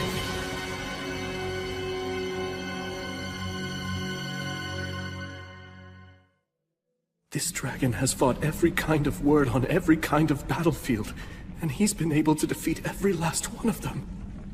Of course he has. This is a dragon. Well now, faraway paladin. You fought bravely, and for that I commend you. Out of respect for the spirited fight that you've managed to put up thus far, I have an offer. Do you have any interest in serving me? I see that you're wise to my intentions, but I'm prepared to give you a justification. Should you refuse to accept my proposal, I'll burn your companions' flesh and bones, and even their very souls, till they're nothing but ashes. Thus threatened, you can say that you had no choice but to capitulate to the dragon to save your companions' lives. Well, it serves as a good excuse, doesn't it? I have seen many humans with that very same look in their eyes. Even if I were to threaten to burn you to ashes, I know that you won't bend or falter. I can see that you're still trying to ensure that your companions don't suffer such a fate, while you continue to search to find a way out of this predicament. But no matter how hard you might try, all of your efforts are completely in vain. Am I wrong? Although, there actually is one single way for you to avoid giving it to me. You need only kill yourself. You're loved by the goddess of flux, aren't you? So, all you have to do is simply cut off your own head. After all, the next world awaits you, right? And the next one after that as well. And the one after that, too. And even the one after that. You have an infinite number of chances, don't you? If you wish to prevent a tragedy for your friends, simply end your life. Like tossing a game board if you can't win. You can just tell yourself, not here, not now, next time. This isn't the right moment for me to fight. No way. I won't choose that. Very well, then. To be frank, if you don't place a higher value upon your own life than that, I don't want you in my service. All right, now choose. Will you side with me? Or will you fight me and in doing so, die? I can well imagine what would happen if I were to take your side. I simply cannot bow to you. Then your companions will die. We all came here prepared for that possibility. If any of us are lost, so long as just a single one of us survives to put a blade to your throat, that will be enough. But surely you see that you have no chance at all of winning this fight. Yes, I do. If I persist, use this blade, and strike you, thousands or millions of times, I'll win this battle. Am I wrong?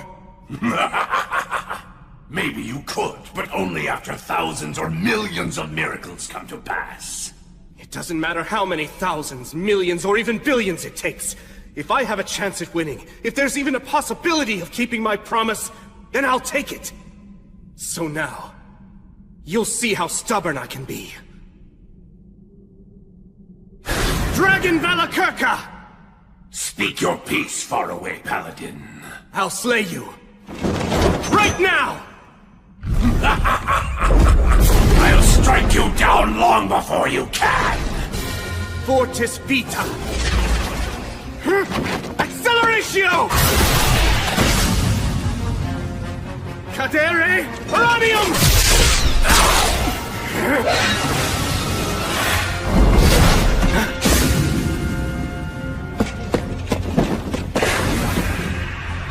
I need to try to keep them out of this. Verba Balanto! Tony Truth!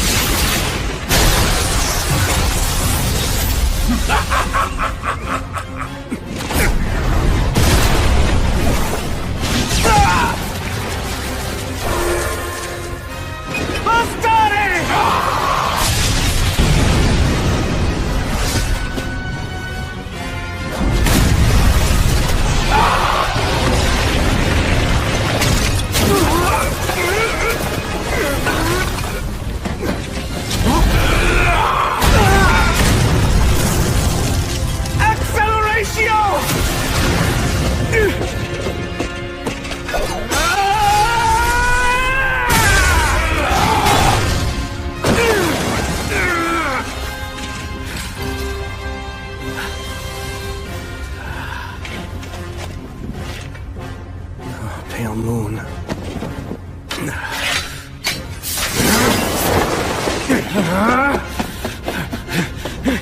Valakirka's wounded all over, too. If I can just manage to stab him somewhere with Overeater and extract his life force. Truly a shame.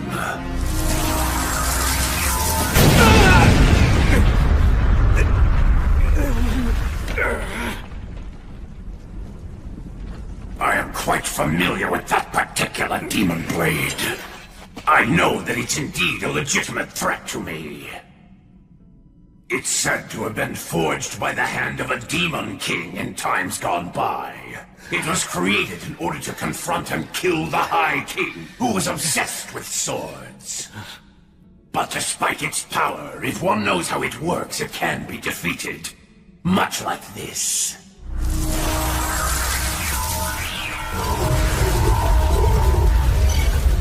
I guess he has no intention of fighting at close range anymore.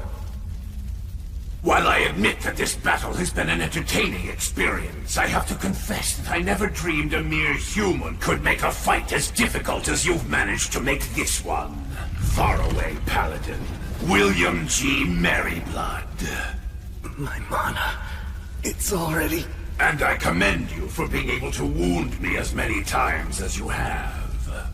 Were we merely taking this opportunity to test each other's skills, I might have been tempted to place a wreath of victory on your head for putting up such a tenacious fight against a dragon.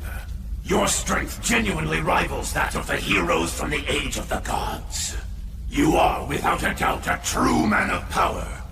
A hero of the present age. However, this is no mere test of skill. It's a battle to the death. I won't make you suffer. At the very least, I'll allow you to die quickly! I swore an oath. I made a vow to the goddess!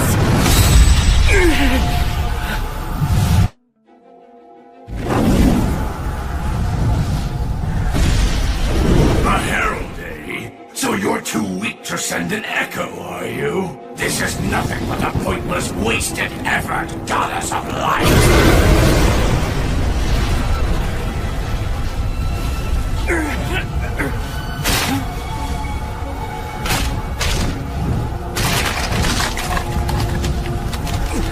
Goddess!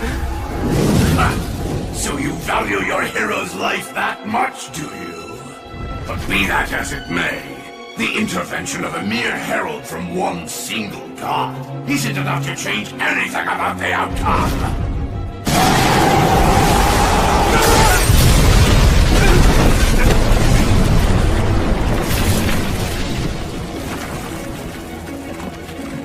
Paladin, you have proven yourself to be worthy, so I'll allow you to die by my breath. You will always remain in my memory, but as for your body and soul, I will burn it all to ash, down to the very last fiber of your being! No, I can't have that. Who goes there?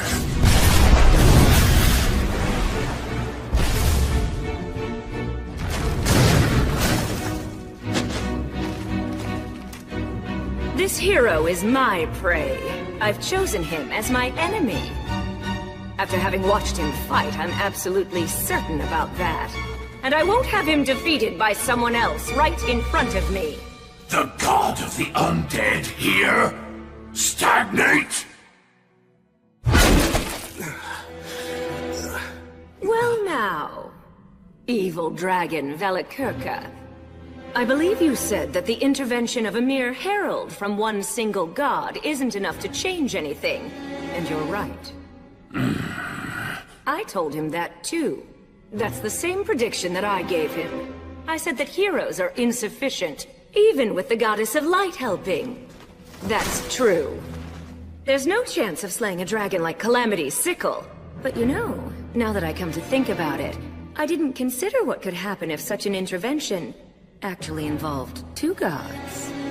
I wonder what would change. Would a hero have a chance of winning? I believe they'd have at least some chance, Valakirka. Well, it seems that you're as talkative as ever, god of the undead. You and I are two of a kind. A detestable kind, that is. I feel as if we have similar tastes. But my taste is nowhere near as bad as yours. A life, a soul, only has value if it burns out in a final blaze of glory. What's the point of living forever anyway, you worldly fool? That itself is poor taste. Beautiful things should last forever. That's only natural. But you just destroy. My, what a lady killer you are, Paladin. Even in the Age of the Gods, I never saw the like. Just imagine, two goddesses rushing to your side when you're in peril. Wait, goddess? In the grand scheme of things, does it matter whether I'm a god or a goddess? After all, to someone who's a god, gender is only decorative. Right? Oh, come now, don't be so angry, Gracefield. I mean, where's the harm in enjoying a little perk like this? What's that? Why now? Is that what you're asking me? Well, after watching such a furious battle unfold before me, I'd regret not intervening much more. You did your fear in a fight involving the great and powerful Valakirka just for a petty reason like that? Why, you pathetic, hero-obsessed hedonist! Yes, precisely. This strange paladin, this hero who's standing before you, I think he's worth going mad for. Now then, this battle hasn't reached its conclusion just yet. So tell me, do you still have the will to keep fighting, William G. Merryblood? Come now, my foolish yet clever enemy. Paladin of the Light. Uphold your vow. Hold your conviction steadfastly in your heart. You said before that you'd fight until the moment you fell over dead. Surely that wasn't a lie, was it? Guess I have no choice. I can't get out of this, huh? Valakirka! What is it? Remember what I said? I'm very stubborn. Indeed, you are incredibly stubborn. Was it this persistence of yours that made the gods finally take action? I admit, you're truly a hero. Very well then. It seems that the gods have given you their utmost blessings and protection, allowing a mere man to stand as an equal to a dragon. And burning even a hero who's lauded by the gods is what makes me a dragon! So now, you merciful goddesses who oversee the soul, lovely maidens who have lost the protection of war, what safeguards are you planning to give to this hero? That is, how will you kill me? I won't give him any. As I said before, this man is my enemy, and he's declared that he always will be. So I have no reason to grant him any kind of protection. Oh. But surely you haven't forgotten, have you, Valakirka? You do know where you are right now. That's right. This is the Iron Country. The mountains where the regretful souls of the Warriors of Flame reside. Now is the time to return. Your compatriots, your descendants, have come back. They've brought one who is undeniably a hero, so that he may defeat the demons, challenge the dragon, and take back the mountains that were once called home. A warrior shouldn't wander asleep merely observing such an event. So now, come and take up the sword of vengeance! Set the fierce flames of your courage ablaze once again. Your time has come, Dwarven warriors!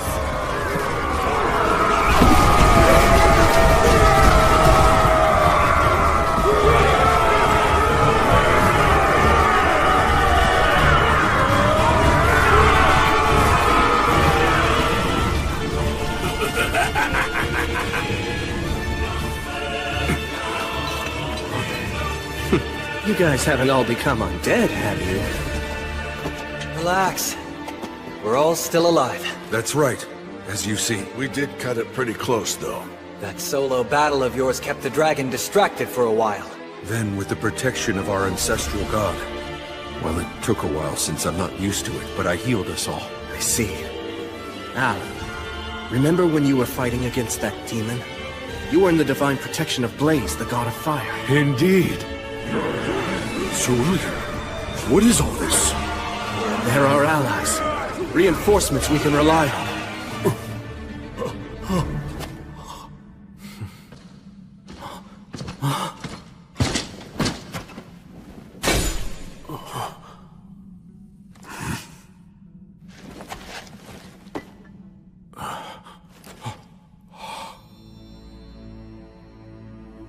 Your grandfather.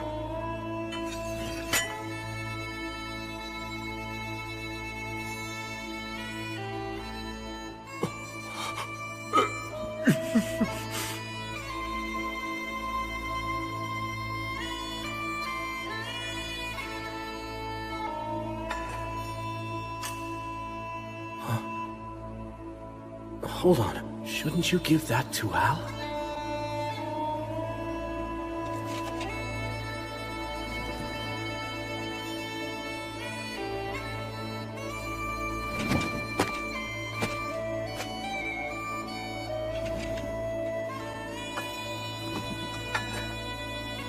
Kaldon.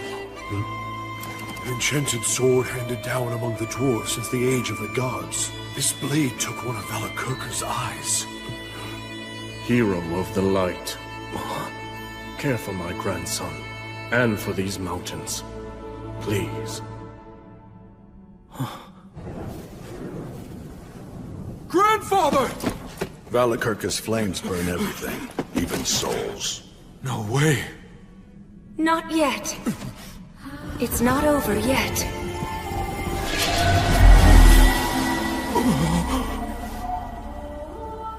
Goddess, you... Hear me. all of you who cannot preserve your souls. You who've been burned by the dragon's breath and cannot return to the cycle of rebirth. You who were born into this world, lived well, and enjoyed life to the fullest, I bestow upon you this final blessing. If, even in death, even after your souls have perished, you still wish to pursue what is good and right, I shall guide you. Standing before you are the heroes of the present day. Gather within them!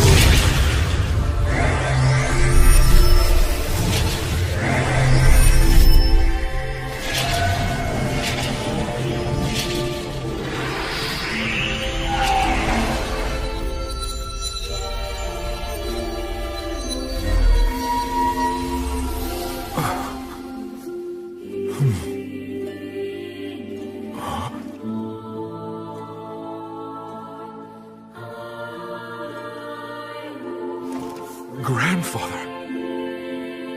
Even now, I won't apologize. But, my grandson, look after our country and people. I beg you.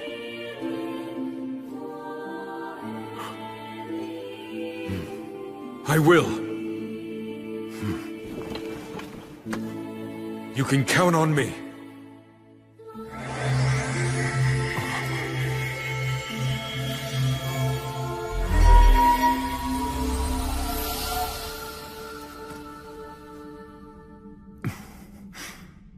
Sheesh.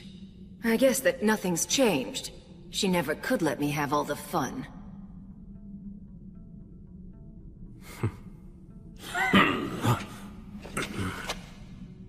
It seems that you're finally ready, faraway paladin.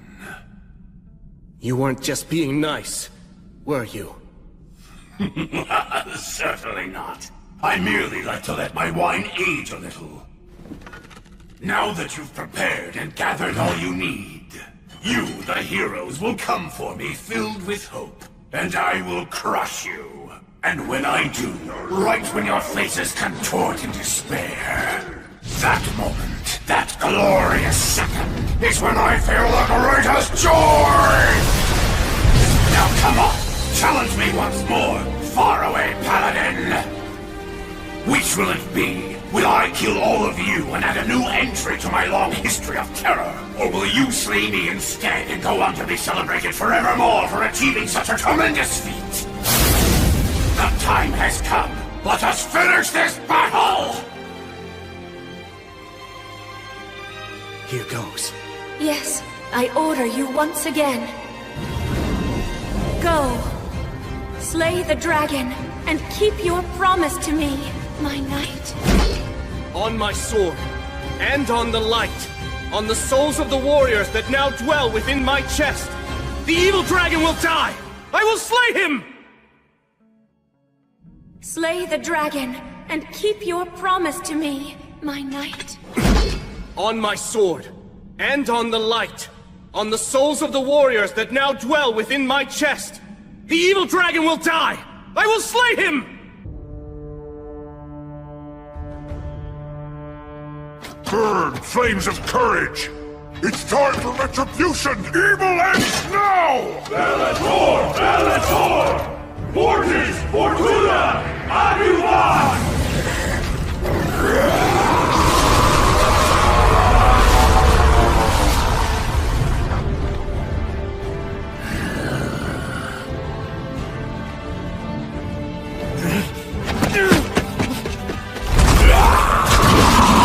Divine protection of light!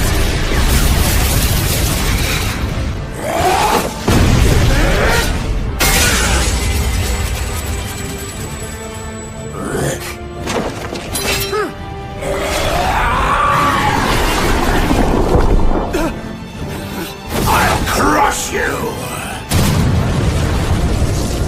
Will, no! Sir Will!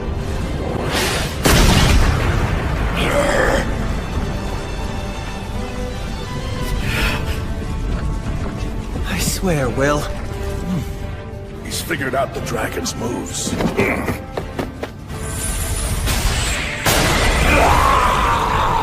That comes with a bonus, Hydra Venom.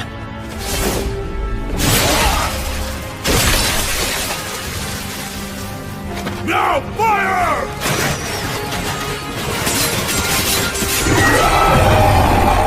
Charge in!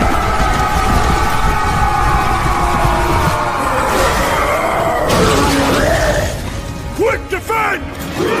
Now burn brightly! Flames of courage!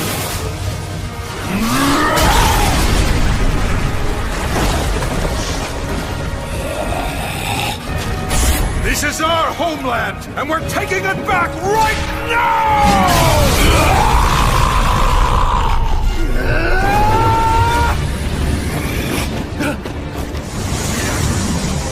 I didn't want to have to do this, since it will also harm my treasure. If he breathes on us, we're done! Brave warriors, this shall be your demise! Acceleratio!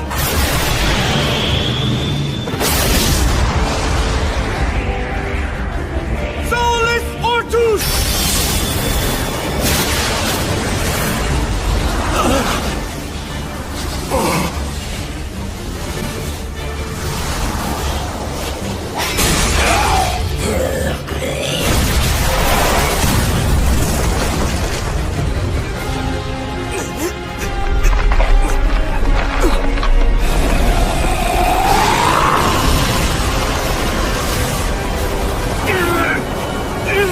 If I go down with the dragon, that's fine. You must not give up.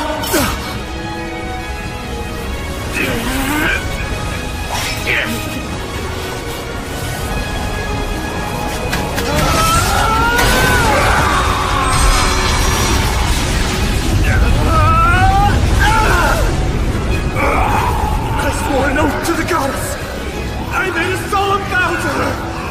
I promised not to give up on life to the very end!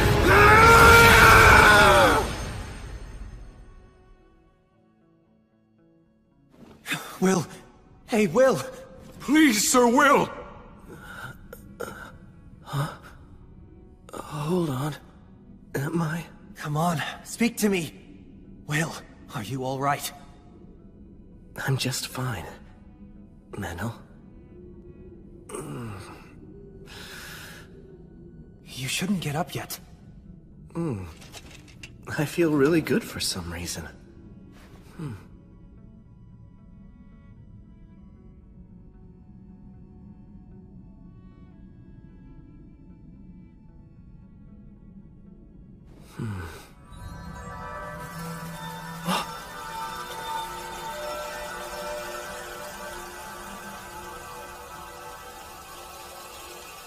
You guys saved us. Thank you all very much. We appreciate your help. Farewell to you, my comrades, my ancestors. The young master and I will take over everything from this point onward. I promise. I'll restore the Iron Country to its former glory.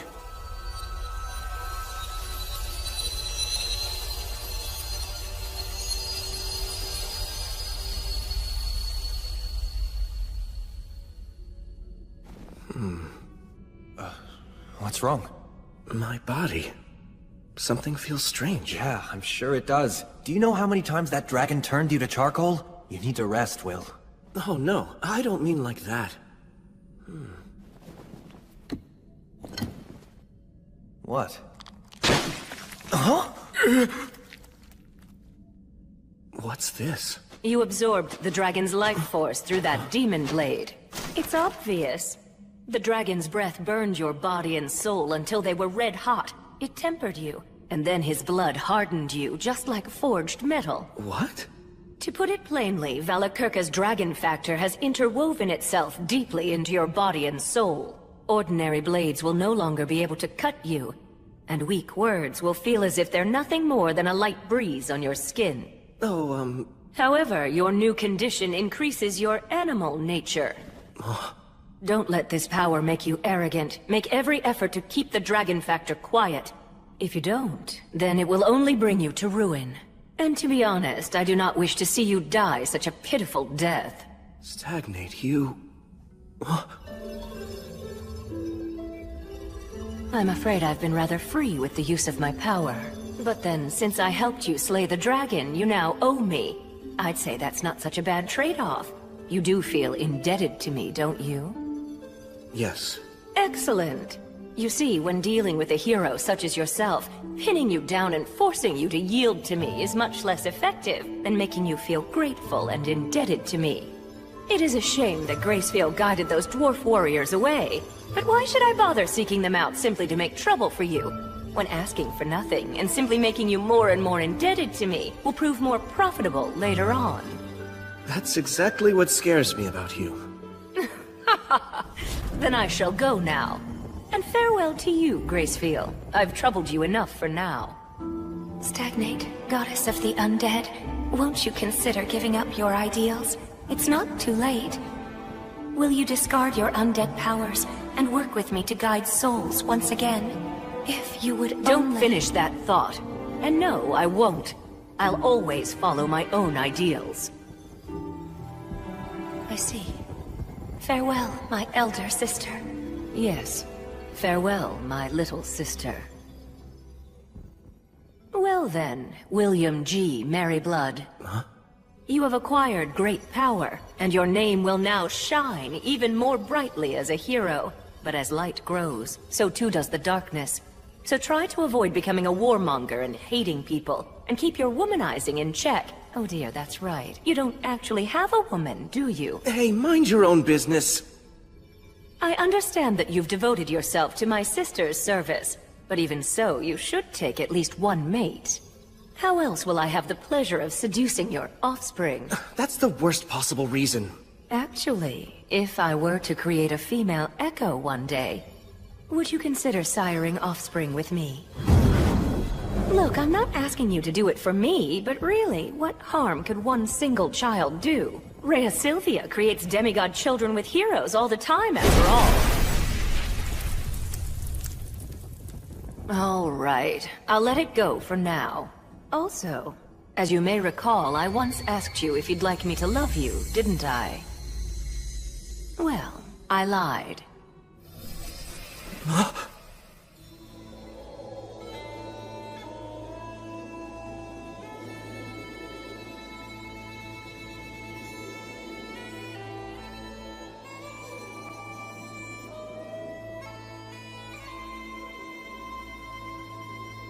Because the fact is, I already love you, William G. Merryblood.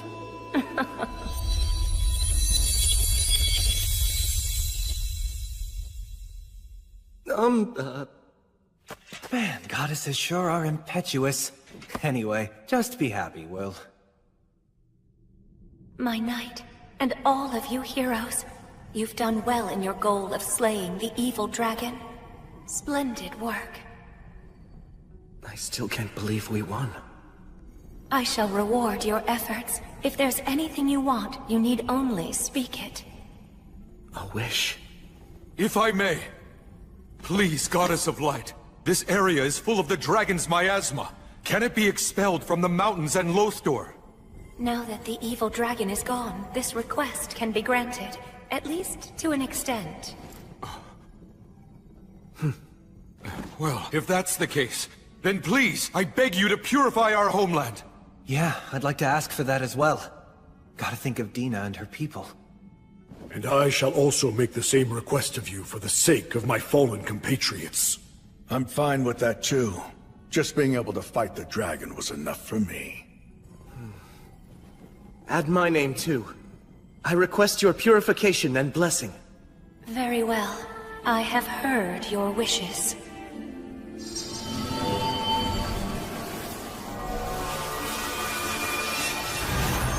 Sorrow for all those who've been lost. Blessings upon those about to be born.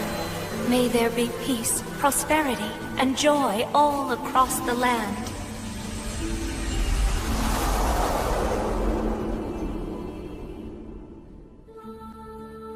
Now, you heroes who've slain the dragon, you brave souls who've reclaimed and restored this land, henceforth, may the blessing of the light be with you.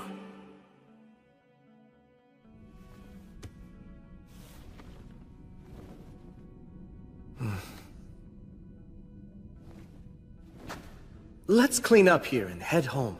Right. But you should get some rest, Sir Will. We can handle the rest. Oh no, I can't— Listen, just rest, damn it.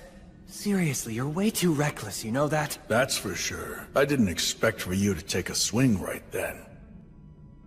Though I will say it was a brilliant stroke. I don't think I'll ever forget that flash. It was as bright as sunlight. We must celebrate this win at home. Sounds good. We can invite the people of Lothstor and have them play music for us too. That sounds wonderful! We can have food and drink as well! You know, I bet that Tonio and Bee have the whole thing prepared already. We can celebrate all we want. Yeah, I'm really starting to look forward to this.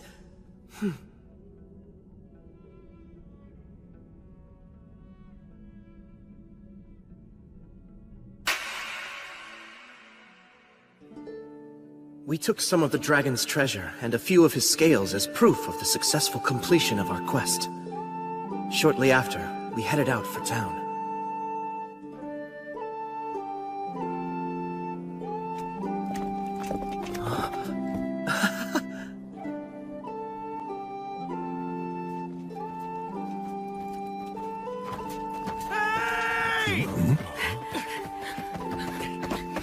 So you're all safe? Well, yeah. I mean, can't you tell? I heard the dragons roar and then all was silent. Soon after, a strange fire spread across the land and the entire area was cleansed. Sincerely, I'm so glad.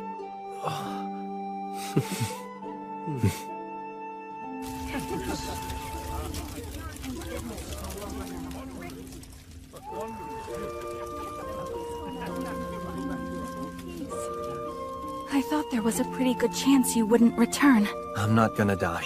I have too much to do. Oh, like what? Well, for starters, there's rebuilding this place. The effects of the dragon's miasma still linger, right? That's true.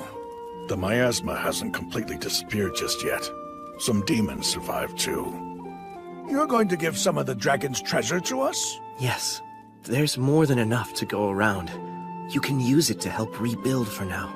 Although, I fear that would be... I think we should take him up on his offer. Now that we've taken back the mountains, the former residents of the Iron Country will surely return soon. We should all work together. Let's restore our land to its former glory. But we don't want a large influx of wealth. That could throw off the balance of money and trade. Consult with Tonio first. Right. We'll also need to be prepared to take in any new residents. Looks like we're going to be busy for a while. I don't really want to do this, but guess I should drop by the forest where I was born. I can ask them if they'll send over some skilled folks to help us out. And I'll go along with you. What, you will? The one who's making the request should be there to plead in person. Yeah, I guess you're right. We'll cross the ocean when spring comes then. Or do I even need to go? Just admit you're happy.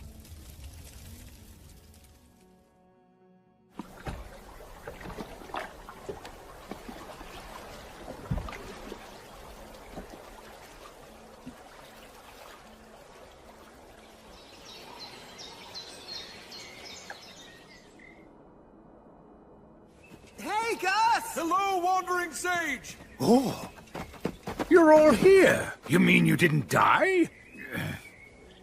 The flow of your mana seems quite odd. A dragon factor? You nailed it.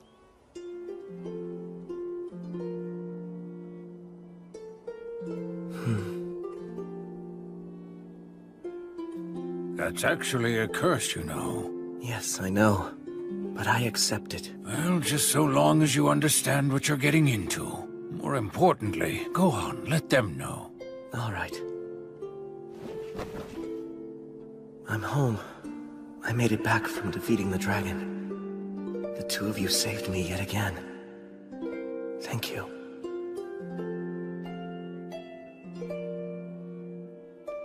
Allow me to return the weapon that you lent me.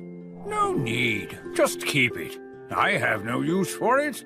Oh, but, isn't it a memento of your beloved comrade? My, how kind. You're really quite sincere. It's precisely because it belonged to my comrade that I simply can't bring myself to let it rot away in storage. Well then, I gratefully accept it. I'm absolutely certain that there could be no greater honor for the weapon than to serve the new king of the dwarves. I'll return called on. No, Sir Will. That sword should belong to you. No, I couldn't. It's been treasured by the dwarfs for generations. And they entrusted it to you. Fighting fierce battles is a hero's destiny. Please, just make good use of that sword. I'll take good care of it, on loan. And then one day, I'll return it to your homeland. Right. Although, what you said makes it sound like even more difficult enemies are going to be coming my way. Hello? Well, you know. Try to live strong. I'll help you out when I can. That's not reassuring, at all.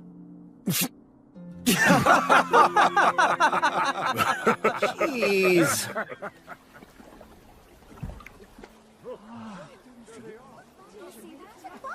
Is that them?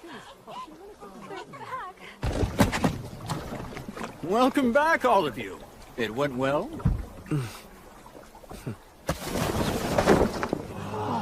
Never seen anything like that. Wow. Incredible. We've slain the demons in the mountains. And as for the evil dragon Valakirka, we slayed him too! Congratulations!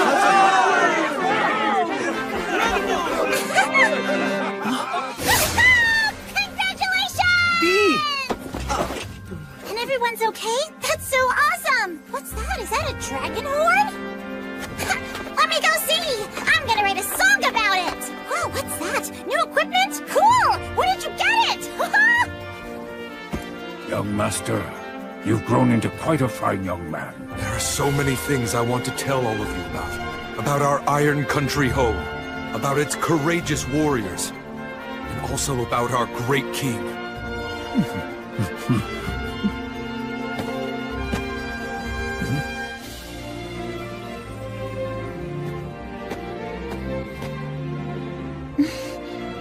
It's good to have you back. Indeed. All right, everyone. Our lord and his companions must be tired. They've only just gotten back from defeating a dragon, after all. We have to give them some time to get a little rest now. And then tomorrow we'll kick off the party. We'll cheer the dragon's end. Tomorrow, you can eat, drink, and sing all you want. Come, help us celebrate!